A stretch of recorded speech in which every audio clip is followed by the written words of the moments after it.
Streaming audio at SactownSports.com and the Sactown Sports app. You can also watch the show on YouTube at Sactown Sports 1140. Here are the Drive Guys with Kevin Gleason and Kyle Draper. Fireworks should be coming as early as tomorrow night for Kings fans. I know we got the 4th of July coming up.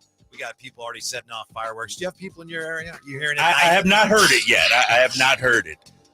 Katie was tweeting about did you see what she said?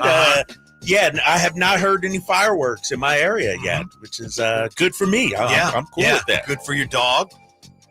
Good for our pup, good for puppies all around. Yeah, and, they're setting up the booths and everything, but no illegal fireworks yet. And we're getting ready for tomorrow night, right? The fireworks will start. I think so. I'm prepared.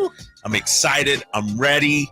I think if I'm a Kings fan, no matter what happens tomorrow, I think it's going to be good news. Meaning, we may make the trade. But the way the draft is shaping up to, I think some guys are going to fall, and we're going to be like, oh, my gosh, this dude's available at 13? Let's snatch him up. And I think Kings fans will be excited about that. I know last week you and I were saying, okay, if the Kings, and maybe I suggested it, if the Kings make the pick and keep it, that constitutes a failure because they're trying to trade it. But to your point, all right, I mean, you got to be flexible. You got to pivot depending on how things are going. You end up with a good player. That's obviously not a bad thing. Not a bad thing. And, I was listening to Sirius XM NBA radio yesterday, and they had a draft expert on and, a coach. And he said, I don't think there's anybody that can really, make a difference this year. And I disagree with that. I think, and number one on my list right now is Dalton Connect. I might even move up to get him, to be honest, because I think at his age, a little older, 23, his shooting ability can score on all three levels. He's a guy that can come in and be a seventh man for you, an eighth man, sort of like we saw with Christian Brown out there in Denver, Peyton Watson in Denver, guys like that who can, sure, they're young, yes, but they could come in and do some things. And so I'm not totally out on this year's draft. I agree with you, but I have to ask you, does Jacoby Walter know that Dalton Connect is now your guy? No, I texted. I told him. Oh, yeah. I let him know. Did he answer? I tweeted at him. No, he didn't answer. He's my number 2. Okay. He's still my number 2. But, you just brought back Malik Monk. So now, Dalton Connect 6'7", if I'm correct. Jacoby Walter 6'5", and so I think Dalton Connect's more of a swing guy more so than Jacoby Walter. And so, and another thing, too, when you look at the guard rotation for the Sacramento Kings, let's call it what it is. If they are going to make any kind of trades, I would imagine a guard would be involved. And so if you keep that 13 pick and maybe don't use it as part of a trade package, you can still draft a guard. I'm of the belief, Whitey, for this draft, I might be down for best player available. I don't think we're at a point now, especially in this draft, where you could say, oh, we need the best power forward available.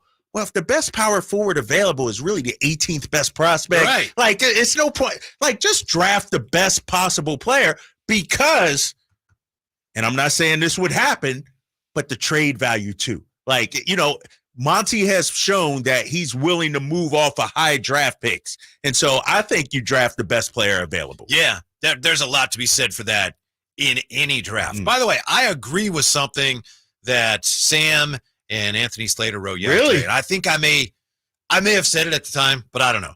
Obviously the Kings wanted to make the playoffs, right? That would have been great.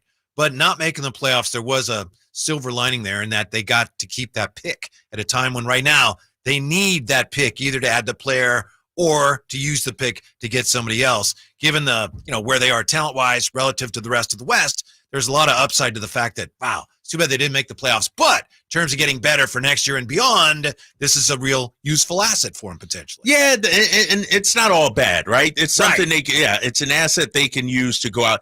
But I will say this, and I'm sure you see the other side of it. You'd like to convey it this year because next year's draft is so great. Mm-hmm. And that's why it would have been so important to, if you're the Kings, you convey this pick this year to the Atlanta Hawks, let's say. Next year, what's going to happen? Now, if you're the Kings next year, don't you got to make the playoffs? Mm-hmm. Like, I think it's top 8 protected next year, if I'm correct. Like if you miss the playoffs and you hand Atlanta a number 9 overall pick next year, that's going to hurt, especially in a deep draft. That's going to hurt. Mm-hmm. Did you hear what Alan and Chris were saying about Sasha? And I haven't looked this up. I just heard them mention something about Sasha's agent now is saying that another European team has contacted him. And I haven't found the details, but to me, this just smacks of an agent who realizes Sasha's on his way somewhere, potentially someplace where he doesn't want to go. And the agent is trying to dissuade maybe somebody from trading for him because he's trying to create the illusion that, well, if you trade for my guy, Wizards, he may go. It's like he can't. Right? Yeah, right. Unless there's a buyout or something, he's under contract. Yeah, and usually what happens is teams in Europe, the EuroLeague, they sort of honor that NBA contract. You know what I mean? Because it works both ways. It works both ways. And I'm looking at the article now. His agent said Panathinaikos contacted me by phone from time to time and has expressed interest in the athlete, but I have told them that Sasha and I want to see first if he continues in the NBA. As long as he does not continue there, we will first discuss with his last team in Europe, Olympiacos, giving them in priority. So it's I don't know, man. But it has to be a buyout situation, right? Yes, he's not a free agent. He's not a free agent. Somebody would have to say, yes, you can leave. But why would they do that? I don't know. What do they get out of that? You know, it doesn't make sense. Yeah, he might be stuck here. Yeah, the whole Sasha narrative to me sounds like his people trying to direct where he might go when, in fact, they have very, very, very little leverage in any of that. Yeah, but I tell you what, the fact that his agent is talking and saying these kind of things and talking with other teams leads me to believe that Sasha wants out, right? Does this confirm what we thought and heard a couple of weeks ago? Like, what he's just said, as long as he does not continue there, we will first discuss with his last team in Europe. I want to see first if he continues in the NBA. Sasha clearly hasn't said, I definitely want to be. If it's still some gray area, that concerns me. Yeah, my read, and this would be the first time ever, but I could be wrong on this. But my read on that is he's doing that because he knows he almost certainly is not going to be back with the Kings. And he's trying to direct where see what that. I think the Kings somehow let him know. Yeah, you know what? You're probably going to end up moving on. And so his agent now is like, oh, well, where are we going to end up? Let's try to get out in front of this. I don't know. You might be right. You might be right. And like you said, maybe it's to ward teams off from.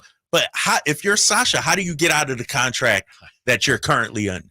It just doesn't make sense unless you go to a desirable location. And maybe that's what he's trying to do. But it could in some ways devalue him, right? If the Kings are trying to deal him with somebody, they're going to, hey, wait. His agent says he might not even stay here. Ooh, right? That hurts the Kings, right? Could. Yeah, this needs to be settled. Be in the NBA, you know. Right. Yeah, and I think, when you look at this week, man, when we talk about fireworks and we've thrown out some names, could Sasha be part of a deal? I know you maintain that maybe he's a part of a deal here going forward. And so hopefully that's settled at some point this week. Speaking of deals, and thanks you and Jay getting things done yesterday. Appreciate that. Yeah. But I understand one of the things I missed was you with your new list of targets here, the D list updated, and Zach LaVine's no longer number one on your list. No, this is incredible. No, hold on, Whitey.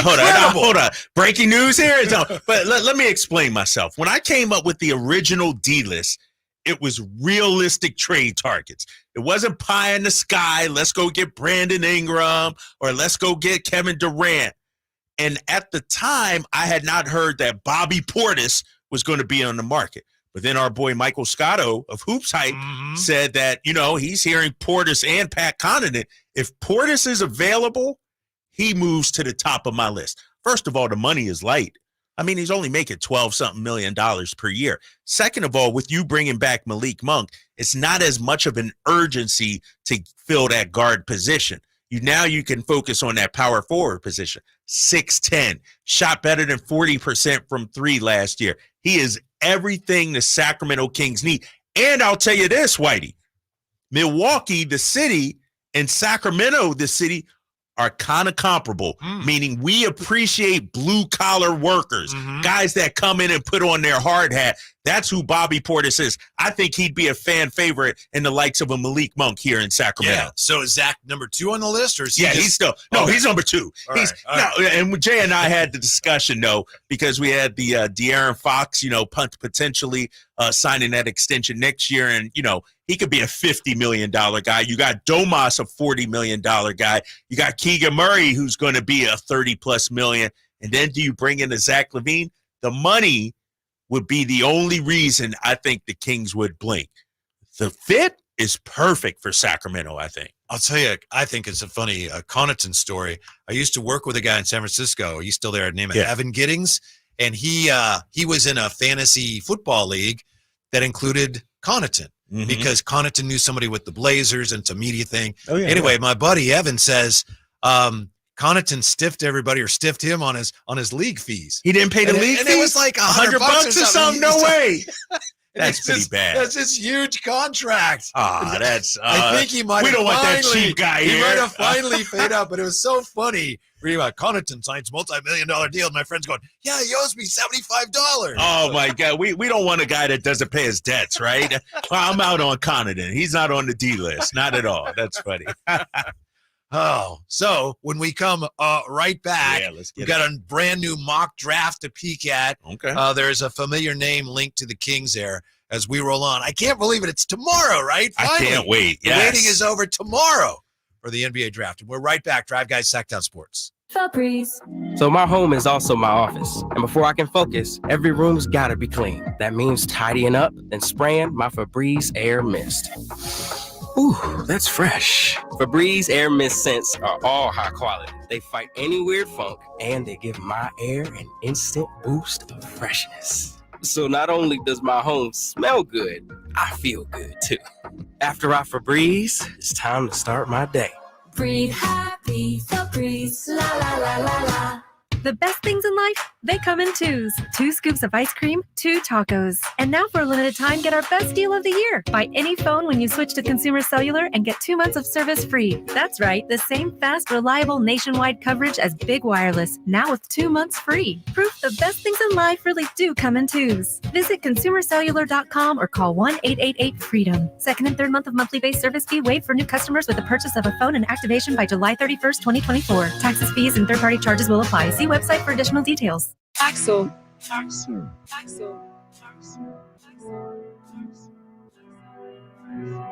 Your afternoon home for Kings talk and so much more.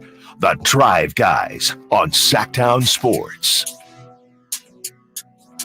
How stupid does JJ Redick think we are, by the way? What's wrong with JJ Redick? JJ Redick, when someone asked him, have you discussed this, your new job with LeBron? LeBron and I have not discussed this at all until last Thursday. It's the first time we discussed me coaching the Lakers. That's ridiculous. That's ridiculous. I mean, first of all, you would think JJ would say after a podcast, "Hey man, what do you think about this job? Should I take it, or what do you just give me your thought?" Sure, he did. What is he? Yeah. I mean, I'm not buying that. That's ridiculous. Mm-hmm. That's ridiculous. Yeah, and then did you hear somebody in the press conference groaned in the back? I did. Yeah. How long is he going to be there with the Lakers? I actually might be in the minority here. I think it could work because according to Rob Pelinka, we know LeBron and how he views JJ. We understand that. But Anthony Davis was a big part of the process also. Right.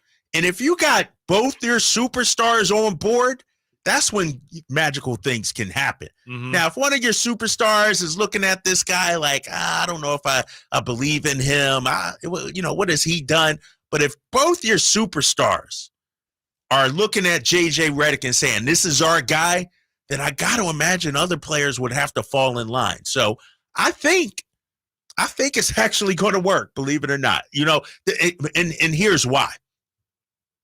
Everything we're hearing from the Lakers organization regarding JJ Redick, to me, is a complete 180 from what Steve Nash faced in Brooklyn.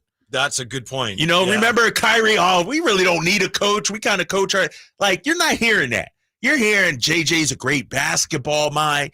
Anthony Davis advocated for him. He wanted him. And so to me, it's a complete different feel, JJ going to the Lakers. Now, I don't know if he'll be successful, but I think from everything I've heard and seen so far, he has the opportunity. It's not like the roster is bad. Let's keep it real. 2 seasons ago, they were in the Western Conference Finals. So I don't think the Lakers are far off from being a top 5 team in the West.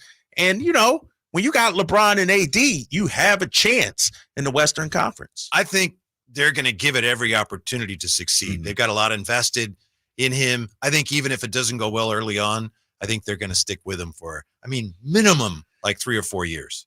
Even if it doesn't work initially. Right. It's been too much of a coaching carousel. Yeah. You know, when you look at, you know, the list of Lakers head coaches over the years, I got them right here. You know, we could start with Darvin Ham, and then you got to go back, obviously, before that, you had Frank Vogel is in the mix as well. And then all he did was win a championship. All he did, exactly. Luke Walton. Byron Scott was a coach, too. He coached 164 games. Mike D'Antoni, our boy Mike Brown. Frank Hamblin. Remember Frank Hamblin? Wow. That's going back. And so I think, man, I think when you look at it, they're at a point where you got to give JJ some time. You got to give him, like you said, 3 to 4 years to see if he can. And Darvin Ham, for some reason, didn't get that. I don't know what it is. Maybe it was him and Anthony Davis didn't buy in with each other. He only got 2 years. And so I think JJ will get more than that. Yeah, I think I said this last week. They're not just looking at somebody to make them as successful as they can be before LeBron's done. They're actually looking at somebody, like you said, who can work with AD beyond the LeBron years. That's smart. Right. So, I guess they got a chance to make it work, but it's going to take them some time. Yeah, are you buying the notion that LeBron didn't want to be involved, hands off, that kind of thing? LeBron's involved in everything, right? He's involved in everything. And so and let's keep it real too. From an organizational standpoint, I kind of would want my star player involved in some way. What do you think of this guy? Yeah. And so LeBron had his hands on this too. The idea that LeBron had nothing to do with it is less believable than the idea that him and Redick didn't even discuss it before last Thursday. Exactly. All right. By the way, I saw a mock draft today. I think it was Sam Vecini in the Athletic. Yeah. He has my guy Tristan da Silva going to the Lakers at 17. Ooh, Tristan da Silva's kind of drifted down. He's kind of, a little bit. Who do you have at 13? Do you remember off? The Sacramento Kings with the 13th pick. He has them selecting Devin Carter. Really? Wow, you seem disappointed. I don't know. I gotta. I just wasn't he the guy? I feel like a month or two ago he was pegged for the number 13. Cycled through those guys like now we're back to him. Yeah, exactly. I don't know about that selection, to be honest with you. You know, I've talked about who my guy is, Dalton Connect, if he's there, of course. Jacoby Walter, I like. But tell me more about Devin Carter. Is he the North Carolina guy? Duke? Where does he go again? Well, first of all, let me see. This is a different way of looking at it. This is your buddy Hollinger. That guy. His top 75 prospects. Okay. So this isn't according to how they'll be drafted, but he's got Ron Holland as his number 1, Klingon is 3rd, Shepard, Alexar's 5th, Buzelis 7th, Dillingham 8th, Devin Carter 10th. He's got him in the 10th. He's got him 10th. Yeah.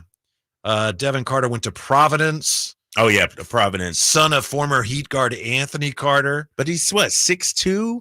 Yeah. Yeah. He's got a lot of dog in him. Shades of Drew Holiday, according to our boy Kevin O'Connor. That's unfair to say. It's unfair to both of them, right? It's certainly unfair to Drew Holiday. Yeah. That reminds me of last week when I said that Caruso's kind of like a Drew Holiday light, and Jay almost went after me. You know, get out of here. Don't ever say that Don't again. even put those two in the same sentence. Yeah, I don't think Devin Carter's the guy, because it'd be different if he was 6'5", like my boy Jacoby Walter. I agree. But he's 6'2". Don't we got enough of that already? When you got Davion, This has him at 6'3". I don't know, but in the NBA, it's like Yeah, 6'3" probably means 6'3". 6'2". I don't know, but he didn't shoot well until last year, and he shot the 3-ball well. So I'm with you. This feels like one of these picks where, not the pick, but I mean the Cini estimation of where he'll go. It's just a matter of, I don't know. Nobody knows. They don't even know who's going to go number one. Right. Nobody knows. 13th. Nobody knows. And I'm looking at Kevin O'Connor's big board, similar to Hollinger's overall prospect list. He has Devin Carter, the 5th rated prospect, ahead of Alex Sarr even. Wow. Jacoby Walter, by the way, 17th, according to our guy, John Hollinger. All right. I don't even know where my guy is. Zach Edey, 25th. Dang. Yeah. And I'm down here like 31, 32, 33. I think he had my guy Tristan Da Silva as like I don't get it. He was I don't get it category. Yeah. Tier 13. I do not get it. Number 51. Tristan Da Silva. Tier 13? What? Yeah. He's not impressed with an apparent lack of athleticism. He's going to go higher than 31st. No, he will. O'Connor has him at 22. Okay. Big board overall prospect. The Kings can do better. Yeah, I'll stick to it because I said it. But yeah, clearly the Kings can do better. How about this? He has Edey at the 14th best prospect. Wow. Cody Williams, 13th. Mm-hmm. You're a Cody Williams guy, right? Yes. Jay and I both early on. Shades of Jalen Rose. Nothing wrong with that. 41.5% from 3 last year. 7'1" wingspan. I like that. Nice He's wingspan. 6'6.5", 7'1" wingspan. I don't know. Tomorrow I'm gonna come up with a D list. Can I come up with a D list tomorrow? Is that okay, Whitey? Yeah, Is that, I mean, my D list tomorrow? My I'm in- top 5 draft prospects for the Kings. Not Alex Sarr. I'm talking realistic guys because I feel like there's every mock draft you look, it's somebody different. Kevin O'Connor's mock draft has Topic or whatever his name is. And I'm like, really? Wrong at 13? The guy who's out because he's recovering from an ACL. The Kings who need help now, they're going to pick a guy. Draft and stash, fellas. But he was higher in the list. list. Like before the injury, he was higher. Maybe he's a Michael Porter Jr. type. Slides down because of the injury. Maybe you have to punt on a year with him. I'm okay with that in principle, but the Kings, can they afford to do that when everything's about being as good as you could be right now? I tell you what. No. We might riot if they pick him at 13. I'm telling you, Sacramento is not playing with that. And he's a ball handler. He's more of a point guard, right? And so we got big, that though. already. He's He's huge, 6'5". Yeah, 6'5". I thought he was bigger than that. According to really this, tall? According to this, 6'5". Let me. Okay. But something's not quite right about this. He's 6'5" with a 6'5" wingspan. Oh. That's not T-Rex. Somebody else has him like at those 6'6". He's closer to 6'6", but a 6'5" wingspan. How's that work? Yeah, that's kind of. I'm out on him, Jay. I'm sorry, big fella. I'm out on him. Oh my gosh. Yeah, he's not the guy. He's not the guy at 13. I'm with you on you got to take the best guy who's there when you pick. But I'm really hoping the best guy who's there when they pick is a wing. Right? Like a 2-3 kind of 3-4? 3-4. Okay.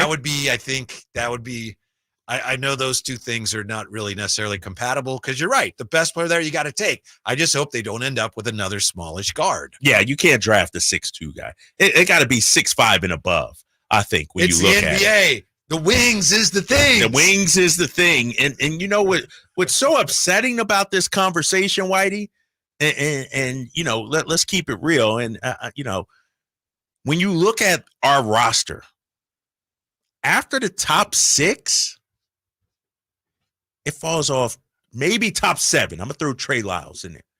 It falls off tremendously. Mm-hmm. Chris Duarte didn't pan out the way we hoped for his first year. Sasha didn't. I guess I could throw Keon. So maybe top 8. But we are very guard heavy in terms of, to your point, we need a 6'7" guy with a 7-foot wingspan. Don't you think that's one of the reasons HB plays as much as he does? For all the people, he's not playing well. Take him out of there. Who are you going to play? I'm looking at the roster right now. Outside of Domas, Alex Len, and our boy JaVale McGee, we don't have anybody that's 6'10" or above. So we don't have a prototypical power forward. Our prototypical power forward would be Trey Lyles, and he's listed as 6'9". We need a 6'10" guy.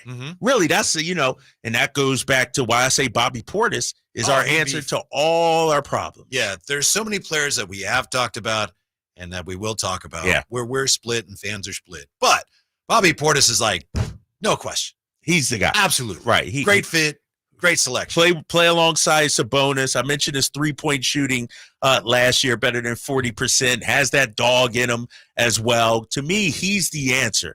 And it is what it is when you pair somebody with Domas. You need a stretch player, somebody that can knock down the 3 ball. That's why a Valanciunas wouldn't work as far as I'm concerned. And I like Valanciunas as a player. That's why a Steven Adams type wouldn't work. Love Steven Adams as a player. But you need somebody that can also knock down a 17, 18, 20-foot jump shot. Do you think that applies to Edey as well? Yeah. I do. Yeah, I don't think him and Domas can play together. Yeah. I know you guys probably went over this yesterday, but Portis, 12.5 this year. Then he has a player option. Right. Yeah. So, he could end up being, you'd have to trade for him. Then he could end up being almost like a short-term rental. But and one thing I said yesterday regarding Portis, Kings fans, is that he has shown loyalty. In Milwaukee, he took less to stay there.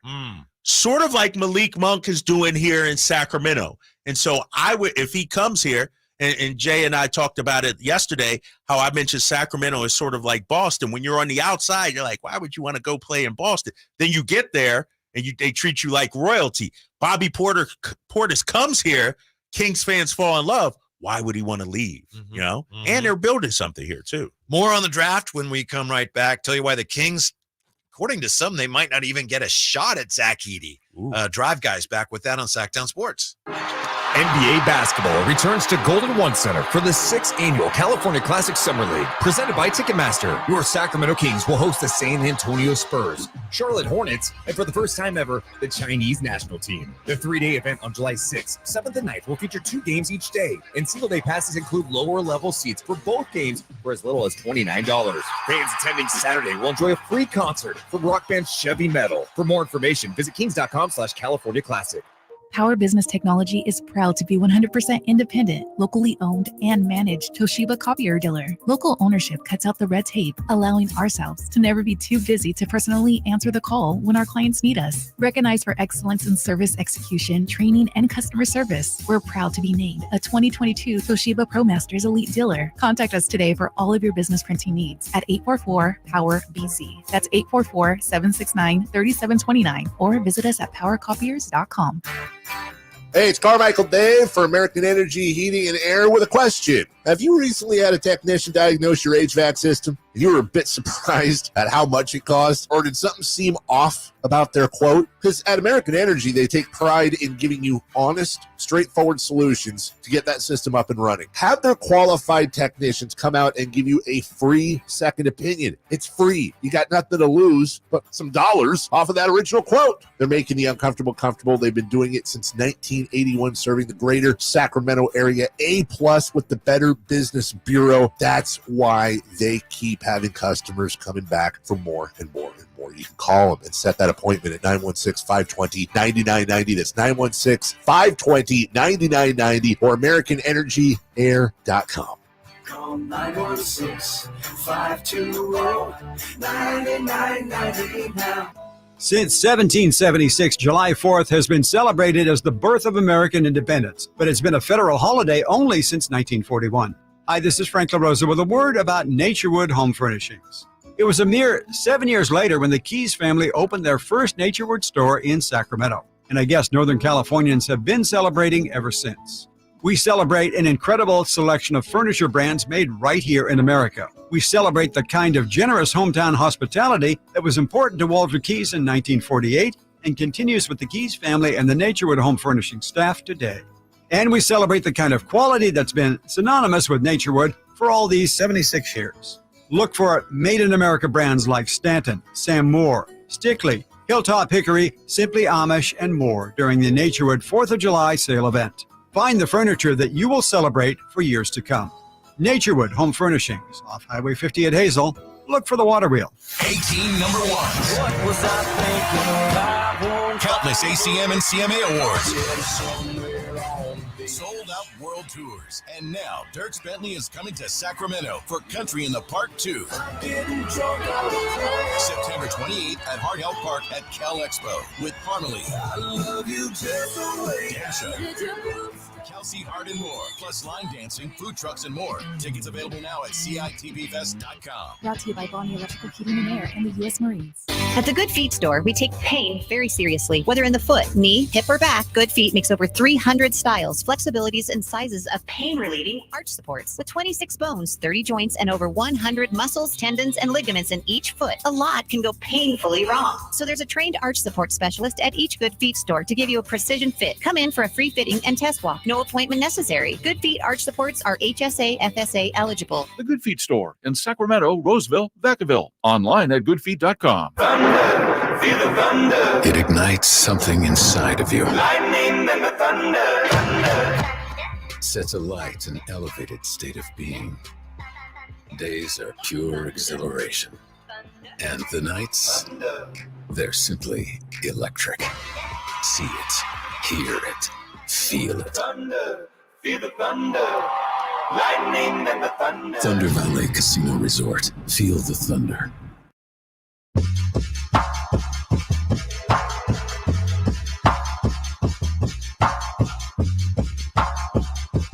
Live and local, it's the Drive Guys. Watch the show on youtube.com/Sactown Sports 1140.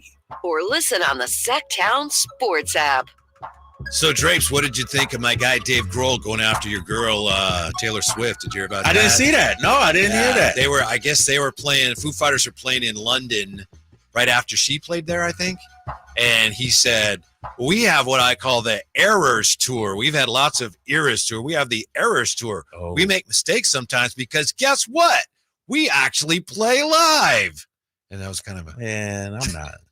You know, we actually play our instruments. Like that. I like that type of smoke. Nah, Jay. Foo Fighters trying to get back out there using Taylor Swift, to get some clicks and attention. It was not well received from what I saw. Exactly. Of course, Taylor Swift is if Drake is Teflon, Taylor Swift is.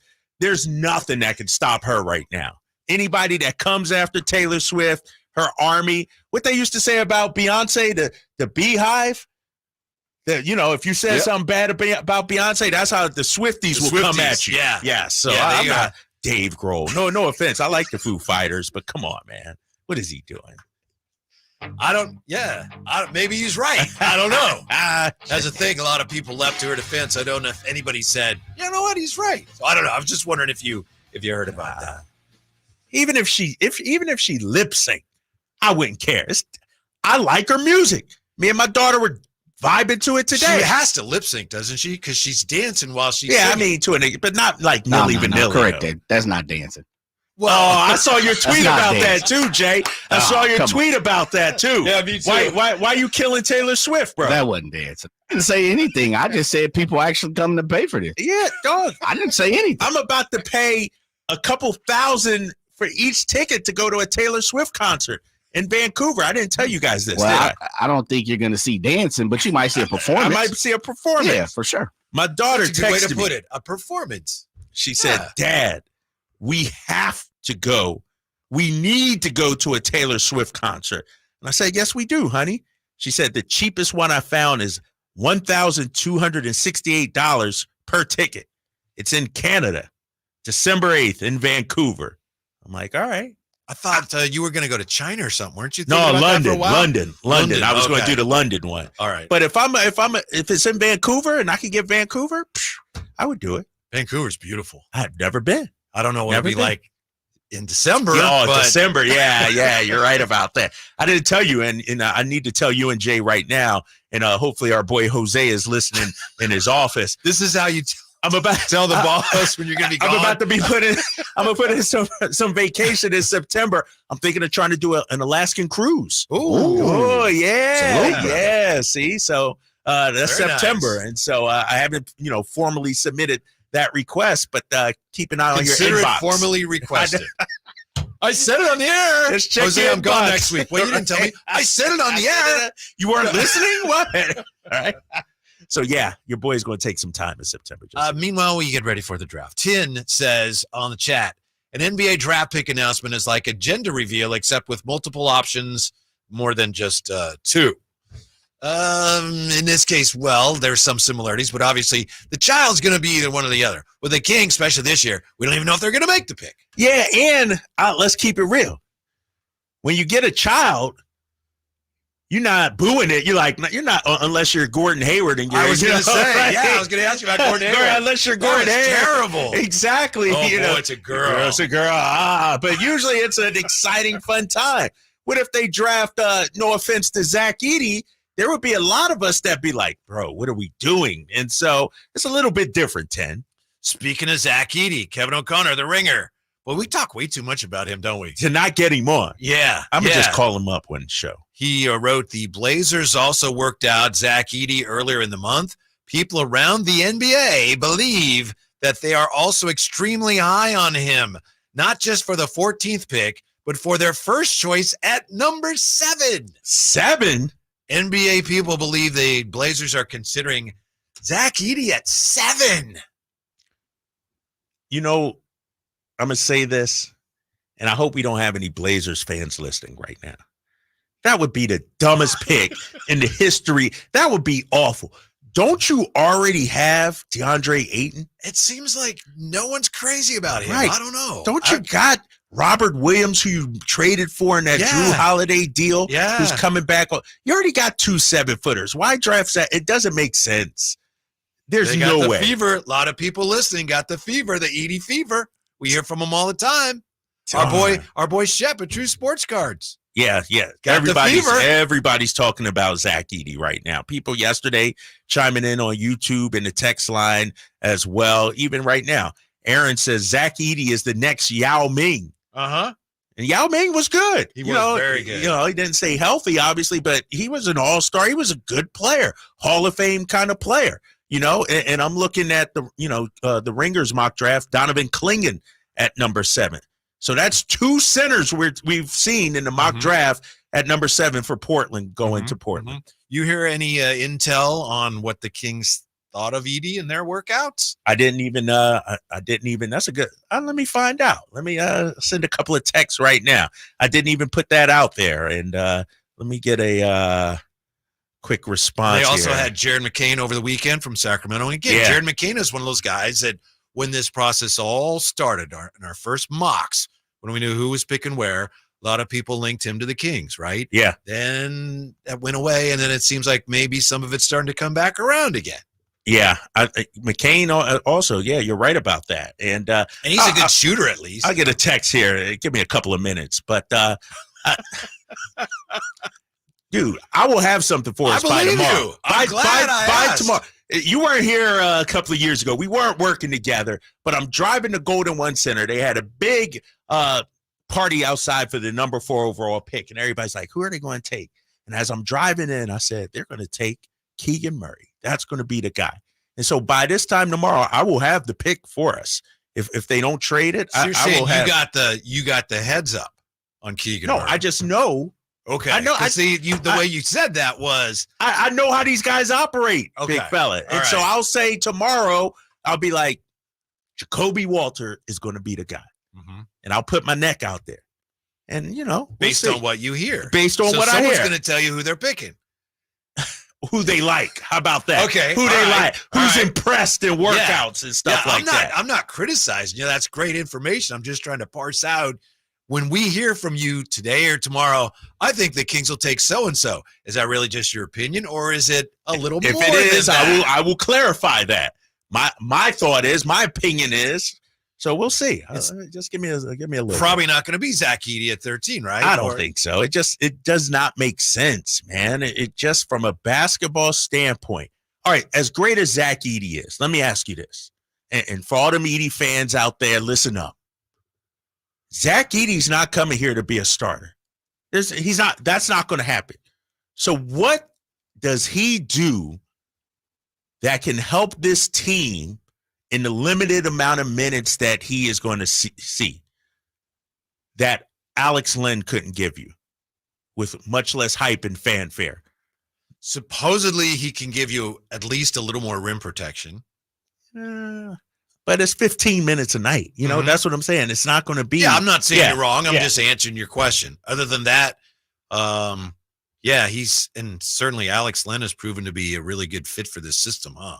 He doesn't get enough credit for what he does produce in his limited minutes. Right. And it's a really good fit. He's a great fit. And it feels like every time he steps on the court, something positive happens. But I can hear people in Sacramento, the Edey people, and they're going, Alex Len is a nobody. Zach Edey's going to be a star. Right. But you know how it is, Whitey. It's like the backup quarterback. Do we really want, that in here where, everybody's clamoring for the backup quarterback? It's not going to happen. It just, from a basketball standpoint, it just doesn't make sense for the Kings to draft Zach Edey. Because at best, as long as Domas is here, Zach Edey is a backup center. Vincent Ramirez, Len can't score like Edey. 2-time National Player of the Year. That's all fine and dandy, but he won't get the opportunity. That's what I'm saying. I'm with you. Pardon me. Yeah. That's why I don't think the Kings can pick him, because they need somebody who's going to help them now. Right. Having a backup who you have to take time to figure out how he fits with this guy and that guy. I just don't think they could afford to pick Zach Edey. Yeah, and it's nothing against Zach Edey. Right. And his talents, it's just the fit doesn't make sense. And, when you look at, what Domas does, he's going to be out there 32 to 35 minutes. How many times did we see Mike Brown use the double big lineup last year, Whitey? Once, twice, maybe? Not much. I knew you were against it. You were totally right from the jump. Right from the jump. And I'm still against it. And so I just don't think Edey pairs up well with Domas. A lot of hurt feelings in Northern California. Looks like Clay's feelings are hurt. And Brandon Ayuk, he met with the 49ers, and it looks like a good thing. I don't think it is a good thing, because I think his feelings are hurt too. Ooh. We're back with that as we roll on Sactown Sports. Did you know your skin is the largest organ of your body? That's why you should shower with Old Spice Super Hydration Body Wash instead of plain old bar soap.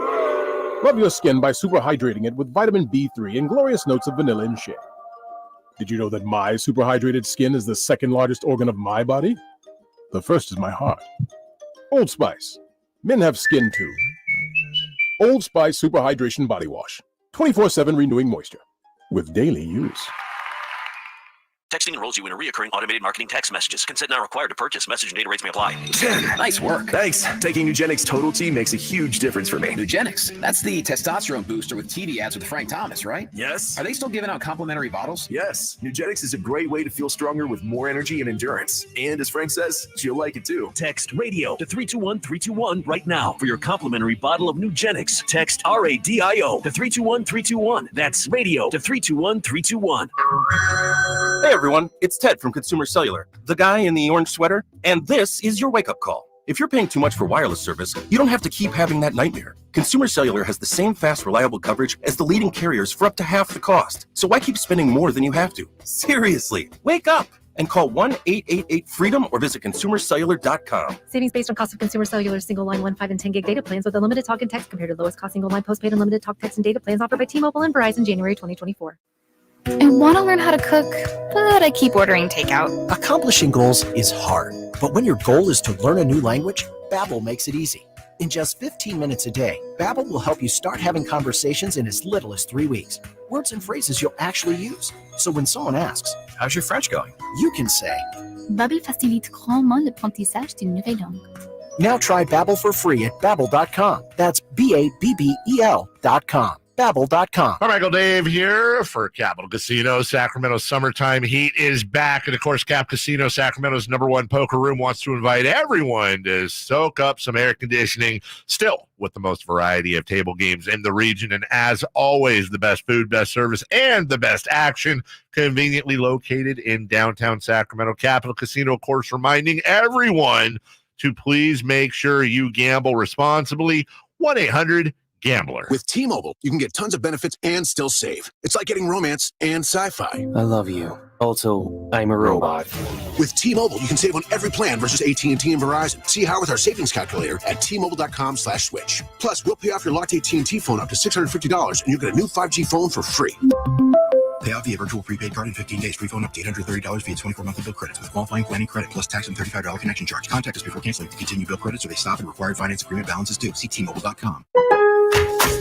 No one knows the importance of a great assist more than Lowe's and Leo Messi. That's why we've teamed up to give My Lowe's Rewards members 10 times the points when Messi makes an assist during CONMEBOL Copa America USA 2024. Activate this offer starting June 20th, so when Messi assists, you score. Shop the day after an assist to earn those extra points. Not a My Lowe's Rewards member? Join for free today. Visit Lowe's.com/Messi for more details. At Ashton & Price, we get injury victims to yes. Experience, yes. Ashton & Price has been around for over 25 years. No more insurance companies? Yes. Our clients focus on getting better and we handle all the rest. Results? Yes. We've collected over $100 million for injury victims. No fee until we win? Yes. Our clients pay nothing until we win. Ashton & Price, the best at getting to yes. Remember, for the best advice, don't think twice. Call Ashton & Price. Hey, basketball fans, the draft is coming up, and you don't want to miss it. Join Sactown Sports 1140 for a draft watch party at Public House downtown, corner of 16th and L Streets on June 26th from 5 to 7 p.m. Draft day decisions and delicious eats with Sactown Sports. It's the Make This the Summer event, and it's going on now at Lodi Chrysler Dodge Jeep Ram. Hi, everyone. Leonard Harrington here, and I want to tell you how we make your buying experience at Lodi CDJR as easy as possible. You can come in for a visit, or you can do everything online at LodiCDJR.com. Just pick out the make and model you want and scroll through our large in-stock inventory. Next, schedule a test drive at the click of a button. If you want to finance your vehicle, you can start your paperwork online too, saving you plenty of time before you get here. And if you're looking to sell your vehicle or looking to buy, we'll give you an instant cash offer online too. At Lodi Chrysler Dodge Jeep Ram, we make it easier than ever to put you into a new vehicle. It's what we do. Online at LodiCDJR.com or in person. We're right off 99 in Kettleman, where we're open till 9 every night and Sundays after church. Prices are better at the Low Price Center. Lodi Chrysler Dodge Jeep Ram. Visit us at LodiCDJR.com. Yeah!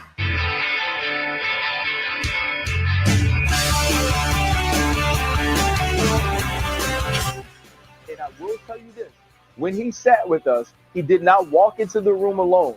First, it was Brandon Ayuk. Second, it was Jaden Daniels. I'm not a tea leaf reader, but the way that sounds is that Brandon Ayuk wouldn't mind playing in Washington. The Drive Guys, live and local, every afternoon, Monday through Friday on Sactown Sports. Jay playing a lot of Foo Fighters today, huh? All of a sudden, I never heard Jay play Foo Fighters ever before. I'm a big fan. I'm just saying. That, of course, was Ryan Clark on ESPN talking about Brandon Ayuk meeting. Now, he didn't have Jaden Daniels with him when he met the 49ers, right? There's a little confusion here. Yeah. No, not when he, Ryan Clark, and I got it right here. He says he was sitting with us. He said he's taking negotiations personal. Right. Says he wants to be in San Fran.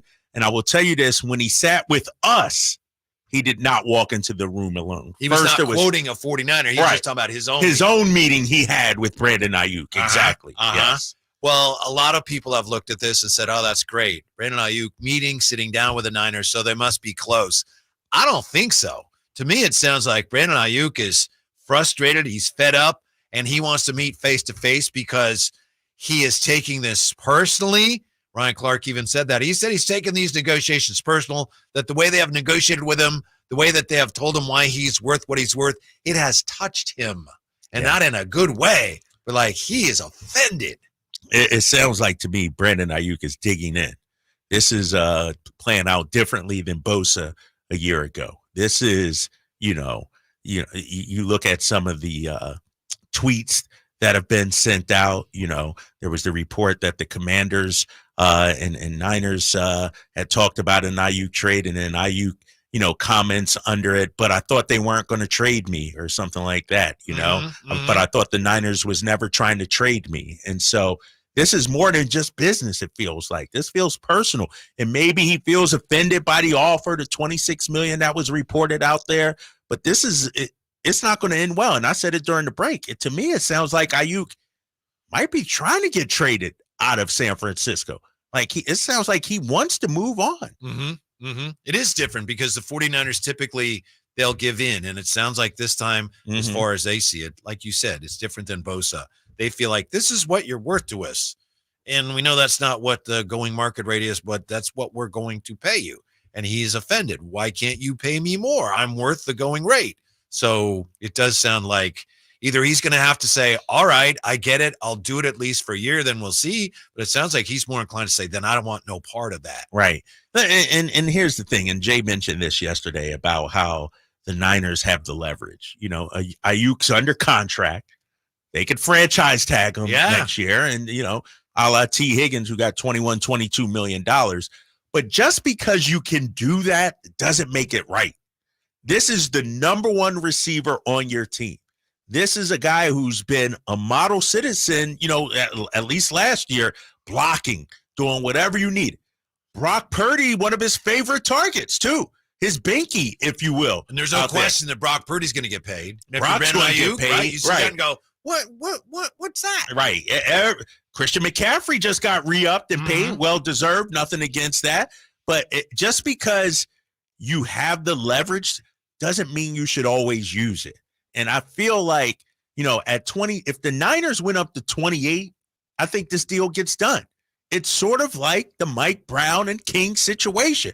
Mike wanted 10. They offered 7. All right, meet in the middle, 8.5. To me, it seems easy, and I don't get why the Niners aren't budging on this. Especially because it sounds like they're already now in that area where, okay, we're beyond negotiating, and now feelings are getting hurt, bridges are getting burned, where you can't, even if you said, you know what, all right, we'll do it, sounds like Ayuk is still not going to be happy. It'll be like, all right, I'll sign, but I learned a lesson here. Yeah. It's like, so there's damages done already. He's being taught that it's a business, you know, and if in case he didn't know then. And what's the fact? And I understand him and Jaden Daniels, former teammates, you know, they're boys and everything. But you hear the Commanders trade rumors. Now you hear, you know, he's hanging with the quarterback. Like, is this his way of saying, move me, send me to Washington? Connor Orr last week, SI.com, he came up with a whole bunch of bold predictions for the NFL season. Ooh, okay. Bold predictions. One of them was Brandon Ayuk will be traded to the Saints at the deadline. Really? Okay. Saints, who will have a winning record at the deadline, and one of Ayuk's former offensive coaches, Clint Kubiak, calling the plays. He also says, these are bold NFL predictions, Vikings 6.5, Cardinals 6.5, Giants 6.5 will easily hit the over on their projected DraftKings win totals. Vikings, Cardinals, and Giants easily hitting the overs. Vikings, Cardinals? Yes. What's their number? 6.5. I don't know about that. He says the Cowboys 10.5, the 49ers 11.5, and the Dolphins 9.5 will struggle to and likely will miss the over on their projected win total. Yeah, I see that. I see that. I knew you would. I see that. The Cowboys, I think this Dak Prescott thing is going to blow up on them. Do you? Yeah, I think he wants a new contract. They haven't given him a new deal. I think it could, you know, he's sort of a lame duck quarterback. He's going to play out of his mind and earn it. That's what I think. Yeah. Some guys are able to do that. It's not easy. Unless he gets hurt, I think he's capable of doing that. I can't wait till we break down the Niners schedule. I know it's not football season, and I know we got, you know, a ways to go, but they got a tough schedule, Whitey. They got, you know, Kansas City, Dallas. And I know you think, Dallas. But, you know, you got to go at Buffalo, at Green Bay, at Miami. It's a tough little schedule they got coming up. So what do you have winning like 8 games? I 9 games? What's the over under 11.5? 11.5. I got them at 11-6. Okay. That's respectable, right? Yeah. Eagles 11-6. Yeah. I mean, the Eagles will be right there. Yeah, 49ers have proven it doesn't matter that much what your record is, although you do want to have a home field. How about this from Connor Orr? Yes. Bold predictions. The Rams will win the NFC West. The Rams? No way. Thank you. Now, Even an Eagles fan I'm not says that that's crazy ridiculous. now. I'm not. Thank you. I'm anti-Niners, of course, but I'm not that crazy. But that's why it's a bold prediction, right? Right. That's why it's a bold prediction, because nobody in their right mind would think that. Mm-hmm. Although Rams finished 2 games behind them this I think past he year. also predicts that Aaron Donald's going to come out of retirement in the playoffs to help No them. way. He said that too? Yeah. Come on. Getting a little That goofy. ain't happening. What? That ain't. Yeah. What? Yeah. But speaking of hurt feelings in the Bay Area, what do you think of what's going on here with Clay and the Warriors? They have yet to have a productive discussion about a possible new contract, according to The Athletic. Let me say this. And he's got his feelings hurt too. It's time for Clay to bounce. Go get paid in Orlando for a team in the East that you can help. Even, go to San Antonio and play with Victor Wembanyama. Why not do that? The fact that they gave Draymond Green a 4-year deal, all that money, and the most they're offering Klay Thompson is 2 years, that's disrespectful. So I feel you, Clay. And I know your game has slipped a little bit. I know you're not hitting the shots at the same clip. You're not playing the same defense. But I tell you what, they wouldn't disrespect Steph Curry this way. They didn't disrespect Draymond Green when his game slipped. Why are you doing it to Klay Thompson? Give Clay a 3-year, $75 million, $25 million. He'd be happy. But 2 years, Clay, go get your money elsewhere, man. Go get a fresh start. And he sees it just like you do. He's been there. He's seen all these guys come and go. So he knows who they like, who the chosen ones are, and who are the ones who they've decided expendable. And right now he's an expendable. He's an expendable. And that has to hurt, right? You talk about things getting personal. It has to hurt. And Orlando makes too much sense to me, because they're a young up-and-coming team. You'll make the playoffs. It's not like you're toiling away in Charlotte or anything like that. Go to Orlando, get paid, no state income tax. Go down there and get your money, man. Yeah, they're all hockey crazy in Florida now, right? Exactly, man. I go to Orlando. Why not? Fellas, don't you think Clay's playing for championships, though? I don't know if he is, Jay. You think he's playing for money? I think he's playing for legacy in terms of still being relevant, still being a factor. So personally, you think he's trying to prove other people wrong? I think he hasn't been the same since his comeback. Yeah. Since he got hurt, it's not gone as well. I think this is all part of that. Now he feels like, wow, the Warriors don't even want me. Right. He might be coming off the bench, though, Jay, for the Warriors. Think about that.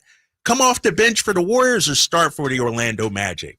In terms of your pride and, if you're trying to prove something, I'm Clay. I'm going down to Orlando. Yeah. Man. But I guess the question I've been on record. Clay is my favorite basketball player in the league right now. Okay. Why go to Orlando?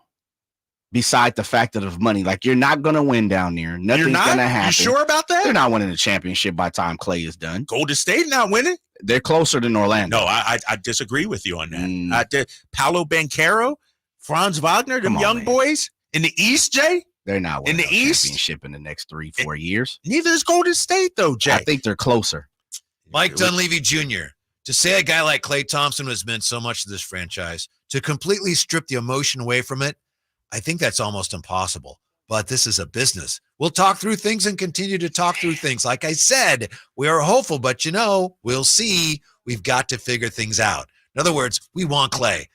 But we don't want him that We don't want him that bad. Anytime he brings up it's a business, that shows you they're going to operate like a business. Him, but if we don't, man, go to Orlando, be the starting 2 guard, and don't win nothing. Same thing. I would rather go to Orlando, start an average 20, than back up Brandon Pajemski and Golden State. No, they talking about Pajemski being the starter. He's not backing him up. That's what they're talking about. They also about. got to wait and see what happens CP3. with Paul George. Paul George too. Yeah. You got to go with CP. You got to figure out CP3 That's first true. before Paul George. When we come back, we got to figure out De'Aaron Fox's future in Sacramento. Will it cast a shadow over next year? It's coming up on Sactown Sports. I didn't ask to be thrown in the streets with nowhere to go. I didn't think I'd survive. But I did ask for help, and Covenant House was there for me. 1 in 10 young adults will experience a form of homelessness this year. For these kids who didn't ask to be put in this unthinkable situation, Covenant House is there. Covenant House helped me break the cycle of homelessness in my family. They gave me the love that I needed. Over 2,000 young people will sleep safely in a Covenant House bed tonight. When youth who are experiencing homelessness have a hot meal, a safe place to sleep, medical care, and love, they can overcome heartbreaking challenges and have a brighter future. They just really genuinely just wanted to help me succeed, and I'm succeeding. I'm a speaker, I'm an author. Covenant House really helped me and really helped mold me into the woman I am today. If you or someone you love is asking for help, go to safeplacetosleep.org today. NBA basketball returns to Golden One Center this July 6th, 7th, and 9th for the California Classic Summer League Games. 3-day passes in the lower level start at just $66 and include access to all 6 games. See your Sacramento Kings as they host the San Antonio Spurs and Charlotte Hornets, featuring newly drafted rookies, NBA sophomores, and other athletes competing to make NBA rosters. Visit kings.com/California Classic for more information and to buy your tickets today. Power Business Technology is proud to be 100% independent, locally owned, and managed Toshiba copier dealer. Local ownership cuts out the red tape, allowing ourselves to never be too busy to personally answer the call when our clients need us. Recognized for excellence in service execution, training, and customer service, we're proud to be named a 2022 Toshiba ProMasters Elite Dealer. Contact us today for all of your business printing needs at 844-POWER-BZ. That's 844-769-3729, or visit us at powercopiers.com. Slash presents Serpent Festival, a celebration of the blues. Friday, July 12th at the venue at Thunder Valley, starring Slash, Warren Haynes Band, Samantha Fish, Y'all guess it's like a death wish. and Eric Gales. It's gonna be a steep climb. Don't miss an all-star night of blues, Friday, July 12th at the venue at Thunder Valley. For tickets, visit ThunderValleyResort.com. Serpent Festival. 18 number ones. What was I thinking about? Countless ACM and CMA awards. Sold out world tours. And now, Dirks Bentley is coming to Sacramento for Country in the Park 2. September 28th at Hart Health Park at Cal Expo with Parmalee. I love you just the way Dasha, Kelsey Hart, and more. Plus line dancing, food trucks, and more. Tickets available now at CITVFest.com. Brought to you by Bonnie Electrical Heating and Air and the U.S. Marines. KHTKAM HD1 Sacramento, KYMX HD2 Sacramento. From the Power Business Technology Toshiba Studios. This is Sactown Sports.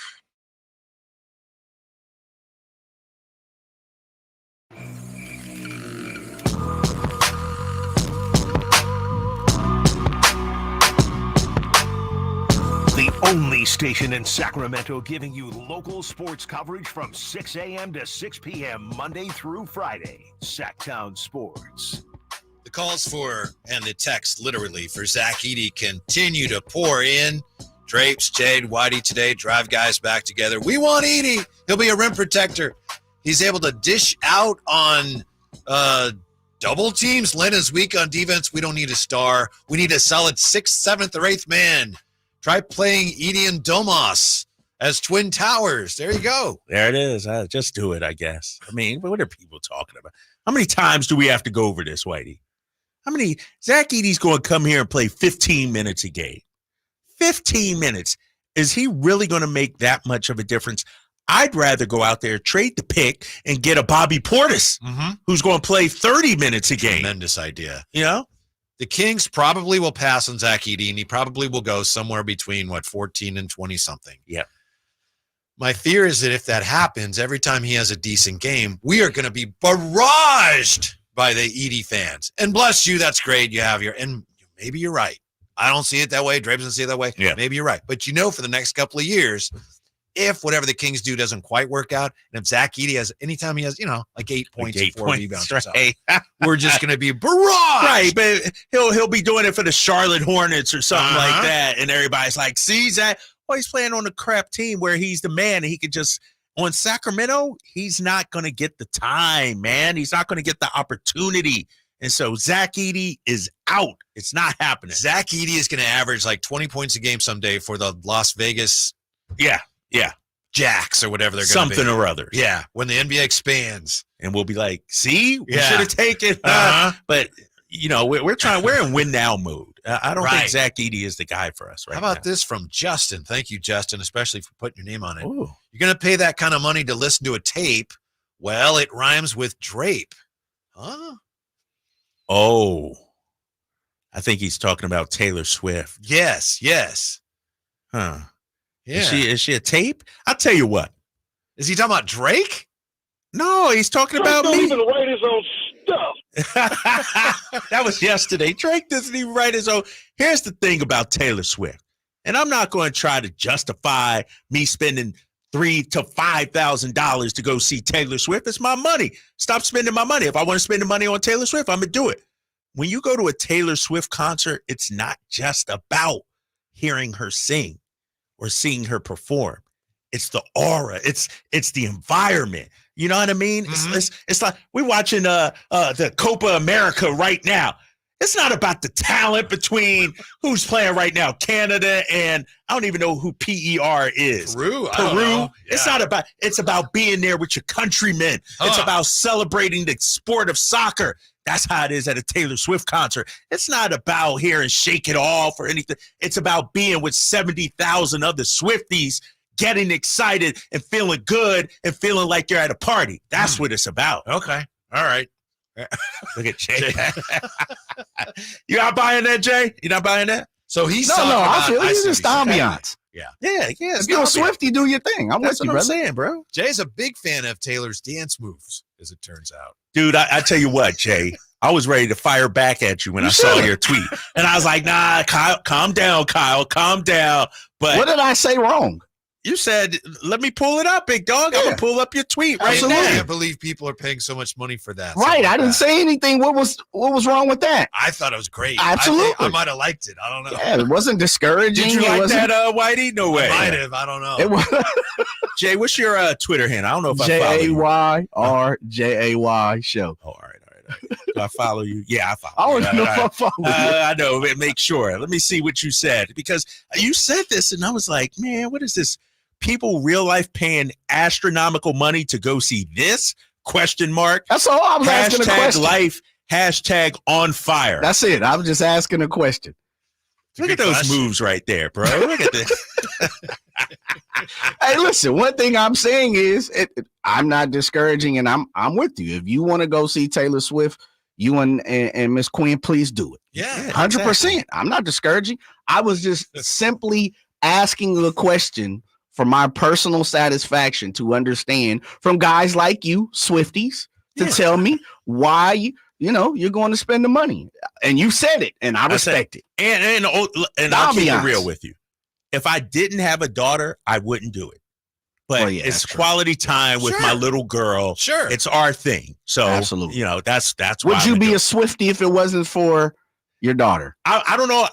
I'd be into her, but not. I wouldn't know the songs. I mean, did your daughter put you on, Taylor, or were you already on Taylor before your daughter? I kind of was already on her. Okay. But here's the thing, Jay. You go to my Apple Music account, my Spotify account. Bro, I don't just have all hardcore East Coast music, or I don't have West Coast classics. I got everything. I got pop. I got rock. One thing I don't have is country. I really don't have country. But everything else of every other genre, your boy got it, man. It just depends on the mood I'm in.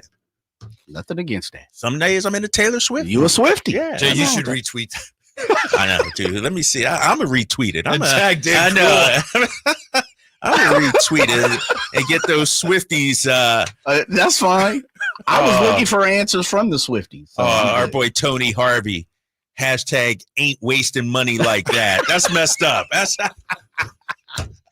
messed up, man.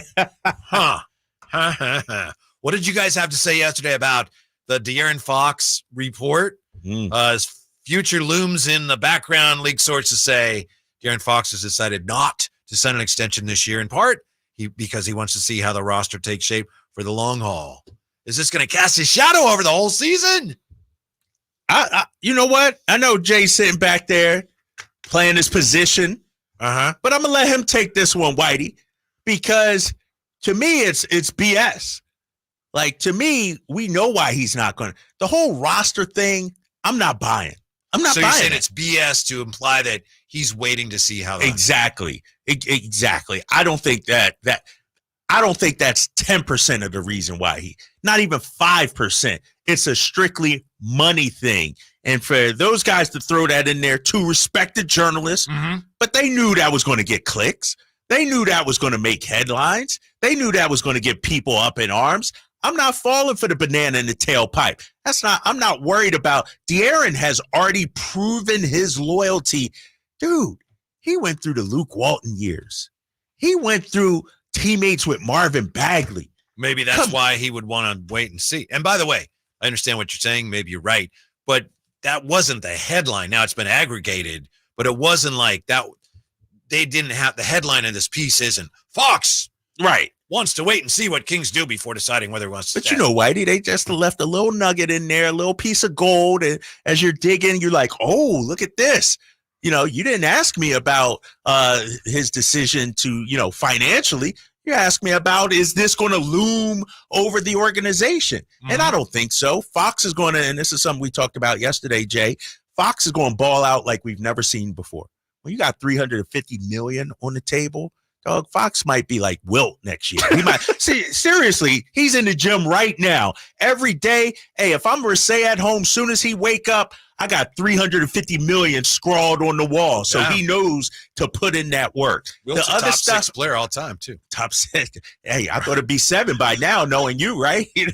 But I don't think the roster construction or anything like that. I don't think that factors into it, because I think he now believes in Monty and Mike Brown and the stability of the organization. The other side of that coin when we come right back to Sactown Sports. No one knows the importance of a great assist more than Lowe's and Leo Messi. That's why we've teamed up to give My Lowe's Rewards members 10 times the points when Messi makes an assist during CONMEBOL Copa America USA 2024. Activate this offer starting June 20th, so when Messi assists, you score. Shop the day after an assist to earn those extra points. Not a My Lowe's Rewards member? Join for free today. Visit Lowe's.com/Messi for more details. Something amazing is happening in data management. Even though storage needs are constantly changing, companies are only paying for what they need now. That's because CDW customized a Pure Storage Evergreen One SLA-driven storage as a service solution that delivers enterprise-grade hybrid cloud storage that is effortless, efficient, and evergreen. Simplify storage administration with Pure Storage and CDW. Make amazing happen. Find out more at cdw.com/purestorage.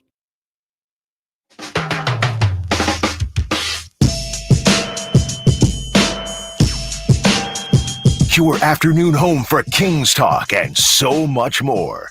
The Drive Guys on Sactown Sports.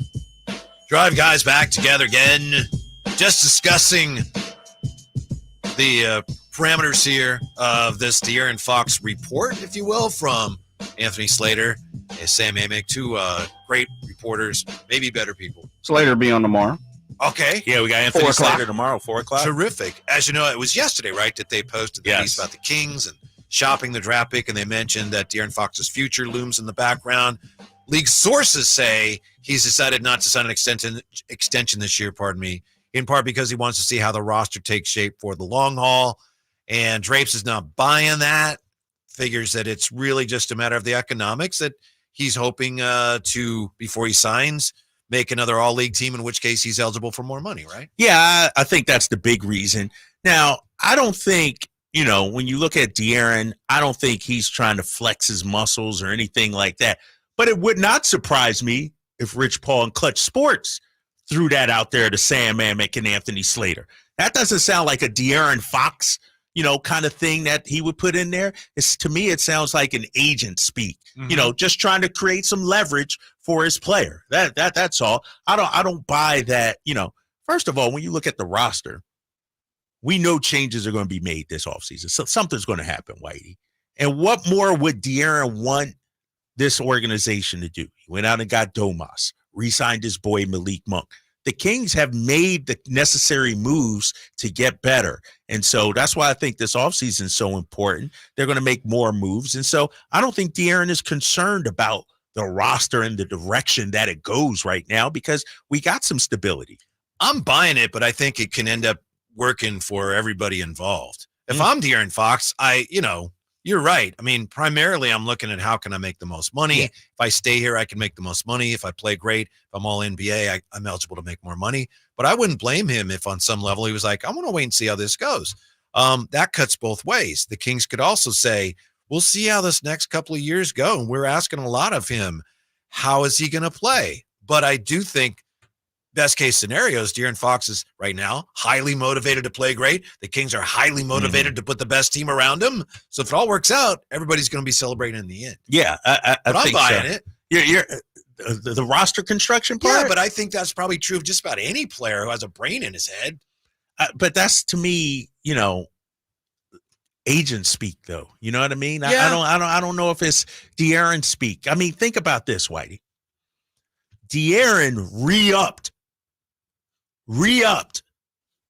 didn't request a trade, didn't hold out or anything like that, didn't pout when he had Buddy Hield on it, when the roster was trash. I know what Let's you're keep saying. it real. He's proved he plays hurt. That's the main thing. He plays hurt. He's committed. He's shown his loyalty. And so I think now that he's with Clutch Sports and Rich Paul and them, this is them saying this is what they do with their clients.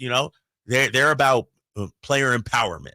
The players have a lot of power. And so this speak shows me that they're putting this out. I feel like this is them. I think ultimately when it comes down to it, and here's the thing too, the max is going to get offered. Even if he can't get the super max, whatever the Kings can pay him maximum, they will pay him. Because same thing with a guy like Jaylen Brown. The players have so much leverage now. What are you going to do? Let De'Aaron Fox walk? Trade away De'Aaron Fox? So ultimately, he's going to get paid. It's up to him whether he gets that super max or not. I could see how they would consider trading him a year from now if he doesn't play well or the team doesn't play well and he somehow lets it be known that, you know what, I'm not sure I want to stay around. Now, that's unlikely. Right. But if that were to happen, let's say this year, for whatever reason, doesn't work out for anybody, a year from now, the Kings would have to be looking at, wow, are we going to lose him for nothing? Then I think you'd have a cloud over things. But that's like if everything goes sideways the wrong way this coming season. Well, and let's say De'Aaron has the same season that he just had. I fully expect De'Aaron to have another solid season. It's not like his game is going to fall off the map or anything like that. If everything stays the same for the Sacramento Kings in terms of results, in terms of production from De'Aaron Fox, he's still going to get the max. It still behooves the Kings to sign him. And so to your point, even if they did at some point think about trading him, a lot of times you never get back full value, especially a player going into his final year. This is why the Carmelo Anthony trade to the Knicks so many years ago, the Anthony Davis trade to the Lakers, teams I feel like have learned that if the guy's going to sign with us anyway, why trade him? Why give up all our assets? And so, we're way down the road on that. Everything seems to be perfect with Fox and the organization. I think this offseason is going to be huge. I think whether it's a Zach LaVine or a Bobby Portis or even a draft, the Kings will be an improved roster going into this upcoming season. Notice you didn't mention Kyle Kuzma in there. I'm out on Kuzma, man. That's just me. I think I'm the only guy in Sacramento out on Kuzma right now. I don't know what it is, and that might be the guy they go out there and trade for. I just feel like there are better fits for the Sacramento Kings. Nothing about Kuzma's game. He's a 20-point-per-game scorer, but I think they can aim a little higher than Kyle Kuzma. He didn't even make your original list, right? Your D list? No, he wasn't on the D list. Not even honorable mention. Not even honorable mention. And who knows? I could be completely wrong. Maybe Monty will go out there and swing and trade for Kyle Kuzma. I just feel like if I'm looking for the perfect fit alongside Keegan Murray and Domantas Sabonis, it's not Kyle Kuzma. 339-1140, 1-800-920-1140. You want to join the conversation, either give us a call, shoot us a text. Let's see. Oh, my goodness. Who we got? A glance at the phone shows that it's time for Check It Mike Check with TC. What's up, TC? How you doing today? Man, just tapping in with the homies. Check it. What's up, Drake? What's up? Whitey? Yeah. Jay? We got you. Hey, man, just tapping into. Hey, listen, check it out, bro. So what I got, right? Hey, if we keep the pick, y'all got to quit hating on Zach Edey, man. Zach Edey is going to be a baller. You see everybody that come on the show talking about that guy, talking about he could shoot. He got 70%. He got good footwork. He's a down low post player. I'm telling you, if we stay at 13, bro, he's the pick. Kuzma, great. Kuzma gives us, he's 6'9". He averages 7 boards a game, 20 points. How he ain't finna fit in with Keegan, Dumas, Monk. Like, that's the perfect guy. With his contract, you can make other moves off of that. I'm with you with Bobby Portis. I'm with you on that trade. Zach LaVine, I'm in. If we get him, we get him, bro. I'm not trying to go hard in unless they like, hey, give us expiring contracts with no draft picks. That's the only way. That's like a win-win situation because you're going to be tied down with his money. But he's a baller. If we got to do that, we do that. But he's like a last resort. I'm with everything you said, but you got to get on the Kuzma train, Drake. Like, that dude's it. To fit him in, you can, like, his contract is so juicy, you can trade for Kuzma and then turn around and trade a whole another trade for Bobby Portis. That's how good his contract is, Drake. Kuz is the move, dog. It's going to be fireworks. Y'all get ready, man. I'm ready for tomorrow. That's all I got. Check it. TC. Kuz! Get on the Kuzma train. Let's go, Drake. All aboard. Dude, I must have missed the train or bought a different ticket or something because I'm not there like everybody else. And TC makes great points, man. Kuzma does. He's a 20-7 guy, no doubt about it. But does he improve your defense? He could. Does he? He could. He's capable. He's not locking anybody up, is he?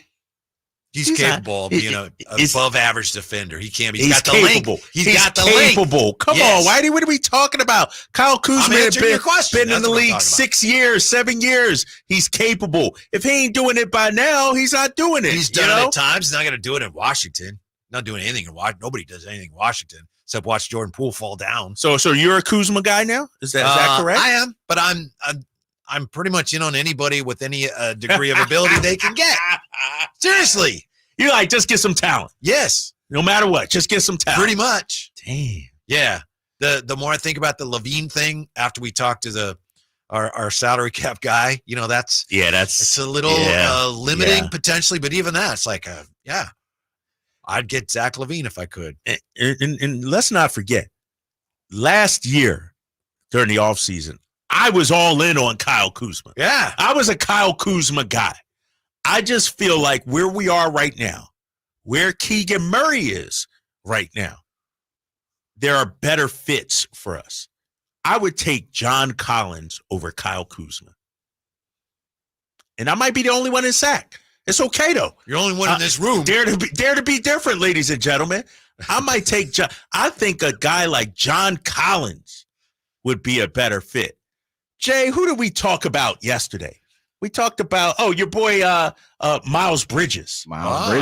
Miles Bridges, I would take instead of Kyle Kuzma. Because here's the thing with Kuz. The dude took 19 shots a game last year. Is he going to come here and be okay with 14? He might. But look at a guy like Miles Bridges. I think he took 15 shots, 16 shots, still scored 20 points per game. He does all the dirty work. Kuz, in my opinion, isn't doing the dirty work. He's not diving for the loose balls. He's not, locking up the other team's best player or anything like that. Kuz, and maybe playing in Washington, he gets a bad rap.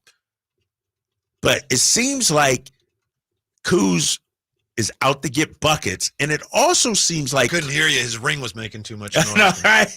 Hey, man, shoot. Who else was on that team in L.A. and got rings? Here's the thing, though, with Kuz.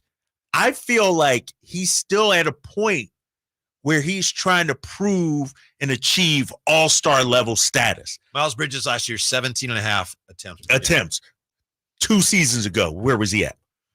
2 seasons ago, he was at 15.2. And how much did he average? He averaged 20.2. Ooh, that's very efficient. How about Kyle Kuzma? I got it right here too, Whitey. You can pull it up. Kyle Kuzma this year averaged, when you look at the numbers, 20-plus points per game, right? If I didn't know better, I'd say we were checking box scores, but I know we don't that's do not that. checking box scores. We checking stats. We're checking stats. 22 points per game, but he took close to 19 shots. He only went to the free throw line 3.4 times a game. Kuz is hanging out on the perimeter, chucking up jumpers. And Whitey. He'll fit right in. Here's something I pointed out too, and I wish TC was still on the line. And I know you're listening right now, TC, so I'm speaking directly to you and all those Kyle Kuzma lovers out there. Kyle Kuzma from three-point range. Not good. 33.6 last year. Yeah, it was not good. 33.3 the year before that. 34.1 the year before that. 36.1, okay. 31.6 the year before that. 30.3 the year before that. You're right. Bobby Portis statistically is a better three-point shooter than Kyle Kuzma. Is anyone saying Kuzma over Bobby Portis? I don't think anybody's Everybody's is all in on Kuz, and I'm just not seeing it like everybody else. Let's see if Steven's in on Kuz. Steven joining us on Sactown Sports. Steven, what's up? Welcome back to the show. Oh, back again. How you guys doing? What's up, man? Not much, man. Not much, man. I'm here to talk about De'Aaron, man, and his desire to stay here, because I feel like his desire to stay here is through the roof, actually. And I feel like this lack of signing his extension and kind of betting on himself a little bit is more along the lines of betting on the team. I do kind of feel like this is, I think. Stalls and Watkins are talking about how this kind of this might be a Rich Paul move, because they compared it to LeBron's always signing 1-year deals, because that puts pressure on the organization to keep buying. You know what I'm saying? That way you don't have LeBron just locked up for 4 years and you're sitting comfortable. You know what I mean? It kind of gives pressure. It puts pressure on the organization to kind of keep the ball going, keep the ball rolling, to make sure that they have, the proper pieces in place every year. So I kind of feel like that's kind of the play that Rich Paul might be the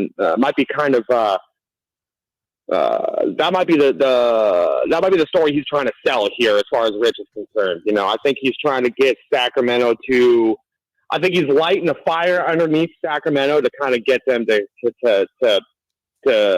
keep De'Aaron here. You know what I'm saying? Could be. De'Aaron ain't gonna be. It's not gonna last forever, because he's been talking about even his best friend. Hey, go and get your money. We only play basketball one time in our lives, so go get your money. So where his mind is at as far as that's concerned.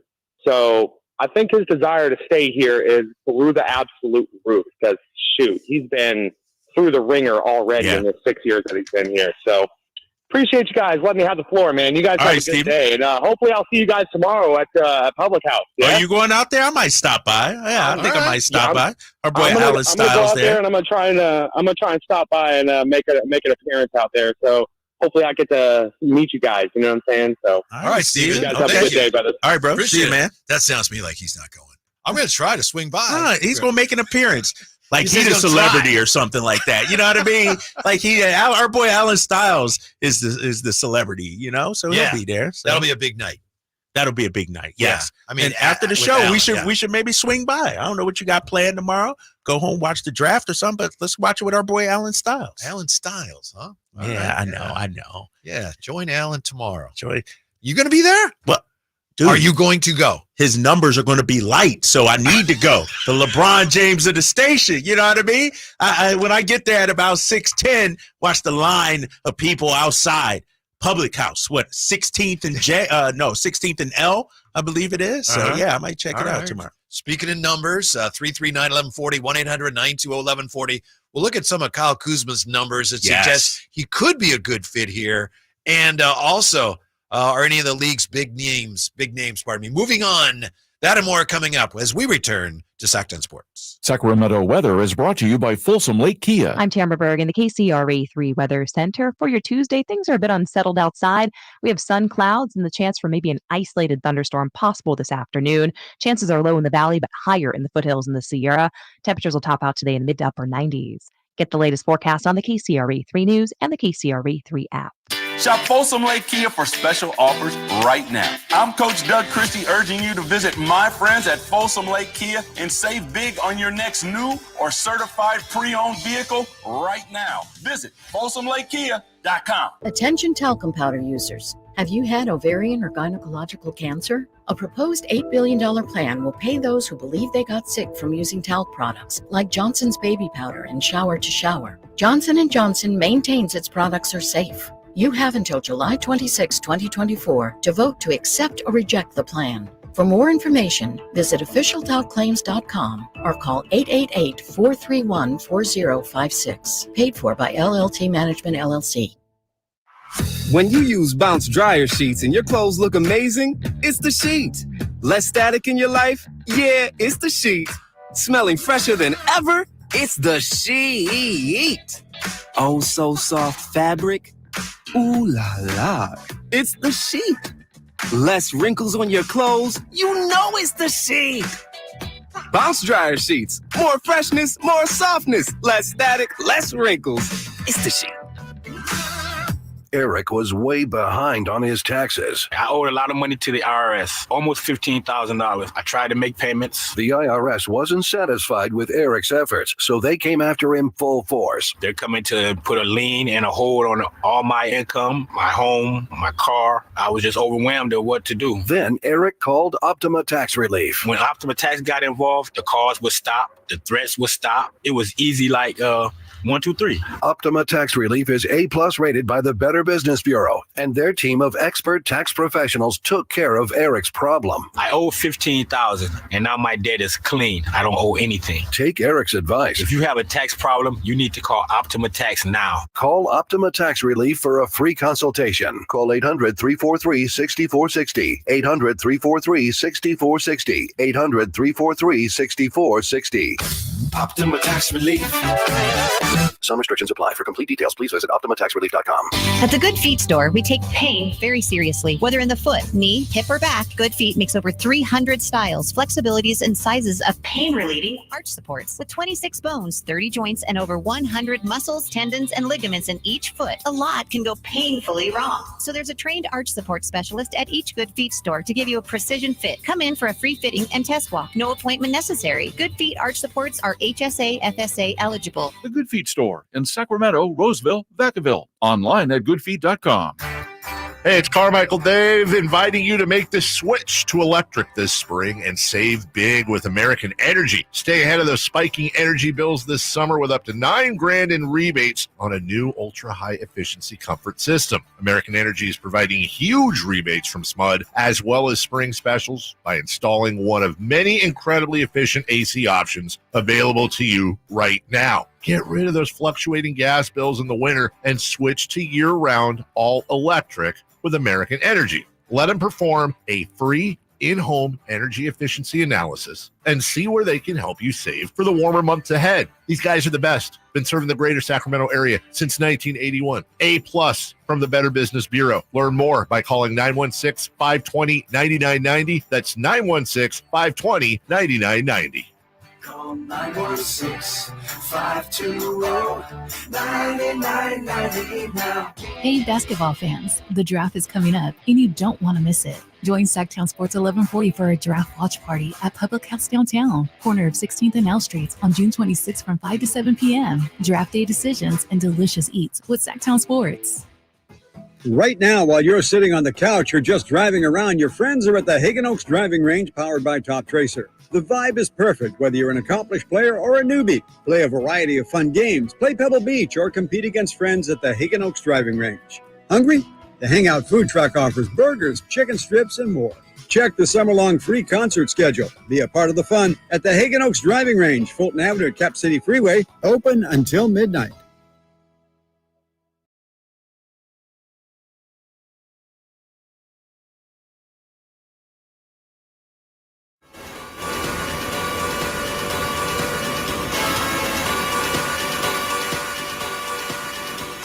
afternoon home for Kings talk and so much more.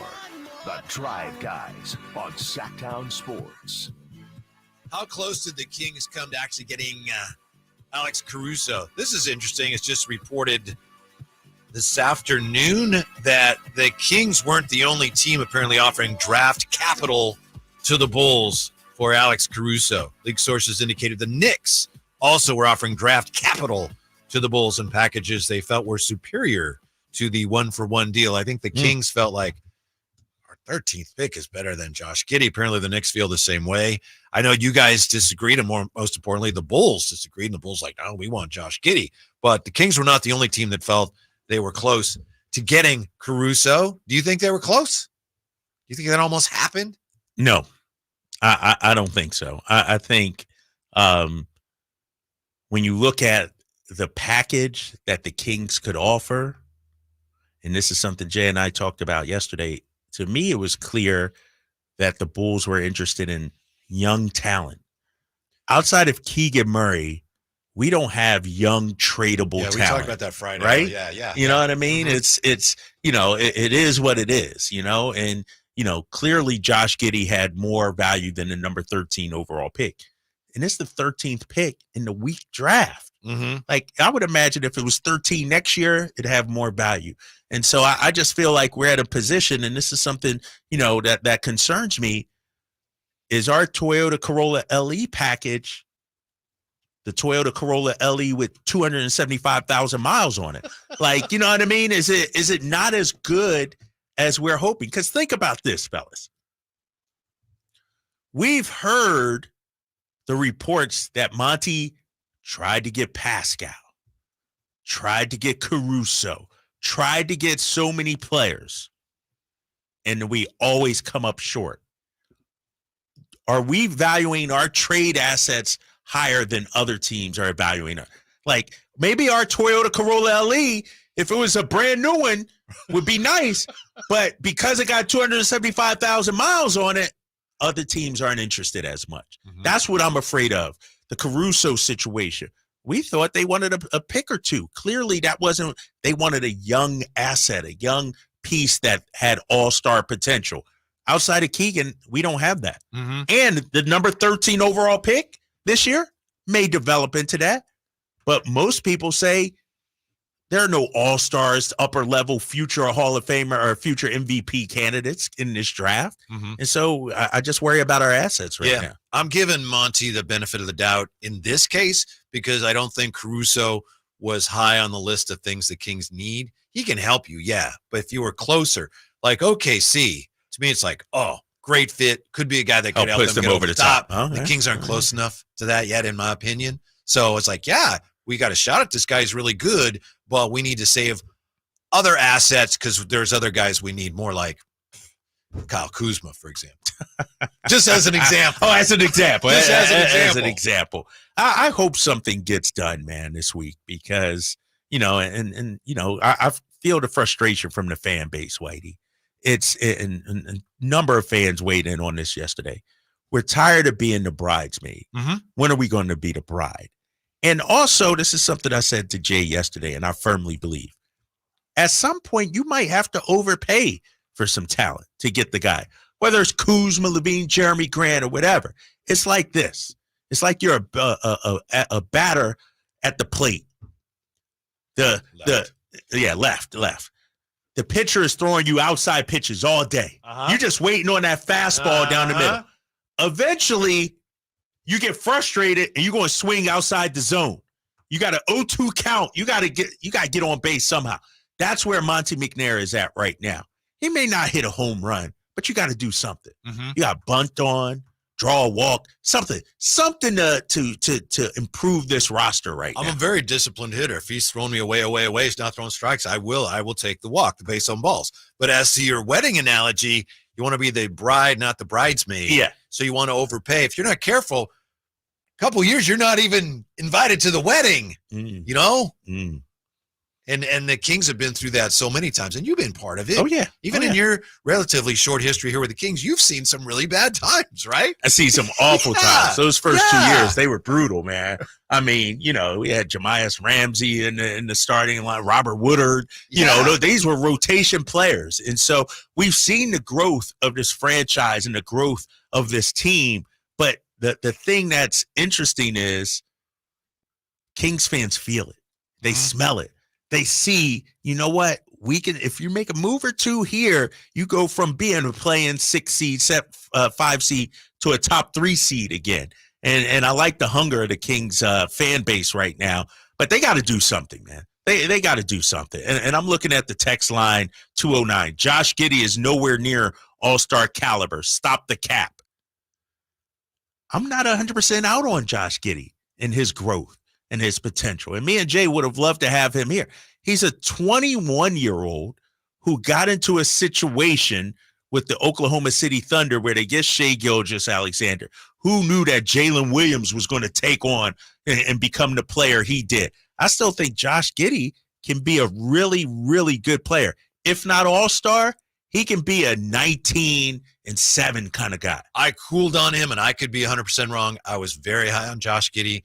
Cooled on him dramatically last year, and it was a bad matchup against Dallas. Made him look terrible. Yeah, it's a bad series, but at both ends of the floor, they made him look bad. I think he's better than that. Yes, but his star has fallen.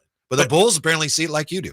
But here's the thing too with Giddey, Whitey, the dude went through hell off the court. I know, and I don't hold that against him. I don't know what happened.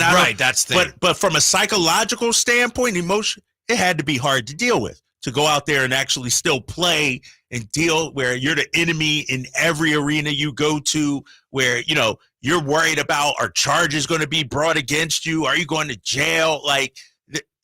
His life outside of basketball, I'm sure it had to be hell for him. And so I'm going to give him a pass in terms of his production last year, how he played last year. I think he's a better player than what we saw last season with the OKC Thunder. Pass, you said give him a pass. He's a great passer. Yes. That's one thing. He's a tremendous passer and willing passer, as Jay pointed out in Imran's video. 339-1140, 1-800-920-1140. Chris has been hanging on to talk to the Drive guys. Hello, Chris. What can we do for you? Hey, what's going on, guys? Hey.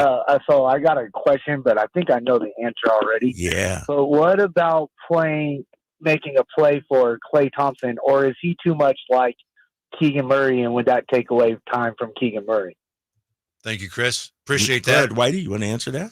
Klay is a free agent, and the most you can offer him is a mid-level exception. Right. And you just don't – he's going to get more than that. Yeah, exactly. We can't afford Klay Thompson.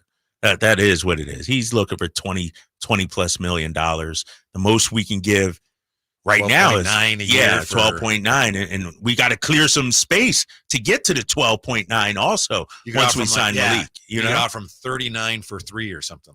Something like that, and he's not taking that. And so, I actually, wouldn't mind a Klay Thompson on this team. He would be a reserve player, I think, a guy coming off the bench. But it depends who else they get. Wait. Yes. Right now, he's just starting too. He's just starting to. Over Malik? Yes. What? Yeah.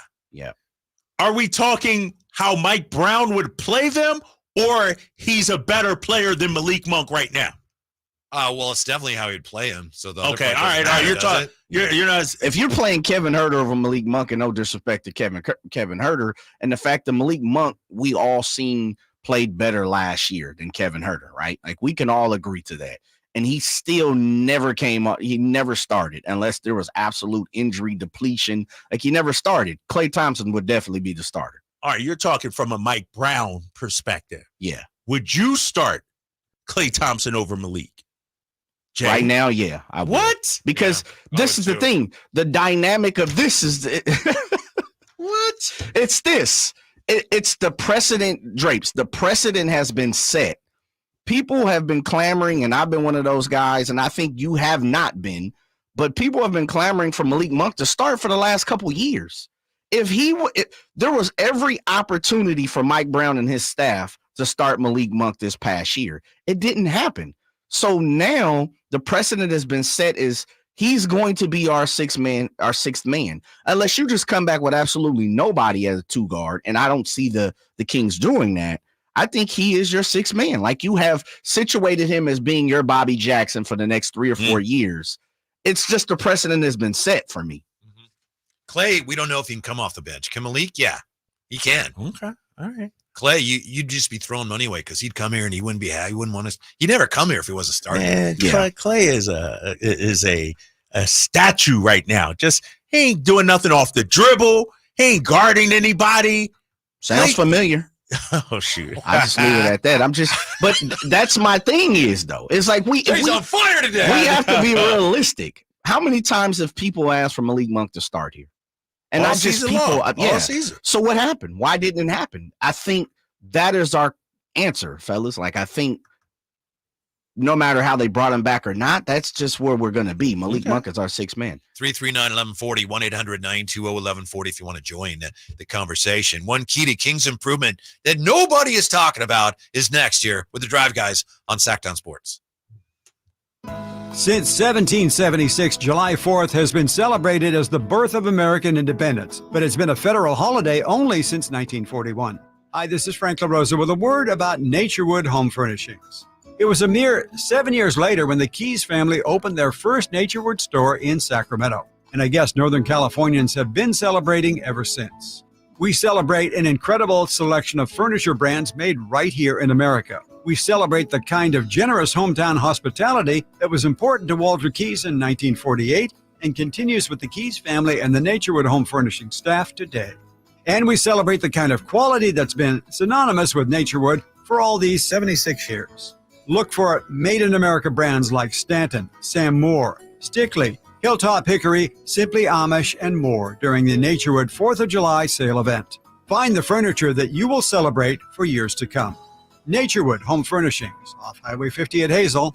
Look for the water wheel. Hi, I'm Henry Winkler. My eyes are very important to me. My eyes connect me with everything I love. I loved my late father-in-law dearly. He always lit up a room, but his vision dimmed with age. He had age-related macular degeneration, or AMD. And since partnering with Apellis, I've learned there's an advanced form of dry AMD called geographic atrophy, or GA. His struggle with vision loss made me want to help others know about GA's warning signs. For some, colors appear dull or washed out. For others, hazy or blurred vision make it hard to see details, like fine print on price tags. Many have trouble seeing in the dark, making driving at night difficult. GA gets worse over time and cannot be reversed. If you think you have GA, don't wait. Treatments are available. Ask a retina specialist about FDA-approved treatments for GA and go to GAWon'tWait.com. Get ready for the Kia Vacaville Summer Sticker Sales Event. This is your chance to make it a summer to remember with incredible deals on select 2024 Sportage and Sorento vehicles. Kia Vacaville is offering an amazing 1.9% APR for up to 48 months for well-qualified buyers. Or you'll get $1,000 bonus cash on specialty tag 2024 Sportage and Sorento models. It's the perfect time to upgrade your ride and start your summer adventures. Imagine cruising down the highway in your new Kia from Kia Vacaville, enjoying the advanced features and comfort of the Sportage or Sorento. Whether you're planning a road trip or just driving around town, these vehicles are designed to elevate your experience. But don't wait too long. These unbeatable deals won't last forever. Your adventure starts now at Kia Vacaville, where every journey is an adventure. Visit them today and find the perfect vehicle for your summer plans. Model availability, lease options, and features may vary. Please visit Kia Vacaville for more details.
a lot of money to go see her in Vancouver.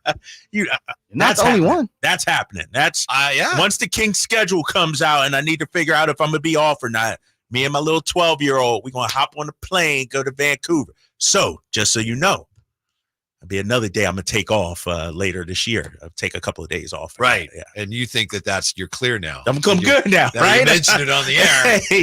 Hey, I know. I declare bankruptcy. I know Amadrock got it marked down. Campio got it marked down. Why wouldn't Jose have it marked down? Shoot. I don't know. Here's the thing on Kyle Kuzma. Speaking of some of our listeners weighing in with things here, settling for Kuzma, I know who you mean here. It's not your fault. Settling for Kuzma, like looking for a Porsche, driving off the lot in a VW Golf. Let's see here. Agree with Drapes. Kuzma's not the right fit. He needs 25 to 30 shots a game to average 20 points.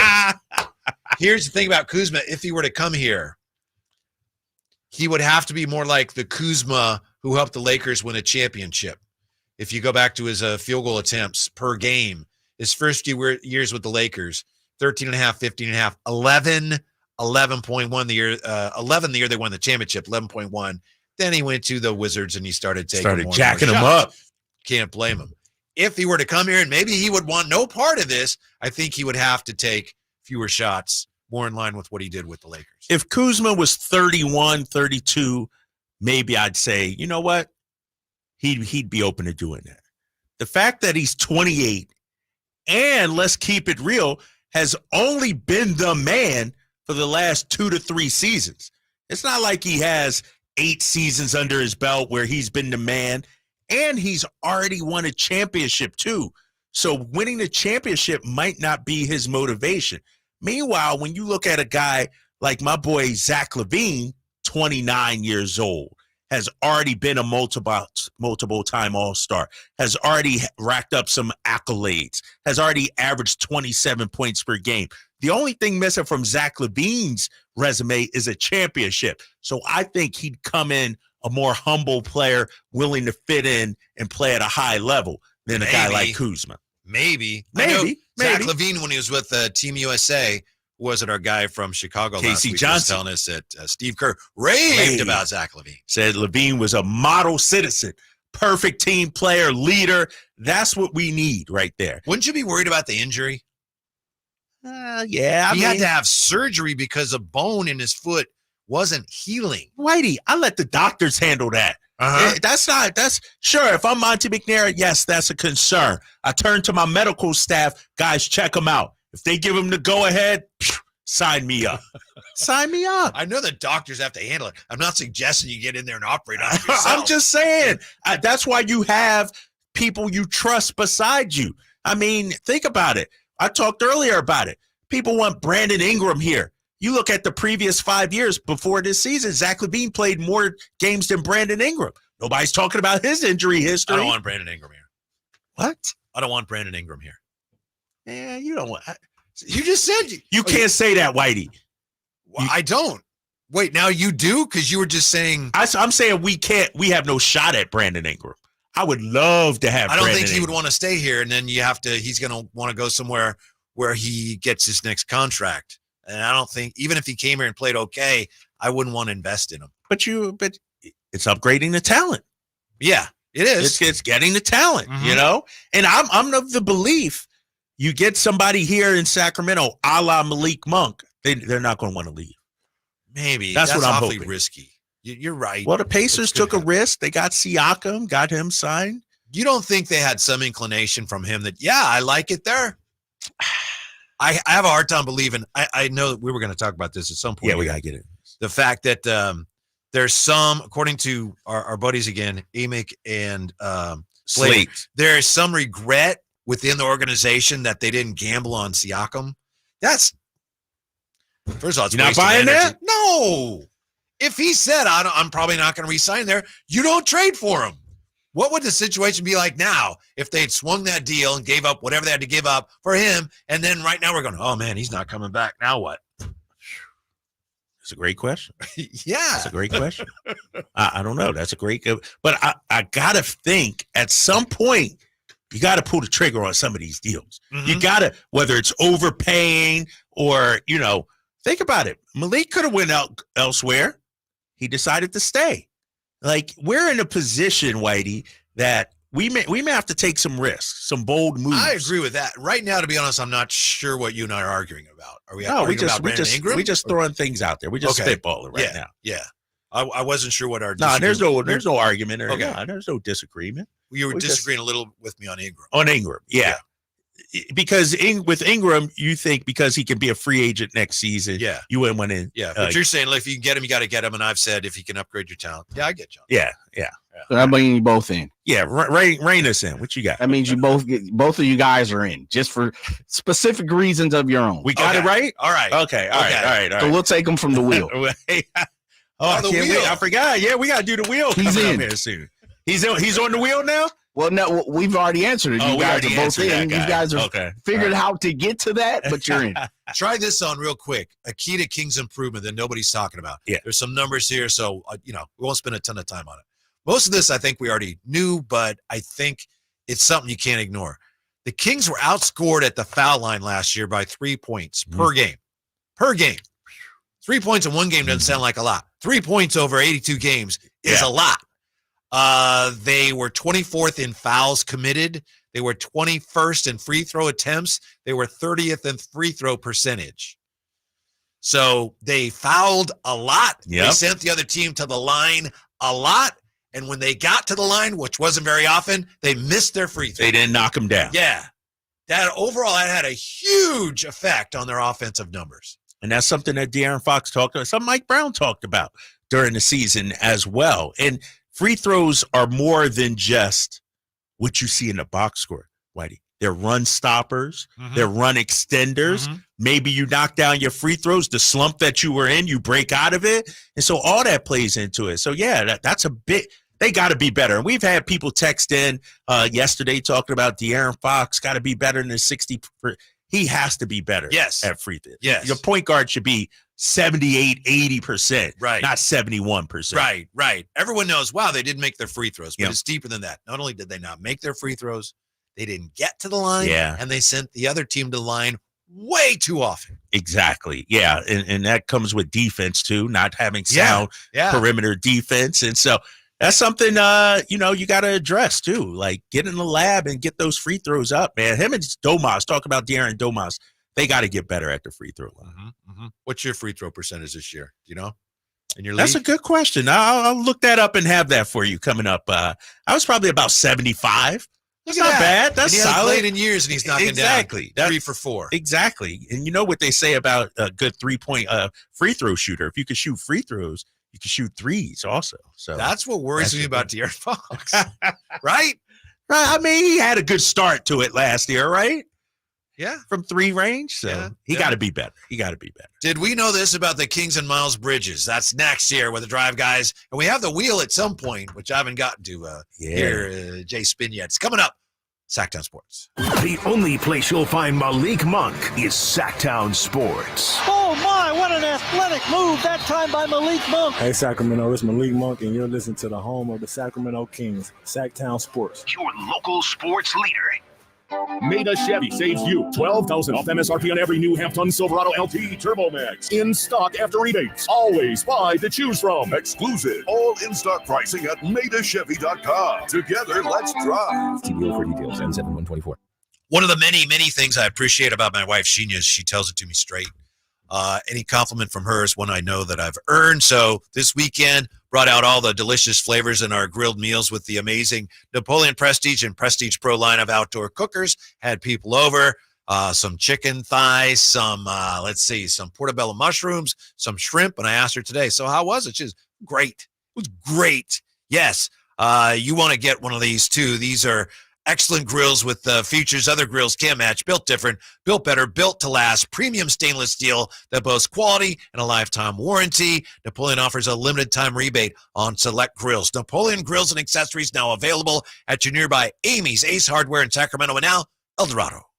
I didn't ask to be thrown in the streets with nowhere to go. I didn't think I'd survive. But I did ask for help, and Covenant House was there for me. 1 in 10 young adults will experience a form of homelessness this year. For these kids who didn't ask to be put in this unthinkable situation, Covenant House is there. Covenant House helped me break the cycle of homelessness in my family. They gave me the love that I needed. Over 2,000 young people will sleep safely in a Covenant House bed tonight. When youth who are experiencing homelessness have a hot meal, a safe place to sleep, medical care, and love, they can overcome heartbreaking challenges and have a brighter future.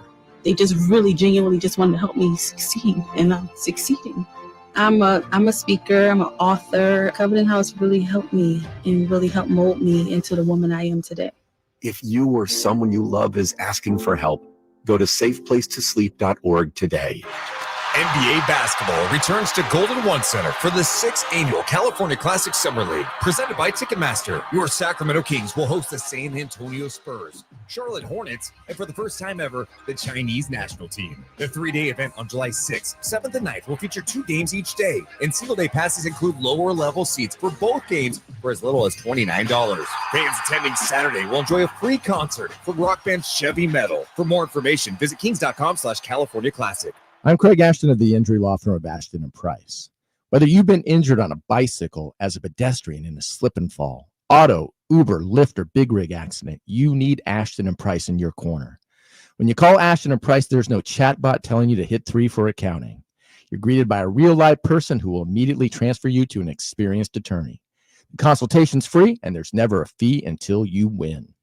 Remember, for the best advice, don't think twice. Call Ashton and Price. At the Good Feet store, we take pain very seriously. Whether in the foot, knee, hip, or back, Good Feet makes over 300 styles, flexibilities, and sizes of pain-relieving arch supports. With 26 bones, 30 joints, and over 100 muscles, tendons, and ligaments in each foot, a lot can go painfully wrong. So there's a trained arch support specialist at each Good Feet store to give you a precision fit. Come in for a free fitting and test walk. No appointment necessary. Good Feet arch supports are HSA, FSA eligible. The Good Feet store in Sacramento, Roseville, Vacaville. Online at goodfeet.com. Stuck in a downtown meeting marathon? Need a post-work pick-me-up? Head over to Public House Downtown, the corner of 16th and L Streets. That's right, Public House Downtown, your one-stop shop for good times. With 60 beers on tap, come catch the game on 25 HD TVs. Public House Downtown serves up creative American food all day long. Lunch, happy hour, dinner, and even weekend brunch. Public House Downtown. Food, beer, sports. Want to see the menu or plan your visit? Check out their website at phdowntown.com. Find your crew and find your fun at Public House Downtown. Hey, what's up, everybody? It's Kyle Draper from Mercedes-Benz of Stockton. The July 4th holiday is right around the corner, and now's the perfect time to come celebrate with incredible lease offers from Mercedes-Benz of Stockton. Drive home your dream car right now for just $444 per month with just $4,000 down. Or you can enjoy 1.99% APR on select certified pre-owned models. Get your dream car today and enjoy it over the holiday weekend. Just head on down to Mercedes-Benz of Stockton or online at mbofstockton.com. KHTKAM Sacramento, KYMX HD2 Sacramento. Take it on the local level. Live and local, 6 a.m. to 6 p.m. Monday through Friday. From the Power Business Technology Toshiba Studios.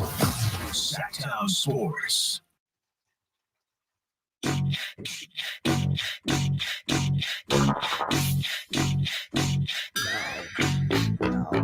Live and local, it's the Drive Guys.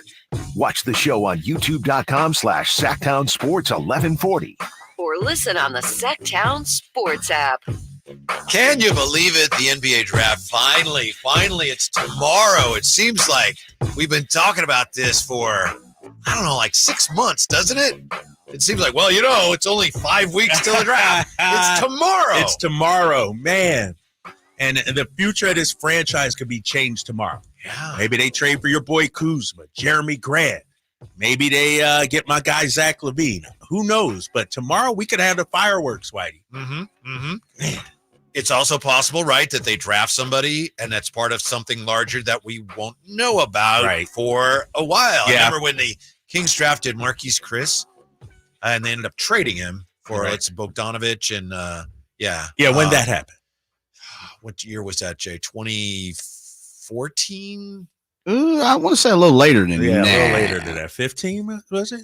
Well, whenever it was, and obviously we'll look it up, you may know. But it was funny because Marquise Chris is from Pleasant Grove. So a lot of people were going, like, oh, this is great. Next thing you know, nope, sorry, there's been a trade.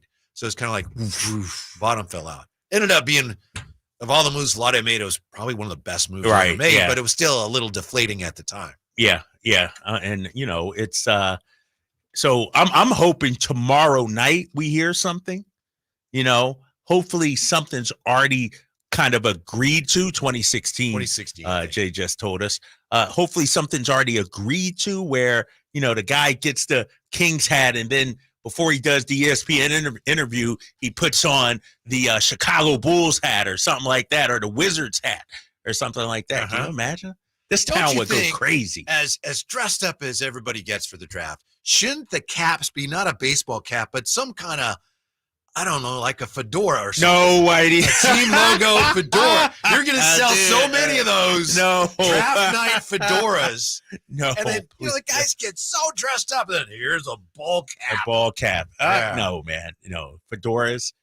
Nobody under 60 Kangol. wears it. All right. A Kangol. Okay. Yeah. I'd rock the Kangol. I could do that. Fedoras. Come on. I was just trying to think of a hat that was appropriate. What other hats are there? I mean, top hat? Bucket hat? Huh? Bucket hat? A little bucket hat? Little apple cap? Yeah. You're going fishing, though. How about a little visor? Like a softball visor? Let's go play pickleball. Right. In our visors. Oh, man. From the 916, you should put your name on it so we can give you credit. How about putting a trade package together for Jeremy Grant? I think he would work great for the Kings. See, I don't know what you sound like, so I'm going to assume that's how you talk. I hope he doesn't sound like that. Let me just start off with that. I'm warming up to Jeremy Grant. And I know that's your guy for a while. He wasn't my guy for a while. But it's been a while, since he was your guy. Right, for about 4 months ago, you were all in on Jeremy Grant. But here's the thing about Jeremy Grant that entices me. And this is something I brought up 4 months ago. 6'7", Jay. 7'2", 7'3" wingspan. So he plays bigger. He defends bigger than what his size is. That's what we need. We need a long, athletic wing defender. Jeremy Grant can be that, and he can knock down the outside shot, too. Oh, yeah, he's a really good shooter. Supposedly Dallas is kicking the tires on that? Yeah, come a calling. Here's why I don't think the Kings will get him. I hope they do. I don't think they will because from what I've read, Portland knows how valuable he is. Portland knows that teams like the Kings are circling them right now. Yeah. Portland knows that if they want him, it's going to cost them a lot. They have the leverage, and they're not in a situation where they're just feeling like, we got to get rid of this guy. Right. So it's going to cost a lot, probably more than the Kings are willing to part with. You know what, though, fellas? And it just hit me, and you're right, Whitey. I agree with you. We've been talking about the Toyota Corolla LE package. Yeah. What's the Land Cruiser package, or what's the Lexus package, or what's the Mercedes-Benz EQS 450 plus SUV from Mercedes-Benz of Stockton? You have to go to another team. We don't have that on our What's our best package? And I'm gonna say this, not including Keegan Murray. Then you can't give up the EQ. Then damn, we don't have it on. We don't have the hybrid. Yeah, the 450. We can order it from the factory. That's gonna take a while. Right. If we throw our Toyota package in this first round draft pick and maybe another one, I think we're getting towards, a decent BMW 323i or something. Like we're getting a little closer. Can I tell you, by the way, honestly, that happened to us. Sheena wanted a couple of years ago. She wanted a Camry hybrid, and we were calling all over Northern California. Finally, we found it, and we got it at Elk Grove Toyota, and I don't have anything to do with them, but that's just the honest truth. And they said, we don't have one, but there's one being built right now. Would you like that one when it's built? And she said, yeah. And we got it because they were in such demand. Was this pandemic? Like, where was this around? What years? This was about 2 or 3 years ago. Yeah. I've had that happen to me. And, really? But I learned my lesson. It was with the Tesla. Before the Mercedes, I had a Tesla. And this is back when you had to order the Tesla, Yeah. And so I'm like, all right, I'm going to get this Tesla. It's September. They're like, all right, it'll be built. We'll deliver it February. That's what kind of back. Yeah. 2 weeks later, hey, We actually got one for you. And I should have known right then that something wasn't wrong. That car gave me headache after headache after headache, dude. They gave me the lemon. And so thank goodness for Mercedes, man. They rescued me. Like, seriously. How you going to say, yeah, we'll get it to you in February, then the next week, I got one. Here it is. We got one, actually. Somebody backed out. Right, somebody backed out or something. Something was up. And so, yeah, that happened to me too, man. Fellas, let me ask you about Jeremy Grant real quick, because this is something I don't think we've had a conversation, and I was pulling Jeremy up a little bit, just looking at a few statistics. Jeremy's 30 years old. He's a little older than I thought. Long in the tooth a little bit. Yeah, and that sounds crazy to be 30 years old. Take me back to 30. But he doesn't does he fit the calendar for the Kings if he's 30 years old? Because most of the people, I was going to say most of the people we've had conversations that hit a 3 in their number, you guys have kind of been out on a little bit. Yeah, that's true. That's true, I don't Jay. know about you. To me, Drapes, he barely fits it, to Jay's point, because I think the Kings see him, they see themselves as having like a 2 to 6 year window. I mean, 6 is pretty optimistic. But if you're looking like 2 to 4 years, just the front part of that, but it's a good point. Yeah, it's you're not right, a perfect Jay. fit. He got 2 good years, two or 3, probably. And so ideally you want somebody 26, 27, like your boy Kyle Kuzma, right? What's Kuz, 28? Get aboard the Kuzma Kyle train. Kuzma, 28, but he'll be 29 coming up in July, though. So he's getting up there long in the tooth. Yeah, Zach his contract LaVine is much more manageable than Jeremy Grant's. Yeah, though. And my boy Zach LaVine's 29 right now. Ideal, but those guys don't grow in trees, right, though, Jay and Whitey? Teams aren't just giving you 26-year-old 20-point per game scores rolling around. Teams aren't just giving away those guys. Mm-hmm. And you're limited by, obviously, just like when you're trying to get a car, by what's available. Did we know this? I didn't know this. You guys tell me that I just miss it. This was in a Yahoo story today about the Bulls, what they're going to do, the Pistons, the Hornets. Here is the report. Charlotte held conversations with Brooklyn about swapping Bridges in a package that would have brought Ben Simmons to the Hornets in February. Sacramento was another team that inquired about Bridges at the deadline, sources said. I didn't know that. I didn't know that. I have not seen a report that tied the Kings and Bridges. Mm-hmm. Sacramento inquired about Bridges at the deadline, sources said, according to Yahoo. And let me just see real quick who actually wrote this. Jake Fisher. Our boy Jake Fisher, friend of show. I know Jay is the one who a couple weeks ago, he's the first one that I know of that really broached the idea of Miles Bridges coming to Sacramento. I was like, maybe the Kings have been looking into it.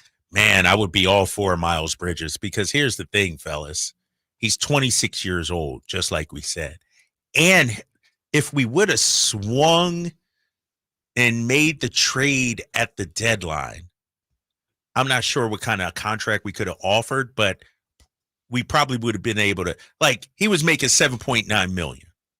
He's going to get more than the mid-level, I think. He's only 25. 25? Yeah. Get out of here. 25? Yeah. He just turned. I got 26. Okay. He's He turned 26 in March. 26, yeah, 26 in March. But he's going to get more than the mid-level, I think, in free agency.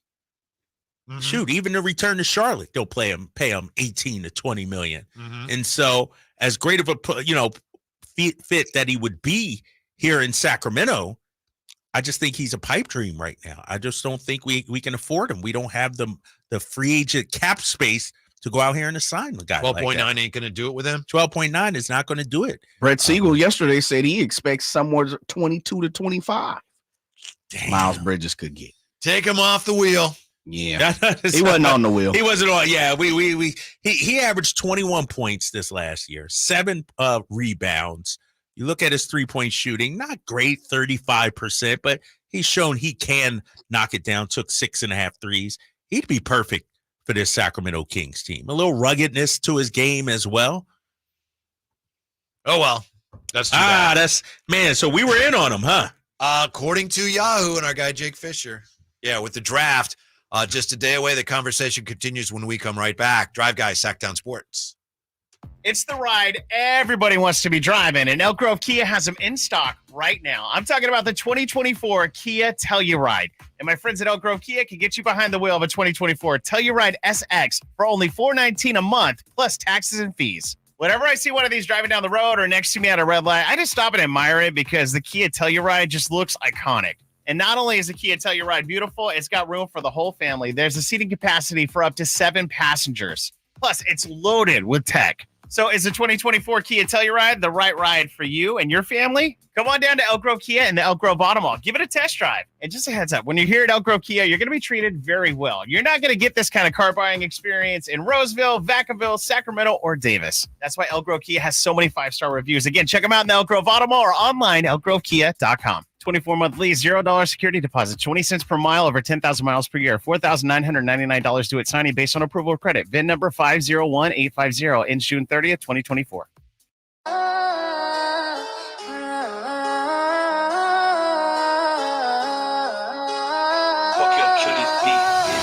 Your afternoon home for Kings talk and so much more. The Drive Guys on Sactown Sports. Will you be disappointed if the Kings select a player tomorrow rather than trade it, or does it depend on who they get? It depends on the player, 100%. If my boy Dalton Connect, Jacoby Walter is there, I'm okay with that. Mm-hmm. How about you, Jay?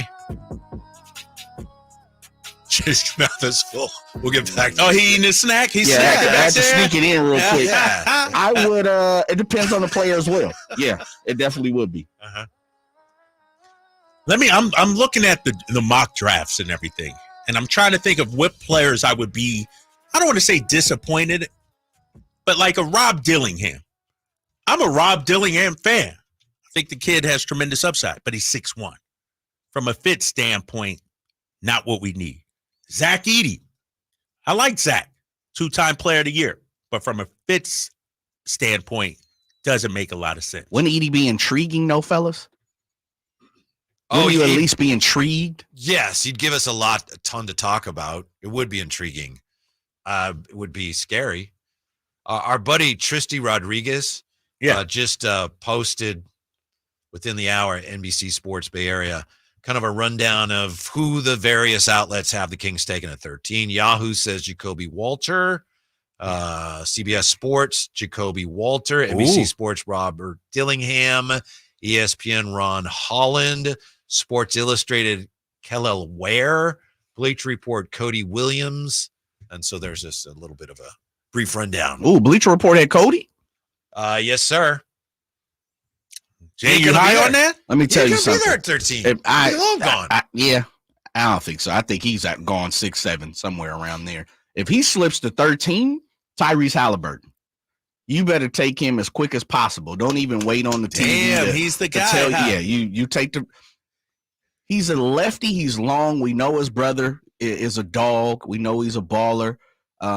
We know he can fill it up. I think the one thing everybody continues to talk about with Cody is how serious is he going to, is his motor fast enough for him to go be a superstar?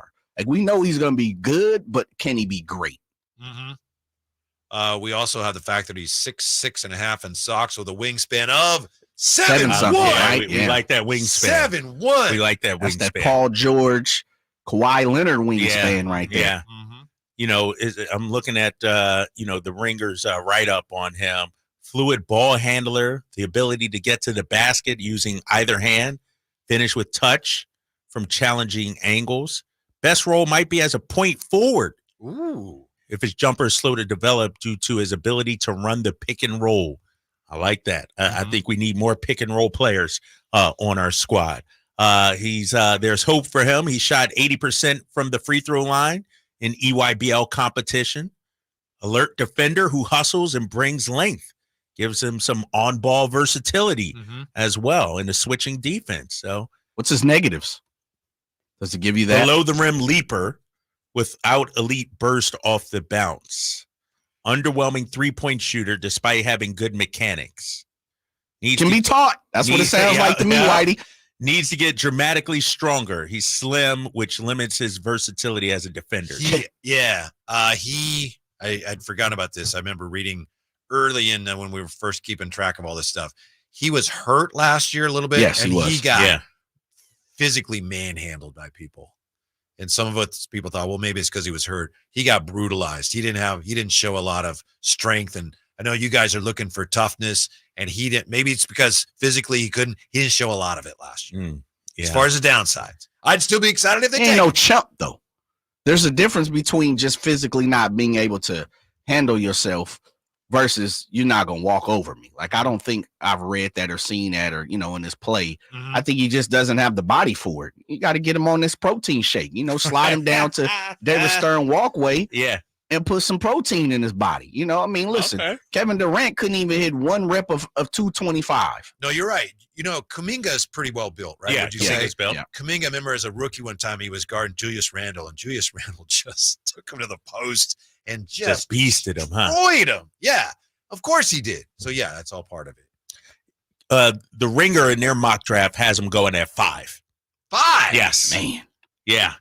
And that's the thing about this draft, though, fellas. You don't know. You got guys going for anywhere from 5 to 15. And so that's why if I'm Monty and if I'm the Kings fans, if they don't make a trade, to me, it depends on who's available there. Like if somebody like a Cody Williams, you guys boys slips down, somebody like a Dalton Connect, who I like, 6'5" guy with a 6'9" wingspan, slips down, I'm okay with drafting that player and keeping him. But if all the guys you're high on, talking about Monty, are gone, you got to try and flip that pick. If we understand what I think we understand about the new cap rules and the apron, if you can trade the pick tomorrow and get a really good player, great. If you can't, if you can still get a good player that you have under, again, it's more of a baseball term, but club control, there's real upside to that. Yes. If a player can help you, and it's like, okay, this guy can become part of our foundation if the player going can help forward. You. Yeah. Here's a name. I don't think we've talked about this guy a lot. A lot of people are high on him. Seems like he may be coming up a little bit. Some are even saying now, the Kings could get a shot at him. Tijuan Salon. Yeah. Salon. You guys familiar out with of him? France. Yeah. 19, I believe. Some people say, kind of an X factor guy, not fully developed yet, but tremendous athletic ability. 6'9" with a 7'1" wingspan. Shades of Aaron Gordon. Take him. And Chandler Parsons. Don't take him. How can you be ashamed of both those guys? I know. I have. That's the Ringer, man. I'm looking at the Ringer stuff. That's like saying, he's a dog, but he's part Rottweiler and he's part Chihuahua. Right. Two different things, right? Yeah. A little Pomeranian in it. Hey, man, hustle, positional versatility, off-ball defense, locked-in defender who's a nuisance off the ball, always contesting shots at the rim, experienced the best season of his career shooting threes. He's not a real good three-point shooter, 31.6%. I think Alan Stiles is over the moon on this guy. Okay, let me ask you a devil's advocate question here with this one, fellas. Is he ready to help the Kings next year at 19 years old? No. Not even close, I only right? think there's a handful of guys that can come in and actually play. And this is something I talked about last week when I forget who we were talking about, and I said, is this guy better right now than Chris Duarte? I don't know, man. To your point, Whitey, you talked about, Julius Randle going against, who was it? It was Kuminga. Oh, Jonathan Kuminga. The NBA is a step up, man. To physicality, it takes players time to adjust to that. And as great as Kuminga was, Moses Moody, their rookie years, it's not like they came in and played 25, 30. It takes time. And so I don't know if any of these guys really are going to come in and be a 20-minute per game guy. Here's a projection, Jay, that answers part of your question from NBA.com. Salomon's athleticism, length, and motor intrigue scouts. His draft stock will likely be determined by how many NBA teams believe in his potential to become a knockdown three-point shooter and or excellent defender. So it's like, he might. Who wants to take that risk? He should be able to impact the game in transition immediately. Here's another one of these comps that leaves you going, what? Based on those swing skills, Salomon could represent more athletic versions of players like Otto Porter Jr. Okay. Al Farouk Aminu. Yeah, okay. Or Jonas Jerebko. Oh, my boy Jerebko. Jonas Jerebko. Don't hate on my boy Jonas Jerebko. That's my guy. That's my guy. But yeah, that doesn't. That's a wide range. That's a wide range. Yeah, that's Al a wide range. I forgot about Al Farouk. Yeah, Al Farouk. That would be a good one. Yeah, he has some solid years. Good defender. Good defender. Yeah, he developed into a decent shooter, if I'm not mistaken, at the end of his career. And he was always slender. Talking about someone who never really filled out physically. Yeah. So I think the deal that Tijan Salawan is work in progress. And again, as far as what I think we know about the Kings, they can't afford to pick somebody like that. Right. Can they? Now, I mean, I don't think so. I from a cap standpoint, it helps you out, like you were saying. But you draft a player like that doesn't help you right now. And I need to be better now. You need to make limited the playoffs. ways to do that. One of the ways is with this pick. I can't. It's not wasting it, but I can't pick somebody who can't address my immediate needs. Exactly. And it's it'd be different if we were a 2 seed or something like that. And we can let guys grow. But you need help right now. And the way to do it, to your point, draft, free agency, trades. And if you're not moving that needle closer in the draft, you got to look at other ways by way of trade. One Groovy Greg says Cody Williams is averse to physical contact. Yes, that's one of the things I've heard about our guy Cody Williams. Yeah, we don't need that. Not really a big fan of it. Yeah, that's we need somebody who loves the contact, especially the way they officiate in the NBA now. How about this, Corey? Whoever they pick, they better be on the floor and not in the crowd. Meaning somebody that can play. Yes. Not just sitting there watching, I agree. In street clothes or, going down to Stockton all the time. We need an NBA player. It's too bad in a way because you'd like to be able to get a guy at 13. Like, we love this guy, but it's going to be a while. That's all right. We got time. Well, the Kings don't have time. We can't afford have time. Not right now. We need somebody to help us get back to the postseason right now. 339-1140, 1-800-920-1140. Tin has been hanging on. What do you got for us, Tin? Thanks for hanging. Yeah, I got to get some off my chest. Yes. Why did Jordy Fernandez leave during the Kings uprising? I mean, it's been 2 years of recent success. Why is Jordy just going to take off to Brooklyn? So he could be a head coach and make billions of dollars. That's cool too, but turning down stuff that's is cool also too, cool. but thank you, Tin. I mean, that's it, right? You can't. Right, you can. I mean, come on. What does he tell you? Yeah. Go there, beat a guy, make millions, and come on. Remember when the Hawks hired Quinn Snyder? I have to be. I was with Jerry Reynolds, and I was saying, "Boy, I don't know if I'd take that job." And he's like, "There aren't that many of these jobs out there." You're taking it. Yeah, exactly. You get a head coaching job, you got to take it. Yes. When we come back, can we spin the wheel, Jay? Yes. Yeah, this wheel. Oh, it's next year. We'll figure out whether we're in or out on all these players that could be on the Kings' radar. Are they on the wheel? We find out next on Sactown Sports. Sacramento weather is brought to you by the Roseville Auto Mall. I'm meteorologist Heather Waldman in the KCRA 3 Weather Center. Clearing Tuesday night. Wednesday will be bright and sunny with morning temperatures in the upper 60s and afternoon temperatures in the low 90s. Get the latest forecast on the KCRA News and the KCRA app. It's the 4th of July sale at the Roseville Auto Mall, where you'll find the largest selection of vehicles in Northern California. With unbeatable deals and amazing financing options, there's never been a better time to drive away in your dream vehicle. The Roseville Auto Mall, where your perfect ride awaits. So my home is also my office. And before I can focus, every room's gotta be clean. That means tidying up and spraying my Febreze Air Mist. Ooh, that's fresh. Febreze Air Mist scents are all high quality. They fight any weird funk, and they give my air an instant boost of freshness. So not only does my home smell good, I feel good too. After I Febreze, it's time to start my day. Breathe happy, Febreze, la la la la la. Drivers who switch and save with Progressive could save hundreds, which could be life-changing. I mean, you could put that money towards that zero-turn lawnmower you've always wanted. And after using its edge-shaping technology to meticulously sculpt the face of the Mona Lisa into your grass, you'll become the undisputed king of Saturday morning lawn care, leaving your neighbor and sworn enemy Gary to question his place in the delicate neighborhood ecosystem. And it's all because you could save money switching at Progressive.com. Progressive Casualty Insurance Company and Affiliates, not available in all states.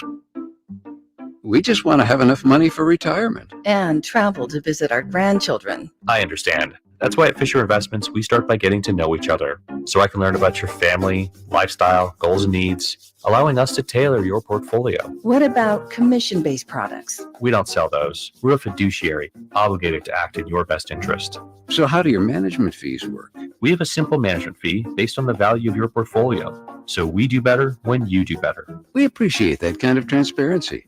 We also check in with you regularly to keep you up to date on the markets and your portfolio. Well, what other services do you offer? As a client, you have access to resources on investing, financial planning, estate planning, Social Security, Medicare, and more. Wow, sounds like Fisher Investments has everything we need. At Fisher Investments, we're clearly different. Learn more at fisherinvestments.com. Investing in securities involves the risk of loss.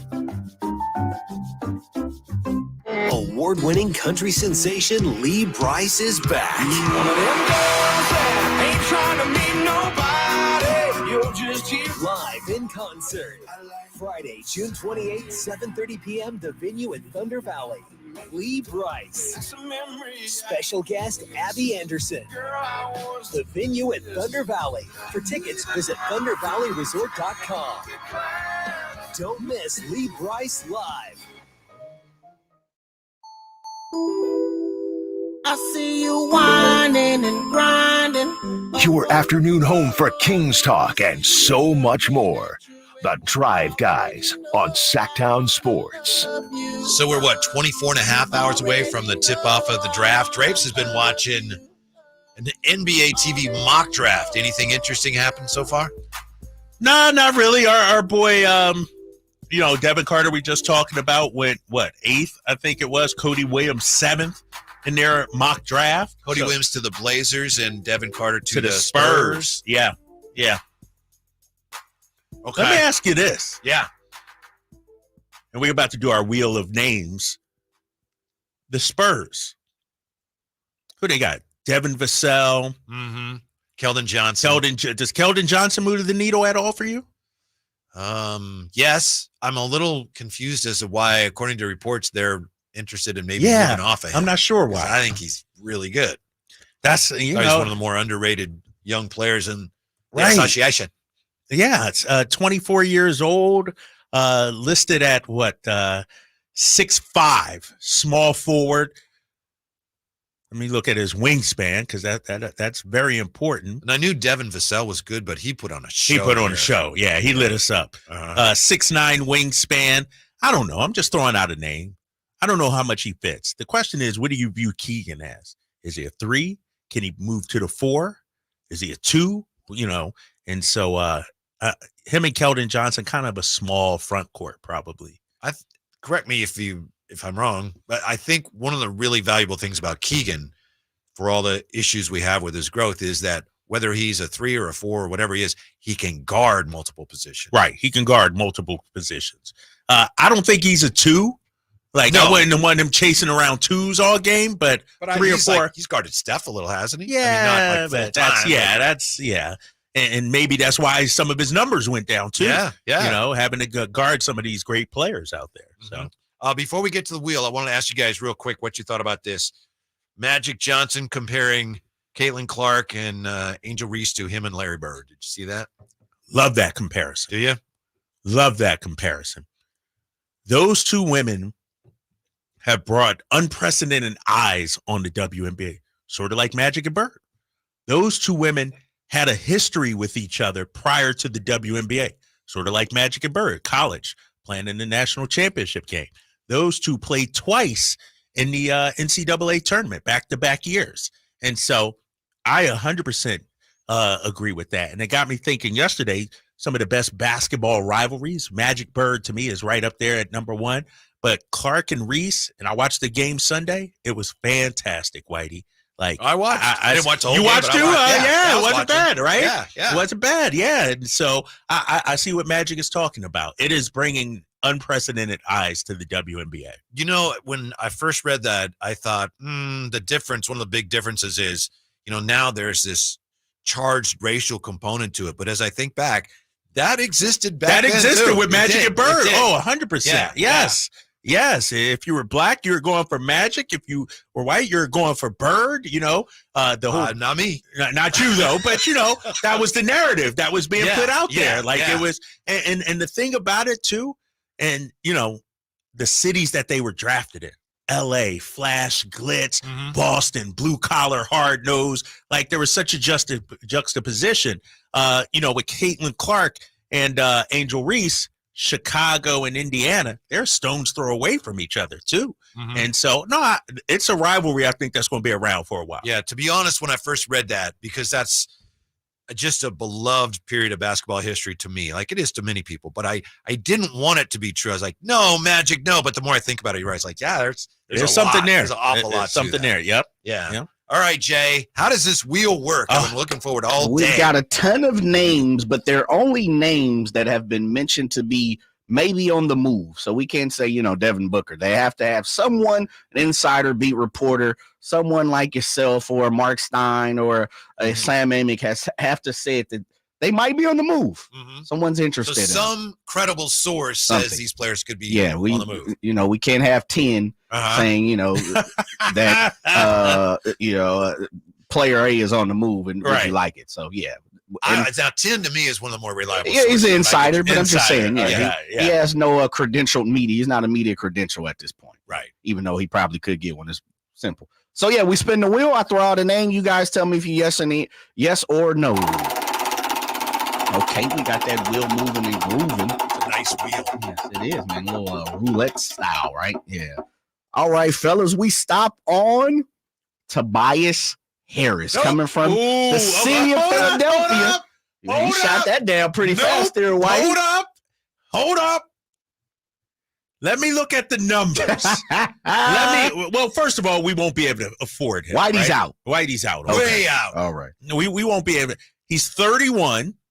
Out. Hold up, Whitey. Well, I'm saying to that point. I'm saying to that point. So 31, you're out. 17 points per game last year. 35% three. Year before that, 39%. I'm out on Tobias Harris also. I was just bringing it up. He was Harrison Barnes before Harrison Barnes was Harrison. Dang. The problem with Tobias Harris, fellas, is outside of, I think, his third full year in Philly, his regular season averages were always higher than his postseason averages. Yes. You know what I mean? Like when you want guys to step up, raise the level of their game, Tobias Harris went the other way. If I need somebody to be in a Goldfish commercial, the crackers with Boban, he's the first son of a gun I'm calling. Other than that, not interested. All right, we're both out on Tobias. All right, we're spinning the wheel again. You can go first on this. They said that quick. I'm out. That was quick. All right, fellas, the wheel's coming to an end, and it stops on, according to Fred Katz, who covers the New York Knicks, Mitchell Robinson may be on the move. Mr. Draper, are you in or are you out on Mitchell Robinson, who's coming off an injury, but we know he can protect the rim. We know he's tall, he's lanky, he's a good defender. He started for the Knicks, who are a good team. We know the injuries brought down the Knicks this past postseason. Are you in or out on Mitchell Robinson? 26-year-old Mitchell Robinson, shot blocker, 8.5 rebounds per game. I'm out on Mitchell Robinson. Ooh, and here's why. I think he's a starter in this league. I think he wants to be a starter in this league. Now, if you're saying yes to Mitchell Robinson as our backup center, I'm for it. But I think he's more valuable and other teams would offer up more to get him. So I'm out on Mitchell Robinson. Robinson rounding third. He's coming home. Here's the throw, and he is out on Mitchell Robinson. Out on Mitchell Robinson, I don't think too. he has the offensive skills to be a good fit for what we're doing here. Right. He would help me, but I'd have only if I played him fewer minutes than he'd want to play. There you go. Really good player, not a good fit, the way I see it. Out. All right. Both of you guys out on Mitchell Robinson. Can we get somebody that we in on? We'll head towards back to the board, man. We'll see how it goes. Jay? I'm in on Tobias Harris on a 1-year flyer. Okay. I'm out on Mitchell Robinson for pretty much what you guys talked about. All right, fellas, we land on someone that is kind of been controversial over the last offseason. Not big controversial, but small controversy. Minute played for the Dallas Mavericks, Timmy Hardaway Jr. Wow. He really fell off this year. His shoot, he was a 6th man of the year candidate. Then he fell off drastically, and they couldn't even keep him on the floor in the postseason. So I'm out. Oof. Dang, Whitey, I tell you, man, you let one postseason just changes mind. Change the whole mind. You're like, whoosh, disappeared. I'm going to say I'm out, but for a different reason. Now that we have Malik Monk, he's our 6th man. What's Tim Hardaway? No, wait a minute. You said he might be starting. No, I never said that. Okay. I never said I thought Klay he would Thompson. start. I was, Okay. we were talking in relation to Klay Thompson. I would start him over. But Malik is going to be our 6th man for all the reasons you guys talked about earlier.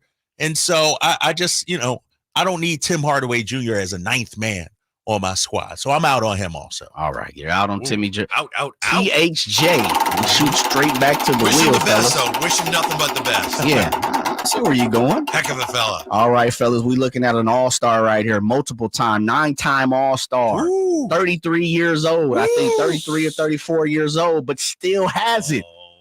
Single-handedly has almost beat the Sacramento Kings if it wasn't for Malik Monk in the triple overtime career high. Paul George. Whitey, you in or you out? Been rumored to come to Northern California. Out. Doesn't mean he can't come to Sac. Out on Paul George? Wow. Yeah. The For what future reason? Hall of Famer? He's just never going to be quite as good as he is getting paid to be. Really good player. Man. Never quite that elite superstar. For what I'd have to pay him, nah. I don't think he'd fit here. He'd never come here anyway. I don't want him. You don't know that. Out. No, he might opt in and get traded. Right. Might be able to get him by way of trade. Uh-huh. Might. I don't want him. Take him if you want him. Jump on him. I'm out on Paul George. To get Paul George, you got to trade Keegan. And Paul George at 33, how many more years does he have? 2. It just the timeline doesn't work. It's just not worth it. I'm out on Paul George. How about you, Jay? I'm in. I said it yesterday. Jay, you ain't on everybody. No. Actually, I'm not. There's a few people I haven't been in on, but I'm in on Paul George and the fact that I think he becomes the best player on your team. Immediately. I wouldn't argue with that. Immediately. And I think one thing that you have talked about over the last couple of weeks for me, Whitey, is you got to have talent. I think Paul George, and we've seen it. LeBron is going to get a 3-year deal. He's going to be playing to 41 years old. Now, if he follows through, LeBron's a different guy. The other thing I said, and I said this to Drapes yesterday, I've always thought Paul George has gotten the short hand of the stick. He signs up for something, and it never works out that way because of other people around him, and he takes the pressure. He takes the grunt. And we just saw it here with the Clippers. He's carried the Clippers over the last 2 or 3 years. I mean, carried them. He's got to be tired at this point. I just think he has one final push. I think he has 3 good years left in him. And I would love for him to be the best player on my team. And that lets you know if you got a couple of other all-league guys. We'll spin the wheel one more time. One more spin. One more time for the day, fellas. Find somebody. Yeah, Whitey's out on everybody. You are out. You. Oh, yeah, me too. Me too. How about this name, fellas? We've looked at him, and when I say we, the Kings have looked at him. We go right back to New York. OG Anunoby. You in or you out there, Drapes? We know he's turned down his deal. He is an unrestricted free agent. Yeah. It's going to take a little creative financing, but we know he's available. You in or you out, Drapes? I'm in on OG Anunoby. Not sure how you get him, but if you could bring OG here, look at the Knicks when he played versus when he didn't play, their record. I think they only lost like 4 or 5 games. And so he's a defender. He can knock down the corner 3, still in his youth, still young. I'm all in on OG Anunoby. I would not give up Keegan Murray in any kind of sign and trade or anything like that for OG, but I'm an OG Anunoby guy. I'm in on him. I'm out on OG Anunoby, although I acknowledge everything Drape said about how good he is certainly true. But here's why I'm out on him. He is going to be looking for a lot of money. And let's just put aside, well, the Kings probably couldn't afford him. Okay, let's just, for the sake of argument, discussion, assume they could. Here's why I wouldn't give him all that money. Games played 74, 67, 69, 43, 48, 67. What did he play this year? 50. He's hurt a lot. He got hurt this year in the playoffs. He's a really good player, but I can't rely on him to stay on the floor. Dang, he gets hurt a lot, and I'm going to be paying a lot of money to watch him sit there in street clothes and go to his rehab session. I'm out. Out. You and Jay's out? Yeah, I'm out. I'm with you. I don't think he's gonna be healthy enough. He to me he's the next Kawhi Leonard. He's gonna miss 30 games every year for whatever reason until proven guilty. Like, it's the reverse. He's not innocent. He's proven guilty right now. So until proven innocent, man, he's got to show me he can play 60 games. I'm out on it. And as much as he's good defensively, I don't really see the offensive game from him. It hasn't developed for me. I haven't seen it. So at least you were in on at least I'm in on somebody. Here go a couple real quick yesterday, Whitey, that we got to get you down on the list. Me and Drapes are both in on Caleb Martin. You in or you out? You're in on that. In on that one. How about Clint Capella? Me and Drapes are out on Clint Capella. All right. How about what was the other one? Najee Marshall. Me and Drapes are both in on Najee Marshall. On him Beautiful. Yeah. Good money. All right. Fingers crossed that something happens. Something got to happen, soon, right? Speaking of all these big names, are any of the league's big names moving on? An update on that when we return. Sactown Sports. Jerry and Kenny here from Bell Brothers. And if you even thought of replacing your old, outdated, inefficient windows, now is the time to take action. Right now at Bell Brothers, when you buy one window, you'll get the second one for 30% off. That's right. Buy one, get the second one 30% off. That's real savings, up to $6,000. You have to buy at least 4 windows to qualify, and you can't mix windows and doors. But beyond that, every second window is 30% off. For example, when you buy 10 windows, you will get 5 windows at 30% off. We also have 0% interest financing available for qualified buyers. Call for details. To take advantage of our buy one, get one 30% off sale, call Bell Brothers now at 916-444-1234 or find us online at theNoSurpriseGuys.com. The No Surprise Guys, Bell Brothers. Stuck in a downtown meeting marathon? Need a post-work pick-me-up? Head over to Public House Downtown, the corner of 16th and L Streets. That's right, Public House Downtown, your one-stop shop for good times. With 60 beers on tap, come catch the game on 25 HD TVs. Public House Downtown serves up creative American food all day long. Lunch, happy hour, dinner, and even weekend brunch. Public House Downtown. Food, beer, sports. Want to see the menu or plan your visit? Check out their website at phdowntown.com. Find your crew and find your fun at Public House Downtown. Hey, what's up, everybody? It's Kyle Draper from Mercedes-Benz of Stockton. This 4th of July, we know it's right around the corner, and we know what that means. Grilling, hanging with family, for me, even golfing, and of course, riding around in my all-new Mercedes-Benz EQS SUV. I'm here to tell you this 4th of July is the perfect time to celebrate with incredible lease offers from Mercedes-Benz of Stockton. You can drive your dream car for just $444 per month with $4,000 down, or you can enjoy 1.99% APR on select certified pre-owned models. I urge you, go to Mercedes-Benz of Stockton right now. I did it, and it's the best car driving experience I've ever had. From the sales team to the service team, Mercedes-Benz of Stockton treats you right. So get your dream car right now and enjoy it over the holiday weekend. Visit Mercedes-Benz of Stockton today or online at mbofstockton.com. Just tell them your boy Drape sent you.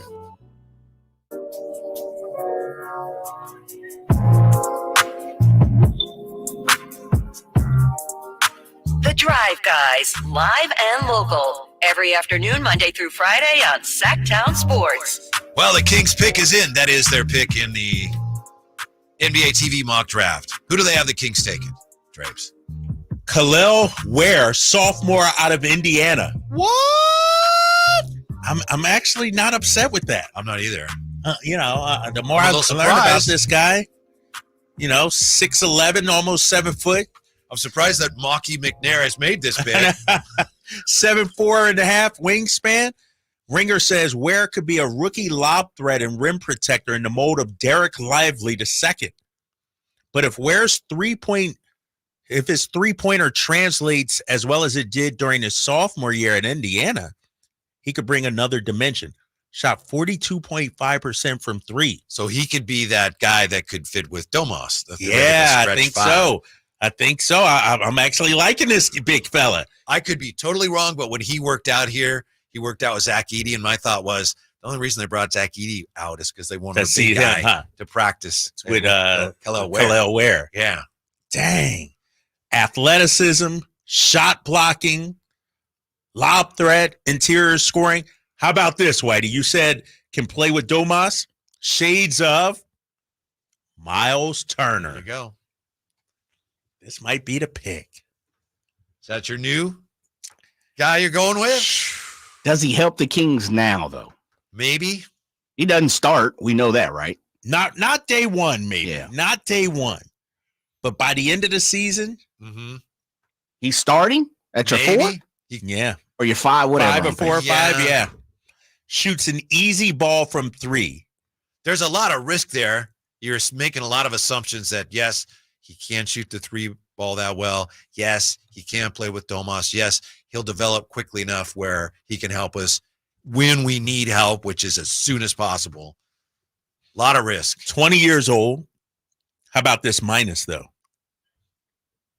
Effort and focus have wavered going back to high school. He'll disappear for an entire half. His desire to box out and play with physicality is a notable concern. Honestly, I couldn't pick anybody. If I was a GM and there were issues Those like red that flags, about anybody, I would say, hey, I can't do it. Yeah, I'm with you on that. Man, I like him as a player, though, it sounds like. 15.9 points, 9.9 rebounds. By the way, you mentioned Derek Lively because one of the comps was Derek Lively. Isn't it incredible in just a year? Derek Lively, people are crazy about Derek Lively. Dude. I mean, as far as the talent evaluator. Yes, yeah, Derek Lively. And I think as great as Derek Lively is, rim protection, lob threat. Remember he hit a corner 3 in the finals? Something, and people are like, whoa, he has that to his game? Watch out. So now people are all in on Derek Lively and his future. So that's the Kings mock pick. Yes. Khalil Ware. Who made that, if you guys don't mind me asking, on NBA.com or NBA TV? I'm not sure I who the don't know. Yeah, I'm not I sure. don't know who the other guy Brendan is. Hayward, Andy Katz, my guy Chris Miles. I don't know who the 4th guy is. I don't recognize him. Good question, Jay. Yeah, that's a good question, Jay. That's a good question. Let me check. Let me look up here. Yeah, fine. Let me know who that 4th guy is on NBA TV. But Khalil Ware, man, this is they did bring him in for a workout. Like they did take a look at him. And that's the thing, Whitey. When you look at it, who knows how these workouts went? He might have crushed Zach Edey. I thought you were going to find out for us. My guy ain't text me back yet, though. Hold on. Yeah. Everybody going quiet on me. Day before the draft, I try not to give out anything. So hopefully I'll have something by tomorrow. But the Khalil Ware, man, if only he had a motor. It would scare me. I would be excited about the upside, but it would scare me if that's who that's. I agree. Can we all agree you can't get this pick wrong, though, if you're Sacramento? Oh, yeah. Like, whoever you draft, even if it might be this can't be a throwaway pick. This can't be a Marvin Bagley 2.0. Like, this has got to be an NBA player at some point in his career. That's why, to me, if I were making it, I couldn't pick Ware because maybe, it's that high ceiling, low floor thing. Right. So somebody like, just for example, De Silva. It's like he's pretty solid, right? There's a really good chance he's going to be an NBA player. Maybe not a star. So I would think if you're going to make the pick and keep it, somebody like that. So and there's better examples than him, but I mean that type of player. Yeah, I'm with you. Khalil Ware. We're not in the take it flyers or risk or these guys got to be blue chippers, guys we know are going to pan out and be in the league for a long time. I'm with you on that. NBA free agency predictions. Are any big names going to go anywhere else? It's interesting because I don't even know if he's a bigger name, but a lot of people think that Isaiah Hartenstein is going to end up signing with OKC. Really? Yeah. And I know he's not a big star. We were making fun. Remember, back in March, maybe it was, we were at the arena before a game, and we were making fun of the fact that the Athletic or the Ringer, I think it was the Ringer, they had Isaiah Hartenstein higher in their player list than Malik Monk. Remember that? I remember that. We were saying, This guy, angry. I think it was right before they played the Knicks. Yeah. I mean, Hartenstein, he's that, next big thing kind of guy. Yes. People are hype on, high on for some reason. He had a really big year. Yeah. I mean, solid player, solid starting center.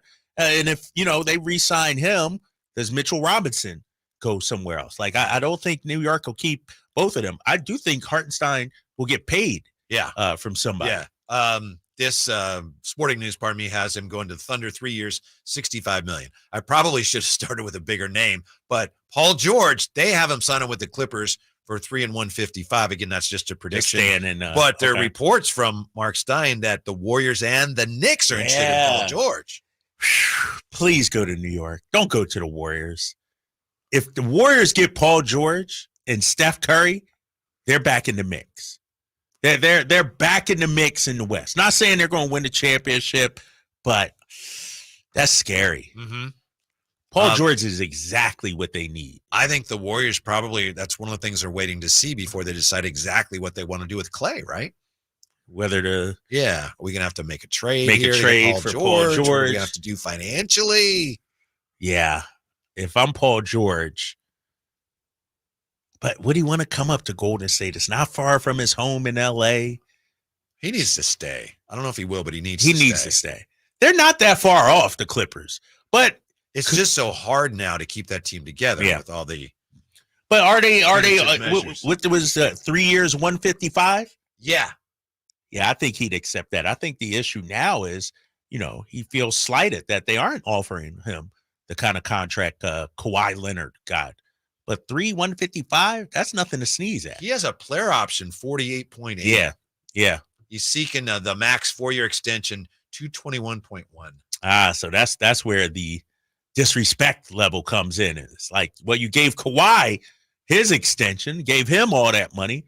What about me? Mm-hmm. You only going to offer me 3 years? Mm-hmm. Mm-hmm. We also have Klay Thompson. Prediction here is Klay Thompson will sign with the Magic 3 years, $70 million. There it is. The years has been an issue for Klay. Did you guys read, again, it was in that piece by Slater and Sam Amick, they surmise that maybe one of the reasons Malik stayed, we all know how much he loves it here, and that's the main reason, of course. Maybe one of the reasons he stayed is because there weren't a lot of multi-year offers out there. And so the Kings, 4 years. Yeah. So more we're not years. even sure. My point is we're not sure the Magic even are going to be offering as many years as Clay's. Right. It might only be, 3, did they say? 3 for 70 is their prediction. Yeah. Yeah, maybe Malik wanted more years and Sacramento was willing to offer that. Orlando might only been willing to offer 3 years. Right. And so he wanted more guaranteed money, Well, the main reason is he loves it here. Yeah, right. His best friends on the team. Friends. Come on. You're right about that. You're right. Let's not be silly. They got DeRozan staying with the Bulls also. KCP, Kentavious Caldwell-Pope, the prediction from Sporting News. Denver. 76ers. 4 years, $100 million. That would put the Sixers. That would be a major pickup for them. Mm-hmm. What's the number on that? The money? $100 million over 25 a year. Wow. Damn, for KCP. Uh-huh. That would be a big perfect piece around Joel Embiid and Tyrese Maxey. Yeah, defender, knock down threes. I like everything Tobias Harris was supposed to be for them, right? Yep. And that would put Denver in position where they'd have to be scrambling. Yeah. There's a lot of teams in the West, even the good teams, looking for help. When we come back, is the Kings' most pressing offseason work? Is it already done? Next on Sactown Sports. I didn't ask to be thrown in the streets with nowhere to go. I didn't think I'd survive. But I did ask for help, and Covenant House was there for me. 1 in 10 young adults will experience a form of homelessness this year. For these kids who didn't ask to be put in this unthinkable situation, Covenant House is there. Covenant House helped me break the cycle of homelessness in my family. They gave me the love that I needed. Over 2,000 young people will sleep safely in a Covenant House bed tonight. When youth who are experiencing homelessness have a hot meal, a safe place to sleep, medical care, and love, they can overcome heartbreaking challenges and have a brighter future. They just really genuinely just wanted to help me succeed, and I'm succeeding. I'm a speaker, I'm an author. Covenant House really helped me and really helped mold me into the woman I am today. If you or someone you love is asking for help, go to safeplacetosleep.org today. Whitey here, reminding you that not all gas grills are created equal. Bring out all the delicious flavors in your grilled meats with the amazing Napoleon Prestige and Prestige Pro line of outdoor cookers. My Napoleon Stainless Steel Pro Series gas grill has turned me into a grilling pro with features other grills cannot match. They're built different, built better, built to last. Made with premium stainless steel that boasts quality and a lifetime warranty. I may never want to cook indoors again. Napoleon grills and accessories are now available at your nearby Amy's, Ace Hardware in Sacramento, and now El Dorado.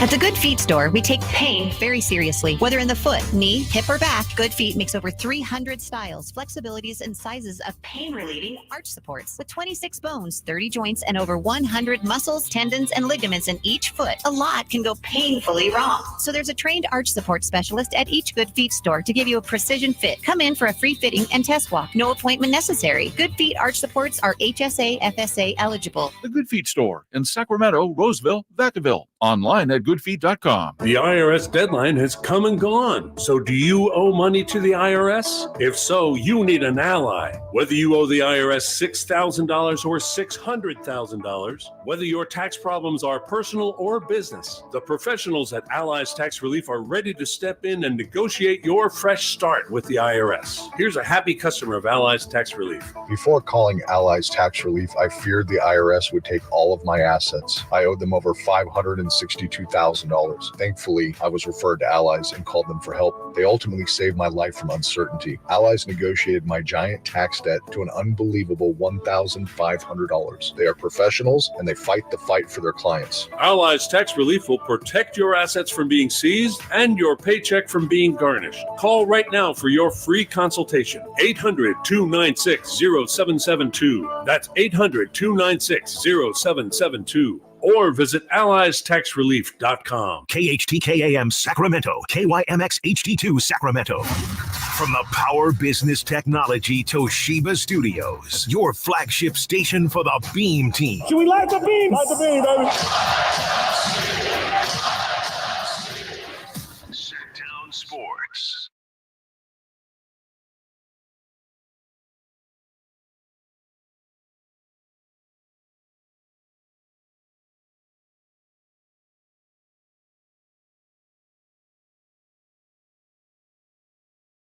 Through Friday, Sactown Sports. 24 hours now away from the NBA draft. Every year I get so excited about the draft, Jay. Last year was kind of disappointing for Kings fans, right? Oh, Yeah. Olivier Maxence Prosper, they traded the pick. This year, one way or the other, there should be something meaty to chew on. Yes, trade and or player. I get where Yes. you're going. Yes, sir. Yes. I'm with you. Something to get excited about. Are we all in on the fact of we want this to be traded right now? Are we universally pushing that this pick is traded? Yes, I think so. But like you guys said, depending on who the pick is, if they keep the pick, it could live with it. Yeah. Okay. It's interesting. We have some comps here on the chat. 339-1140, 1-800-920-1140. By the way, you want to participate in the conversation, give us a call. You can shoot us a text on the YouTube chat. Here are some of the comparisons. Some of the guys in this year's draft being compared to former Kings. We were just talking about Kel'el Ware, who apparently there are issues about his motor. Someone's comparing him to, let's see, Vincent says he's been accused of not having a good motor. Takes plays off. Willie Cauley-Stein, take two. Oh, Willie was my guy too. Yeah, he is my guy. He is my guy. Vincent Ramirez says De Silva is Francisco Garcia. I'll take it. Francisco Garcia was a good player. If you can get scrappy and made the most of everything. Absolutely. And he, Francisco Garcia was a New Yorker. Didn't back down. Could hit the three, could shoot it when he needed to. I'll take that. Mm-hmm. I'll definitely take that. What happened to your guy as far as a professional basketball player? What happened to your guy, Willie Cauley-Stein? Focus. I think is just what they're saying. Just what they're comparing Kel'el Ware to is Willie was the type of person. He has a lot of different interests outside of basketball. And I'm not the person to point to and say that's the reason why. I'm not sure. I wasn't with Willie every day, wasn't in practice. He showed flashes, talent. There were runs, kind of a la Rashawn Holmes. Like there were runs at points in time where it's like, man, if Willie Cauley-Stein plays like that, we're all good. Then there were times where it's like, oh man, we need Willie to focus up. And so I just think Willie has some other focuses in life. He is in clothes, fashion, a lot of different things, culture. And so just for whatever reason has not worked out for him, especially in the NBA. But I think Khalil Ware can shoot it a lot better than Willie Cauley-Stein. Yeah. Drape, somebody on the chat was just comparing Khalil Ware and his questions about his motor to Willie Cauley-Stein. So we were just talking about what happened to Willie Cauley-Stein. I wonder sometimes, Jay, too, whether Willie Cauley-Stein just wasn't interested in being the type of player that the Kings wanted him to be. True. I remember when they were playing the Knicks one time, and that was, Porzingis was the unicorn. And I remember Willie Cauley-Stein publicly saying, I can do that too. We're like, no, you can't. But maybe in his mind, it's like, that's what I want to do. It's interesting about Willie Cauley-Stein. I remember he had a game against the Celtics. I'm trying to remember what year it was. And he looked like the unicorn. He came out there 27 points, 13, 14 rebounds. And I was like, man, this dude never did anything after that, though. And I don't know what happened. Was he in love with basketball, though? I don't think so, right? Yeah, that's kind of what I was saying. That's what you're talking about? You listed is Willie, who's my guy, he has a lot of different interests outside of the game of basketball. Right. And he's seen himself in a different light. And that's a great example, Whitey, of he's always saw himself a little different than what the organization saw that, view Willie Cauley-Stein, which was a rim runner, play good defense, protect the rim, pick and roll a little bit, maybe develop a 10 to 15 footer, work on the elbow. The other part I will say this, though, and there's no secret in this, the Kings organization was in a turmoil of trying to figure out as well. And the development of Willie Cauley-Stein, to me, and I was around the team a lot more at that time, always seemed like they didn't really know what they wanted to do in certain aspects. There would be times, and you guys know this, we're privy to this. You come to the game and it's 3:00 and, you guys talk about this during the show at the arena. It's 3:00 and they would have Willie out there handling the ball, dribble. It's like, that's really not his game. Like, I understand you're working on his handle, but there's some other things that probably are more pressing than for him to be trying to drill up and down the floor like a point center, point forward. He wasn't that guy, and so that was my opinion on it. But I truly think Willie has some other interest outside of basketball, right? In life. Yep. Before we get back to the phones, one more thing on that draft and Willie Cauley-Stein. That was a weird draft. Yes. Maybe tomorrow will be one where we'll look back on and go, yeah, no one had any idea how that was going to go. Obviously, look at how these players turned out. But that 2015 draft, Cat first. Okay. D'Angelo Russell second. Jahlil Okafor, Porzingis, Mario Hezonja, Willie Cauley-Stein, Emmanuel Mudiay, Stanley Johnson, Kaminsky, Justice Winslow, Miles Turner, Trey Lyles, and Devin Booker. Booker was 13th. Weird. 13th overall, Devin Booker. Yeah. Man, there's some names on that list. Weird draft. My boy Bobby Portis, 22nd. How about that? Really? Overall. Yep. Man, there were some players like the bottom half of that draft. Keep it going. Let me after the lottery. Who's 14? Campaign. Okay, still in the league. Kelly Oubre. Okay, still rocking. My boy Terry Rozier. Okay, T. Rose. T. Rashad Vaughn. I don't even know who that is. Sam Decker. Remember him? Yeah. Jerian Grant. Okay. DeLon Wright. You thought Jerian Grant was going to be good? Oh, man. DeLon Wright. DeLon Wright there at 20th. Yeah. Justin Anderson. Remember him? I don't. Virginia. Played at Dallas. I don't. Bobby Portis at 22. Then a poor man's Kobe Bryant at 23. You see this guy's video in the FIBA World Cup last year? Rondé Hollis Jefferson. Yes. You see the way he was lighting up the RHJ. He was killing it.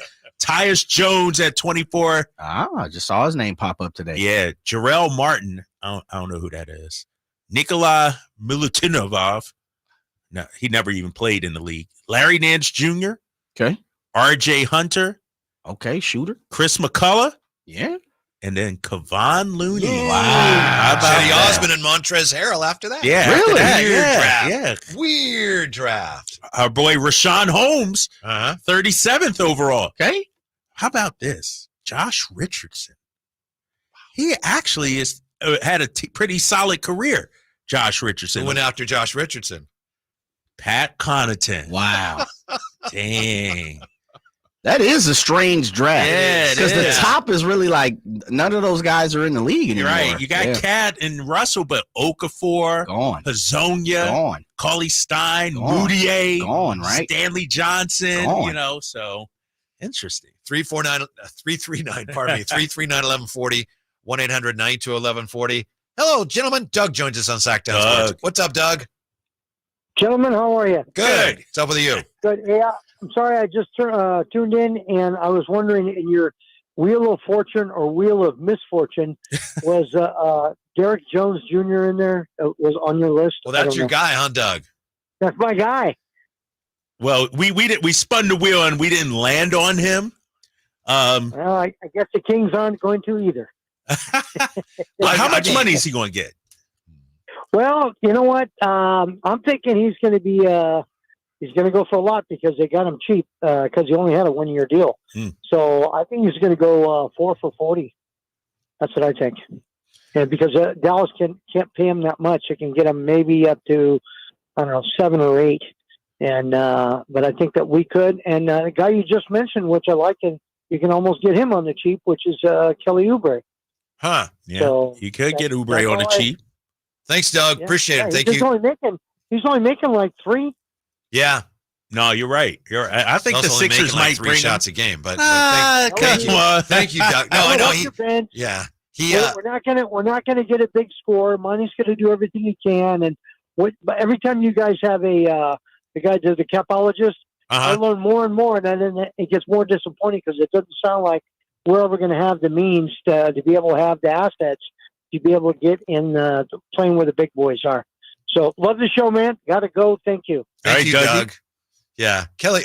You're out on Kelly Oubre, and Yeah, who was I the first guy he mentioned? He mentioned Derek Jones. Yeah, you're out on Derek Jones now too. I've been in on him. No, I've been in on him. I thought he got exposed in the finals. He didn't play well in the finals, but I'm still barely in. Okay. Yeah, it's all right. moved down my, my Dub G list, which isn't as famous as the D list, but he's still on my list. Yeah. Oubre, though, I've said this before. I think if the Kings were looking at him, he played when Mike Brown was with the Warriors, played for the Warriors, and it just didn't go. I don't think anybody was happy. Really? I'd be surprised. I bet you Mike Brown would not be interested, but Right. could be wrong. Right. Derek Jones Jr., though, is an interesting one. Where does he fit in if he came here? He's not going to come here unless he's starting, probably. Right. Right. Perfect 3, isn't he? Is he? So Keegan's your 4? I wouldn't move him. I mean, on paper, Drapes, you know how it goes. You call games every day, man. There's a lot of guys who are 5s and 4s that don't look like a 5 and 4. But I need a 6'10" guy, Jay. That's what I'm saying. Is Derek Jones Jr. your starter, though? My thinking is he would probably have to be. I mean, he started on Dallas, Yeah. you know. I don't think he's going to come here to be a backup. You know what I mean? I think they were kind of in the position of, till they made the trade, he was kind of a little bit everywhere up and down the roster. Derek Jones. I mean, I like him. There's some things, and I actually have looked up his contract a few times. He made 2.7, and I'm pretty sure I'm spot on with that. 2.7 last year, and kind of the same thing with Malik. They can only go up 20%, and so he can be offered non-birds, right? No hard cap situation was 3 and 3, so like $6 million together, 2 years. Damn. But if you use a MLE, you can get to about 10 million, if I'm not mistaken, with him. And then a biannual, I believe, can get like right up under 10 annual. I really like Derek Jones Jr. I've looked his contract up a few times. He's there for the taking. I think if you throw, yeah, I think so. I think there's going to be interest. He had a nice year. But I think he's there for the taking. I think, a 4 for 40, which, I think that gets it done for him. A 3 for 21, probably, a 3 for 25, 27, 30, something like that. He had a decent year shooting the ball, too. 34% from threes. Decent. Mm-hmm. Don't sound like you in on Derek Jones. I don't know, man. I'm looking at the fit and just Last year was his second year in his career where he averaged as many as 1 assist a game. This is why I'm out on Derrick Jones Jr., fellas. Is Domas a three-point shooter? Nope. How would you classify De'Aaron Fox? He's a three-point shooter. He shoots them. He could knock them down. Uh-huh. I don't know if he's a shooter, but he could knock them down. Uh-huh. Now you're adding Derrick Jones Jr., a player you don't have to respect from the three-point line, really. I don't know. Defensively, I love him. I think he's great on ball, lob threat, all of that. Long, athletic. But he shrinks the floor on us. I'm splitting the difference between you guys. Like I said, he's on my list, but he's not one of my priorities. Yeah. If I'm striking out in other places, I'm coming for him, and I'm coming hard, but he's not one of the first guys I'm going after. He's on the third, fourth tier free agency list for you. Sure. Gotcha. Yeah, he's on my list, though. Not on the Drapes list. Not on the Drapes list. Uh-huh. Not on the Drapes list. 339-1140, 1-800-920-1140 when we come back. The Kings have already gotten their most important work done this offseason. Is that a thing? Drive Guys back with that on Sactown Sports. It's the Make This the Summer event, and it's going on now at Lodi Chrysler Dodge Jeep Ram. Hi, everyone. Leonard Harrington here, and I want to tell you how we make your buying experience at Lodi CDJR as easy as possible. You can come in for a visit, or you can do everything online at LodiCDJR.com. Just pick out the make and model you want and scroll through our large in-stock inventory. Next, schedule a test drive at the click of a button. If you want to finance your vehicle, you can start your paperwork online too, saving you plenty of time before you get here. And if you're looking to sell your vehicle or looking to buy, we'll give you an instant cash offer online too. At Lodi Chrysler Dodge Jeep Ram, we make it easier than ever to put you into a new vehicle. It's what we do. Online at LodiCDJR.com or in person. We're right off 99 in Kettleman, where we're open till 9 every night and Sundays after church. Prices are better at the Low Price Center. Lodi Chrysler Dodge Jeep Ram. Visit us at LodiCDJR.com.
Wizard. That guy. JJ Redick. Man, if the Lakers can Zach Edey and then they move, what's his name, AD to the 4? Mm-hmm. I mean, it for stretches you can do that. You sure. could do that. And I think LeBron would bring out the best in Zach Edey, make life a little easier for him, put him in a possession to succeed.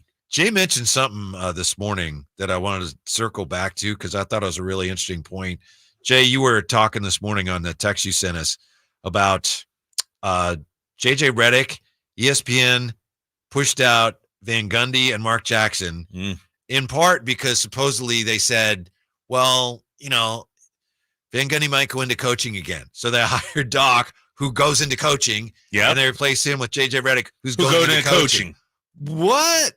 Yeah, ridiculous. And I really missed Van Gundy on the finals. I miss Van Gundy and Mark Jackson. Yeah, they made it fun, man. And I don't – and the thing about them is sports is entertainment. They were entertaining also. No offense to Doris. No offense to JJ. But they didn't have any signature moments other than, I guess, Doris was talking about Caitlin Clark on that one play. But ESPN, man, and I mentioned it to you during the break, their NBA coverage has been awful. Like the finals, you juxtapose suppose them to TNT when you got Shaq, Barkley, Hall of Famers, Kenny. I look at ESPN's coverage. Where the former players at? Sure, they had Josh Hart, Paul George, but those were just visitors. Like there was nobody I don't need to hear Stephen A. Smith and Michael Wilbon's take on the NBA Finals and what needs to happen. We're the former players. They dropped the ball big time. ESPN got to get it together, man. TNT, when you watch that show, you know what you're getting from each guy. They each have their kind of their role, and it's defined, and they fit it, and they've helped to create those roles. Wasn't something that was assigned to them. Like, I'm Shaq. This is who I am. I'm Kenny. And it worked. The thing about Mark Jackson and Coach Van Gundy, they had a history. They had really good chemistry. It was interesting. They went back and forth on certain things. And Redick and Doris, they had no chemistry. They got along fine, but they didn't have any compelling chemistry. Right. Maybe it wasn't even fair to them. They didn't have time to develop that. But so you're left with kind of that was pretty good. Right. You know? And who's their A team next year? Now that Redick's gone too. You got Breen, you got Doris. Do you throw somebody else in the mix? I don't even know who it would be, but this is ESPN we're talking, the worldwide leader supposedly, but their talent department is struggling right now. Jim Garfinkel asked this question on the chat. Hey, guys, since in the past money has kept everything very close to the vest, we never really got these reports leaks. How come we're hearing so much nowadays? It's from the agents. It's not coming from the Kings. Kings don't leak much. You know, they do a good job of keeping everything, like Jim said, close to the vest. I think it's agents, other teams maybe. Yes. Trying to, finagle whatever deals they're trying to get out there. And so, we haven't seen Monty at all. Like, no public press conference. No, like, where's Monty been at? Like, he's not out there, he's not on any radio shows. He's working. He's working. Exactly. And he will talk tomorrow after the first round, though. So you got a good word. How about this notion that, and I think Sam Amick wrote this, Sam and again, Anthony Slater, it's a great piece I've referenced it many times, is the Kings' most pressing offseason work is it already done? With Coach Brown coming back, with Malik Monk coming back, have the most important things they needed to get done this year been done already? Most important. See, I'm with you. I think where you're going, it's like, it's important, but I don't know if it's, there's still many things. There's so many layers. Just as important. Basically, if the most important things are done and you just run it back, that's not right. That's not a good offseason. Right. That's a disappointing offseason. So no, I don't believe I think, like you said, there are other things that are just as important. This team needs to upgrade the talent.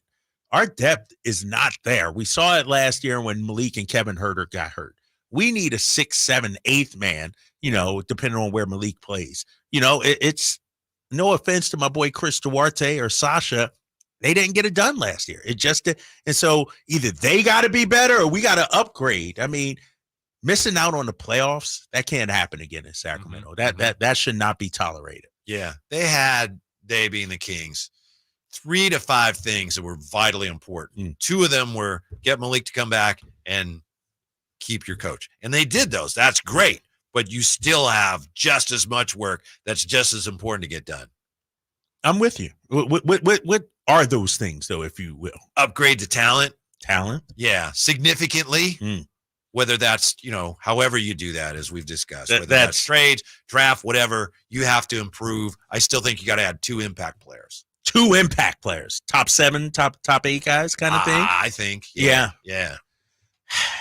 If you want to realistically have a chance to compete in the West. And, and I'm not talking about have a shot at the play-in or maybe you finish, in the top 6, but be a team that has a legitimate chance to maybe get out of the first round. Have we closed the book on Kevin Huerter? Like, can Kevin Huerter redeem himself and come back to be the Kevin Huerter he was 2 years ago here? Or is that ship sailed? To me, I'm not ready to close the book because I have to question whether I want to trade him for this reason. This is an established NBA player, had a miserable year, and he's hurt. His value cannot be any lower. I think as an asset, at the very least, he's worth more than he's worth right now. So why do I want to get rid of a guy when he's not? I know he's worth more than what I could get for him.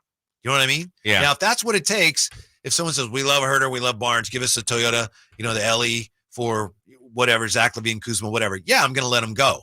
But short of that, if it's going to be a thing where I'm not in a hurry to get rid of him. Can I add one more thing in there? Yeah. And I've said this a few times. I don't think we closed the book on him for just what you said, Whitey. the other part of it is he's interchangeable, and I've been willing to see what the Kings do. Flip-flop him.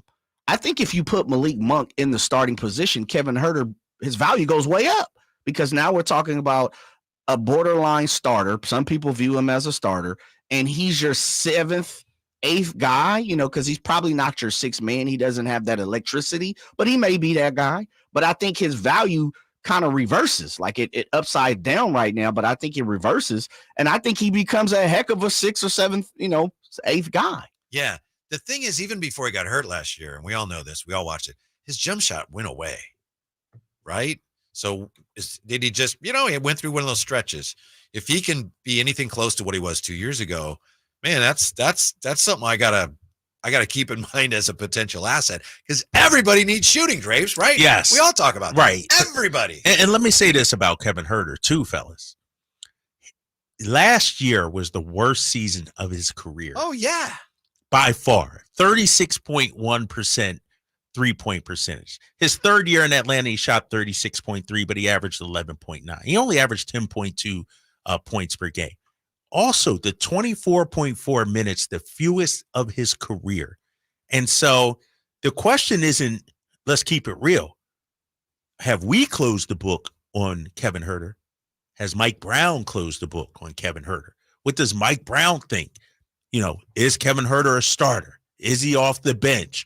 I feel like psychologically that impacted Kevin Huerter.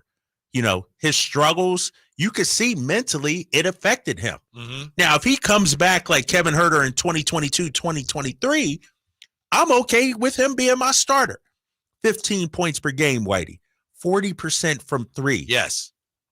As your 5th starter, I would take that. Give me that. Kevin Huerter is my guy. So will the real Kevin Huerter please stand up? And might Monty give it some time during the season to see which Kevin Huerter shows up? To Jay's point earlier that he's been making, maybe you don't make a move with Huerter right now. Maybe you see if he can regain that form he had 2 years ago. Yes, because as you said, he had the worst shooting year of his career, and he still shot 36%. Right. Some guys never shoot 36%. Right. That's true. This guy, that's not embarrassing. Yeah, he couldn't hit the broadside of a barn, and he still shot 36%. You're right about that. And as bad as it felt, it really wasn't that 36%. Come on, man. That's not that bad. Coming up, the new NBA salary rules. I don't pretend to understand them, but I hate them.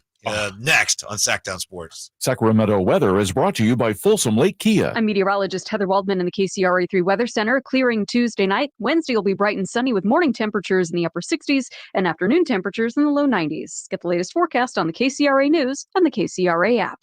Coach Doug Christie here to remind you, if you're in the market for a new car, shop Folsom Lake Kia. Low interest rates, low payments, and 0 down deals with approval of credit. Folsom Lake Kia, over 25 years, right here in Folsom. Hey, it's Carmichael Dave from my good friends at American Energy. Now, I've told you this before, but this is what we call extending a good deal. Right now, American Energy Heat and Air is offering an HVAC diagnostic for $99. Oh, wait, I'm sorry. Never mind. They're offering it free. It's a $99 value, but you get it for $0. Let the American Energy team test your system connections and all the moving parts of that system to ensure that it's functioning properly. Now, this is a limited time offer. Call today to schedule your appointment at 916-520-9990. Speak to the company that has an A+ rating with the Better Business Bureau that's been making the greater Sacramento area proud since 1981. 916-520-9990 or AmericanEnergyAir.com. Tell them Carmichael Dave sent you. Call 916-520-9990 now. Power Business Technology is proud to be 100% independent, locally owned, and managed Toshiba copier dealer. Local ownership cuts out the red tape, allowing ourselves to never be too busy to personally answer the call when our clients need us. Recognized for excellence in service execution, training, and customer service, we're proud to be named a 2022 Toshiba ProMasters Elite Dealer. Contact us today for all of your business printing needs at 844-POWER-BZ. That's 844-769-3729, or visit us at PowerCopiers.com. At Ashton & Price, over the last 25 years, we've won just about every injury case you can think of. Slip and fall, falling merchandise, fell through rotted decking, we won those. Dangerous stairs, falls into holes, dog bites, won them. Injured while pedestrian or on a bicycle, auto, motorcycle, big rig, company vehicle, Uber, or Lyft accident, we've won them all. And the best news is there's no fee until you win. So no matter how you got injured, remember, for the best advice, don't think twice. Call Ashton and Price. Stuck in a downtown meeting marathon? Need a post-work pick-me-up? Head over to Public House Downtown, the corner of 16th and L Streets. That's right, Public House Downtown, your one-stop shop for good times. With 60 beers on tap, come catch the game on 25 HD TVs. Public House Downtown serves up creative American food all day long. Lunch, happy hour, dinner, and even weekend brunch. Public House Downtown. Food, beer, sports. Want to see the menu or plan your visit? Check out their website at phdowntown.com. Find your crew and find your fun at Public House Downtown.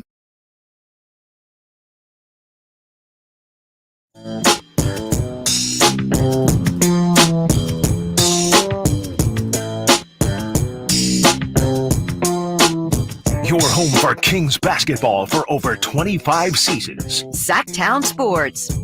Here's an interesting theory. Cambio says Herter was hurt before the injury. You could see it in his form of his jumper. His release was lower. There was something that was off. I tend to think, like you said, Drapes, he just didn't seem comfortable. Yeah. Back to even in the Warriors series, they just totally took him out of his game. Right. And I don't think he started off this last season. Like, it was almost like a carryover from the playoffs and everything. And so, no, man, and I felt like we could talk about Malik's injury a lot, okay, and how that.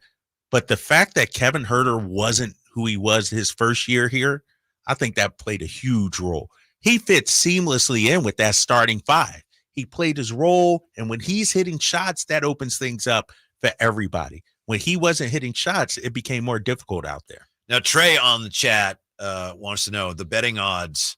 Is Richard Jefferson or Tim Legler the favorite to replace J.J. Redick as a number one ABC analyst, along with Dorsberg? I think Richard Jefferson is the favorite.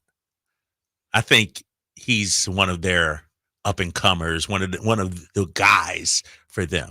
Last time I saw Legler on with Van Pelt, it was their last, I guess it was right after the last game of the finals, and he was like, look, you're on to bigger and better things. We just want to thank you for what you did. So they were giving the big sign-off, and they were intimating that he's on his way to something big. Really? Somewhere. Yeah. I think he might be on their second team. I think Richard Jefferson, the way we've seen his career arc, he's sort of like done more games, To me, he seems like he's the next guy because he's on the second tier.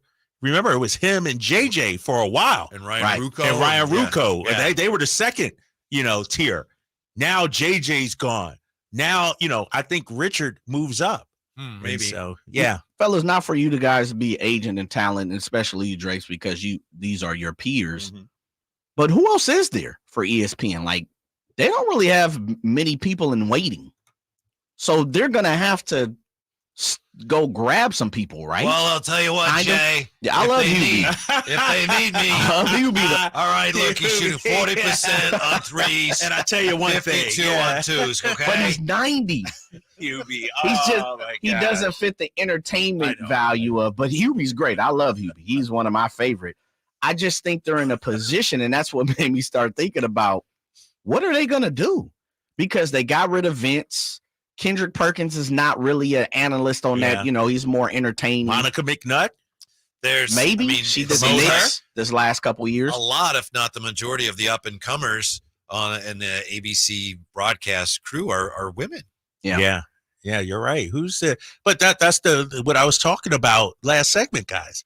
Even when you watch their studio shows, they don't have no former players on their regular studio, NBA pregame, halftime, postgame. They don't have a NBA player. We were talking about Jalen Rose. Man, we miss him. Yeah, and then I know you guys heard the Stephen A. Smith contract negotiation. More money. I'm like, gosh, more power to him. But really, you know who's perfect, and he comes with some baggage, but he's Sacramento's own. Matt Barnes would be perfect. Yeah, Matt Barnes would be a great, and he's done it. You know, he'd be a great guy for ESPN. He's been an ESPN personality. Yes, I may be imagining this.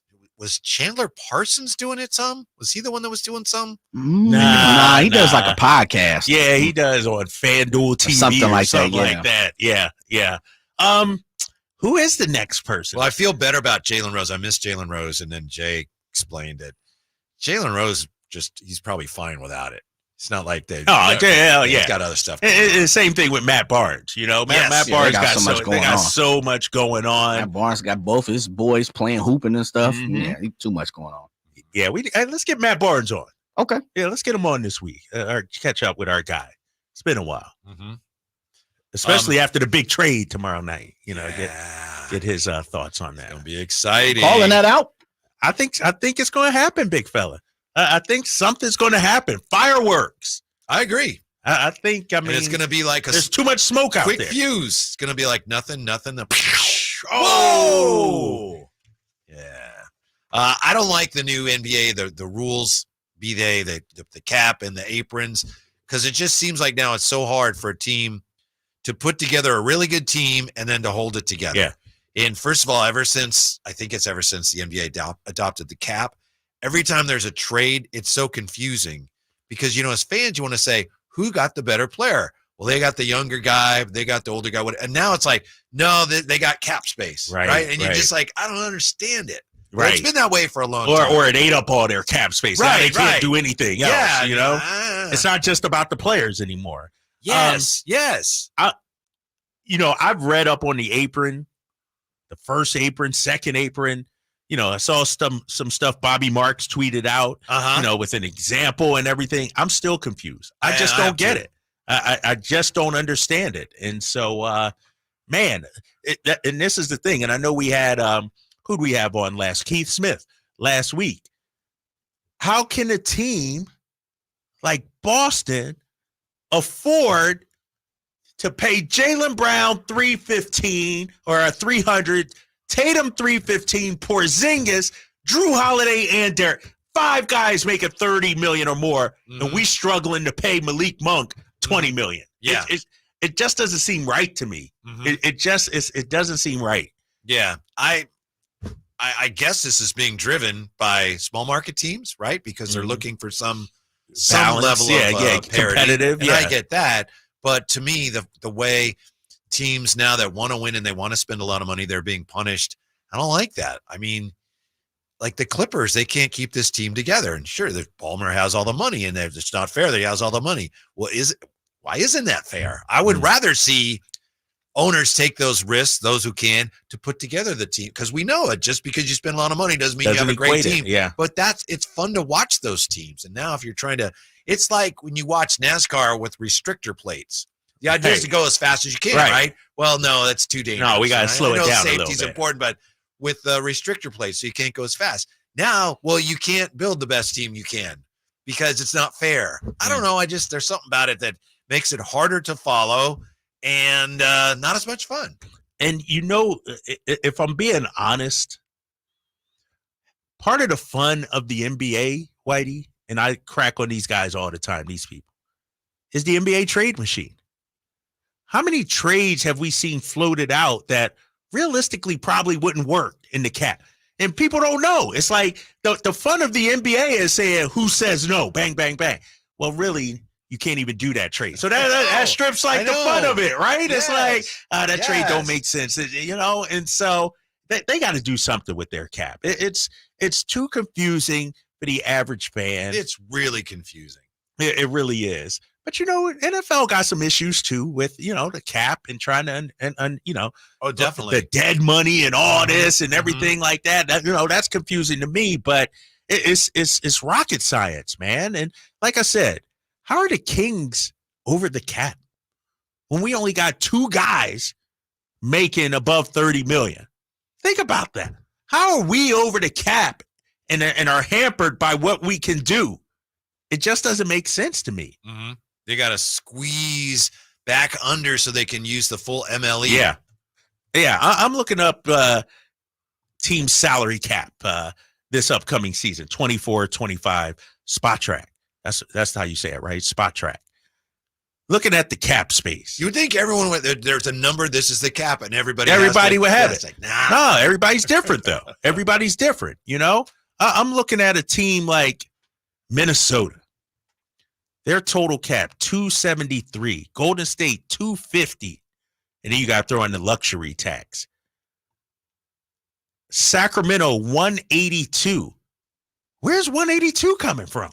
Like, who's making 100? It's a great question. Look, I got to do the math here. Like, seriously. Domas, 40. De'Aaron, 35. So that's 75. HB, they got Malik on there. And Kevin Huerter. Let me do the math. 35 plus 16, 51. So that's 126 million right there. Where's the other 50 million coming from? Keegan, Trey, Sasha. It's just too much, man. Nerlens Noel. They gave yeah, exactly. Nerlens is still on the books. You know, it's confusing, man. Really confusing. Mm-hmm. Yeah, but I guess it's better for business, at least the bottom line. But as far as PR, it's hard to follow. Yes, yeah. it really seem is. Right. That, as you say, a team like the Kings with a much lower overall salary, they're up against the ceiling when teams that are spending more money have more flexibility. Right. And that's what's confusing to me. You know, I look at a team. Let me see.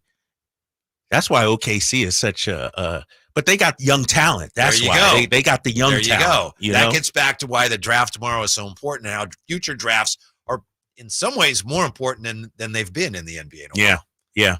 I'm looking at Memphis. Memphis at 186. They got Ja at 36, Desmond Bane at 34. They traded.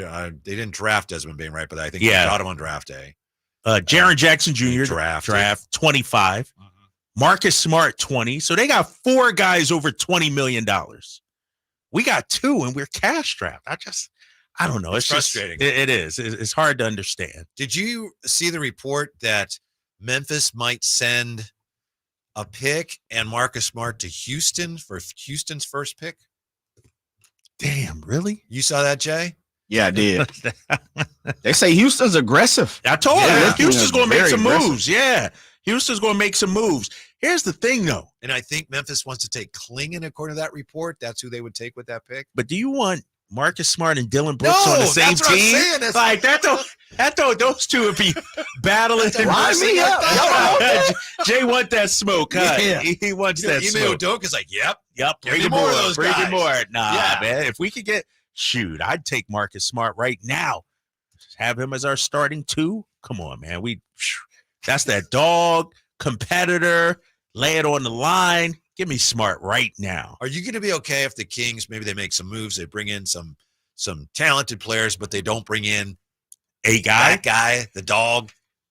So let's say Najee Marshall's the only move. I'd like the move, but I got to see it play out. I still think to be a contender, to your point, you know as well as I do, we got to make another move too. Yeah. Najee Marshall's not going to get us over the hump. How much does bringing back Malik address the vacuum, the dog vacuum? I know. I don't think that much. Really? No, I don't think that much. I mean, Malik was here last year. Mm-hmm. You know, no offense to him, but you know, last couple of years, especially this past season, we still had that same issue. There's no way the Pelicans should beat us like that, and nobody started a fight. No pushing or shoving. Mm-hmm. Come on, man.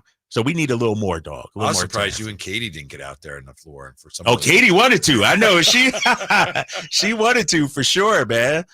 Speaking of the NBA draft, it's getting a little drafty in Whitey's Wayback Quiz. Oh, we got that today. Yeah. Okay. How's that been going? I think I'm on top, right?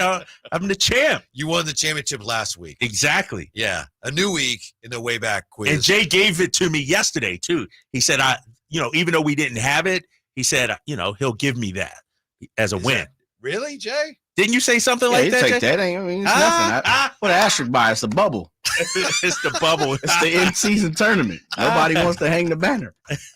It's next here with the Drive Guys on Sactown Sports as we wrap. Sacramento weather is brought to you by the Roseville Auto Mall. I'm meteorologist Heather Waldman in the KCRA3 Weather Center. Clearing Tuesday night. Wednesday will be bright and sunny with morning temperatures in the upper 60s and afternoon temperatures in the low 90s. Get the latest forecast on the KCRA News and the KCRA app. It's the 4th of July sale at the Roseville Auto Mall, where you'll find the largest selection of vehicles in Northern California. With unbeatable deals and amazing financing options, there's never been a better time to drive away in your dream vehicle. The Roseville Auto Mall, where your perfect ride awaits. Hi, I'm Henry Winkler. My eyes are very important to me. My eyes connect me with everything I love. I loved my late father-in-law dearly. He always lit up a room, but his vision dimmed with age. He had age-related macular degeneration, or AMD. And since partnering with Apellis, I've learned there's an advanced form of dry AMD called geographic atrophy, or GA. His struggle with vision loss made me want to help others know about GA's warning signs. For some, colors appear dull or washed out.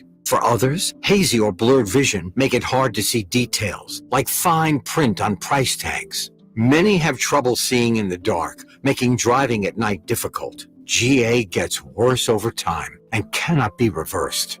If you think you have GA, don't wait. Treatments are available. Ask a retina specialist about FDA-approved treatments for GA and go to gawon'twait.com. At the Good Feet store, we take pain very seriously. Whether in the foot, knee, hip, or back, Good Feet makes over 300 styles, flexibilities, and sizes of pain-relieving arch supports. With 26 bones, 30 joints, and over 100 muscles, tendons, and ligaments in each foot, a lot can go painfully wrong. So there's a trained arch support specialist at each Good Feet store to give you a precision fit. Come in for a free fitting and test walk. No appointment necessary. Good Feet arch supports are HSA, FSA eligible. The Good Feet store in Sacramento, Roseville, Vacaville. Online at goodfeet.com. It ignites something inside of you. Lightning and the thunder. Sets alight an elevated state of being. Days are pure exhilaration. And the nights, they're simply electric. See it, hear it, feel it. Thunder, feel the thunder. Lightning and the thunder. Thunder Valley Casino Resort. Feel the thunder. 18 number ones. What was I thinking? Countless ACM and CMA awards. Sold out world tours. And now, Dierks Bentley is coming to Sacramento for Country in the Park 2. September 28th at Hart Health Park at Cal Expo with Parmalee, I love you just the way Dasha, Kelsey Hart, and more. Plus line dancing, food trucks, and more. Tickets available now at CITVFest.com. Brought to you by Bonnie Electrical Heating and Air and the U.S. Marines.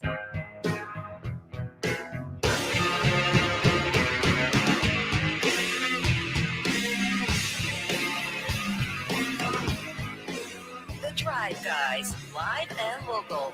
Every afternoon, Monday through Friday on Sactown Sports. Here's a report from RealGM.com. Thank you to Dennis for sending it to me. Bulls prefer to resolve Zach LaVine trade before discussing new deal with DeMar DeRozan. Because there's been reports, I'm sure you've seen them, now that they have Josh Giddey, that maybe the Bulls are thinking, hey, Josh Giddey can play with Zach LaVine. We don't need to move Zach LaVine. Right. So they need to figure that out before the DeMar DeRozan situation. But you being the biggest proponent we know of bringing Zach LaVine here, at this point, you're saying it's probably not practical because of the salaries? Who, Zach LaVine? Yeah. It's practical, but not probable. Meaning, I was just went on a rant about how can these teams do this? Yeah. Are the Kings willing to have 4 30+ million guys? It's tough. Because De'Aaron Fox got to get his extension. Yeah. Keegan's got to get his. And then people say, well, you should spend the money. But that's a lot of money, man. Yeah. That's and that leaves only this much for the rest of your roster. right. And who did we I think was it Keith Smith, I think, who said, and then we're hard cap, right? And then you signing guys on minimums at that. So, it's just not something I think they would do. Yeah. As much as I want them. These rules, they're confusing, but also it seems like, well, that's not right. That's not fair. Right. Huh. Let's get to Jeff real quick. 339-1140, 1-800-920-1140. Hello, Jeff. How are you? Pretty good, White. How about you and Drapes? Good. What's up, man? Drapes, you got to get off this Herder starting. Keon Ellis is the 2 guard. You got to know the coach wants defense. Herder can't deal with that defense. It's in his head. So, he would make a better off-the-bench guy and a frequent starter if somebody gets hurt. That's 1. 2, and you guys are honing in on it. This new CBA is made, and it's an example from the Thunder. You got to have homegrown people, and then you can pay those people, and that's how you get to, like, Minnesota. Yeah. That's the only way you can do it. Now, Minnesota's the one that I'm telling you, there's going to be a boatload of people trying to figure out how to get Towns because they can't afford to have Towns, Edwards, and Najee, I think it is, the power forward. They can play without Towns. That's the team that's going to have to let go of somebody. That's the team that somebody needs to hone in on getting a new starter. Okay, guys? All right, but Nas Reed only making $12 million a year. Let's not. No, but there's the other. You've got another power forward on there. No, you're talking about Daniels. Gobert. You got Gobert. Rudy Gobert is making a lot. I don't see them moving off Towns. I see if they got to do something, maybe they try to trade Rudy Gobert. Maybe, Mike Conley's money, may come off the books or something like that. If I'm Minnesota, Towns is still too young. Him and Anthony Edwards, I want another 10 years out of those 2 guys together. I'm not moving off of Towns. Mm-hmm. They may do something that they wouldn't normally want to do with they get A-Rod and the new ownership in there. Yeah. And they've said, we're going to cut salary. Yeah. Ramsey, Sactown Sports. Ramsey. Hello, Ramsey. Good afternoon, gentlemen. Just want to flip subjects real quick. I went to the Willie Mays celebration last night at Oracle Park. Okay. How was it? And it was simple, but the Giants did it right. Meaning they just had Dwayne Kuiper, Mike Krukow, and Dave Fleming talk. Those were the only 3 to talk, but they played a lot of Willie Mays video montages throughout the night, had people that were close to Willie Mays, including like Barry Bonds, Willie Mays' son, and others. And when you walked out, the statue out in front of Oracle Park covered with flowers and memorial. And they also had like holographic photos that they posted on one of the pillars. You walk out of the front Willie Mays gate and a large 24 that was illuminated. And while the Giants last night, every player wore 24 last night to honor Willie Mays as well.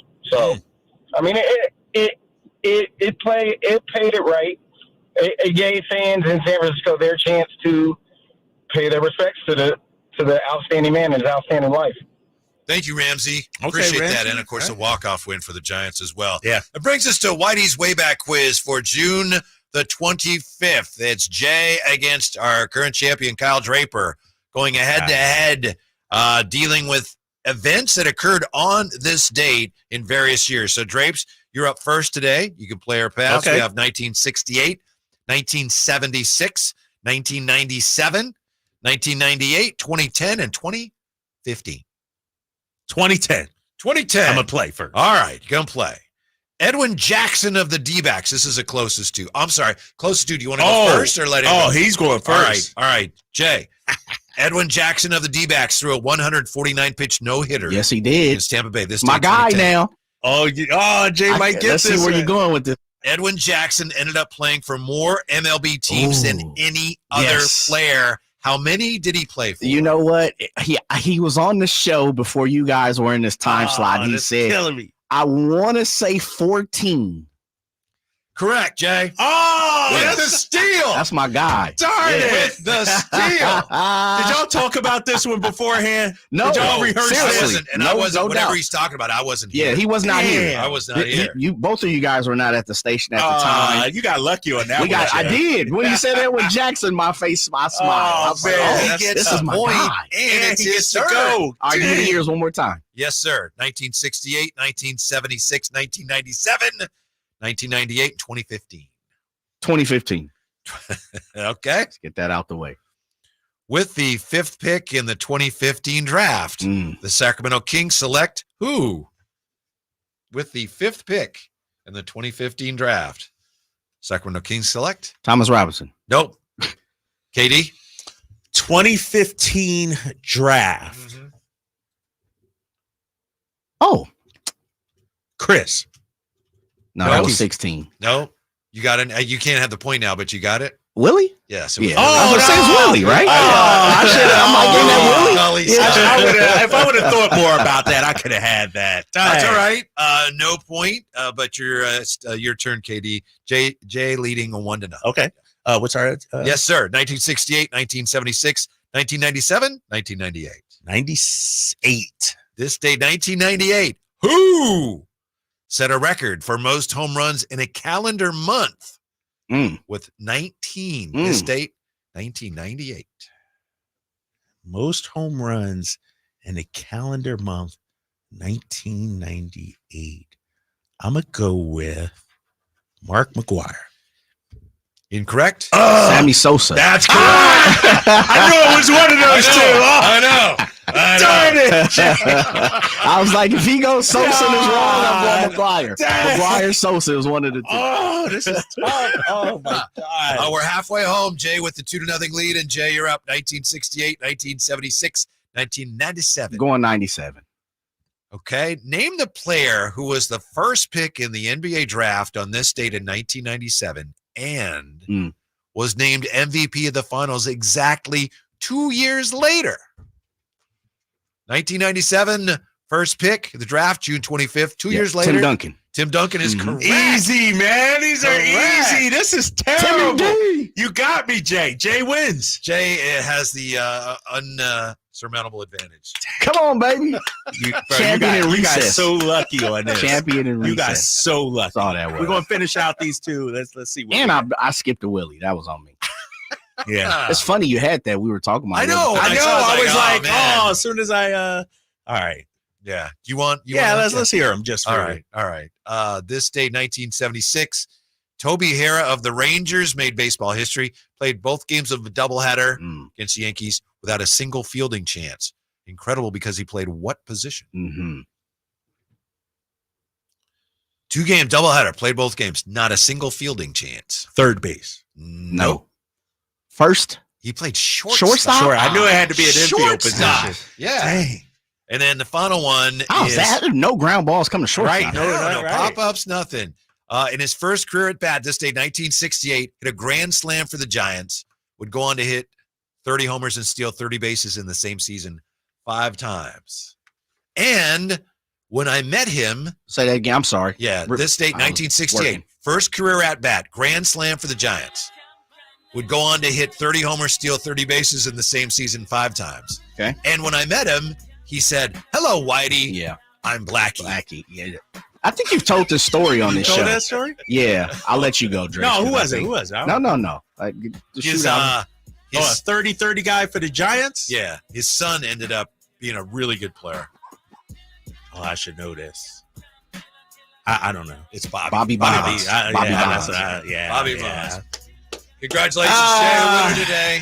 Dang. The Edwin Jackson, that was right in my way. Yeah, he got off to a good start. That was absolutely because, and we got to get Edwin on. I know we don't talk that much baseball, but he's a proponent of baseball. Like he's a good dude. Yeah. Jay, here's the cool thing about that no-hitter. This day, 2010, 149 pitches. You know, now we just had a no-hitter, 7 innings. Guy in the Astros, and he said, "Well, I knew they'd take me out." Edwin Jackson told the skipper, he said, "I'm not coming out. If somebody hits a home run off me, take me out. Otherwise, I'm not coming out." Yeah. And he threw 149 pitches, no hitter. Nowadays, they take him out in the 6th inning. Yeah, 6th inning. Yeah. What? You got the 95? You're out of there. Yeah. All right, boys. I'll redeem myself tomorrow. I'll be back. Who knows? Tomorrow, if we'll even have time for it. Oh, yeah. The NBA draft going on. Draft coming up tomorrow. My D list. Top 5 draft prospects for the Kings. I'm really excited I about am the too. draft tomorrow. No matter what happens, Drapes, there's going to be something There's we're going to be excited something, about, right? Yeah, something we can sink our teeth We're going to be happy tomorrow, Kings. Yeah, I think so. Thanks for being with us today. Back with you tomorrow on a very special day. Stick around because we got Infinity Sports Radio next right here on Sactown Sports. I didn't ask to be thrown in the streets with nowhere to go. I didn't think I'd survive.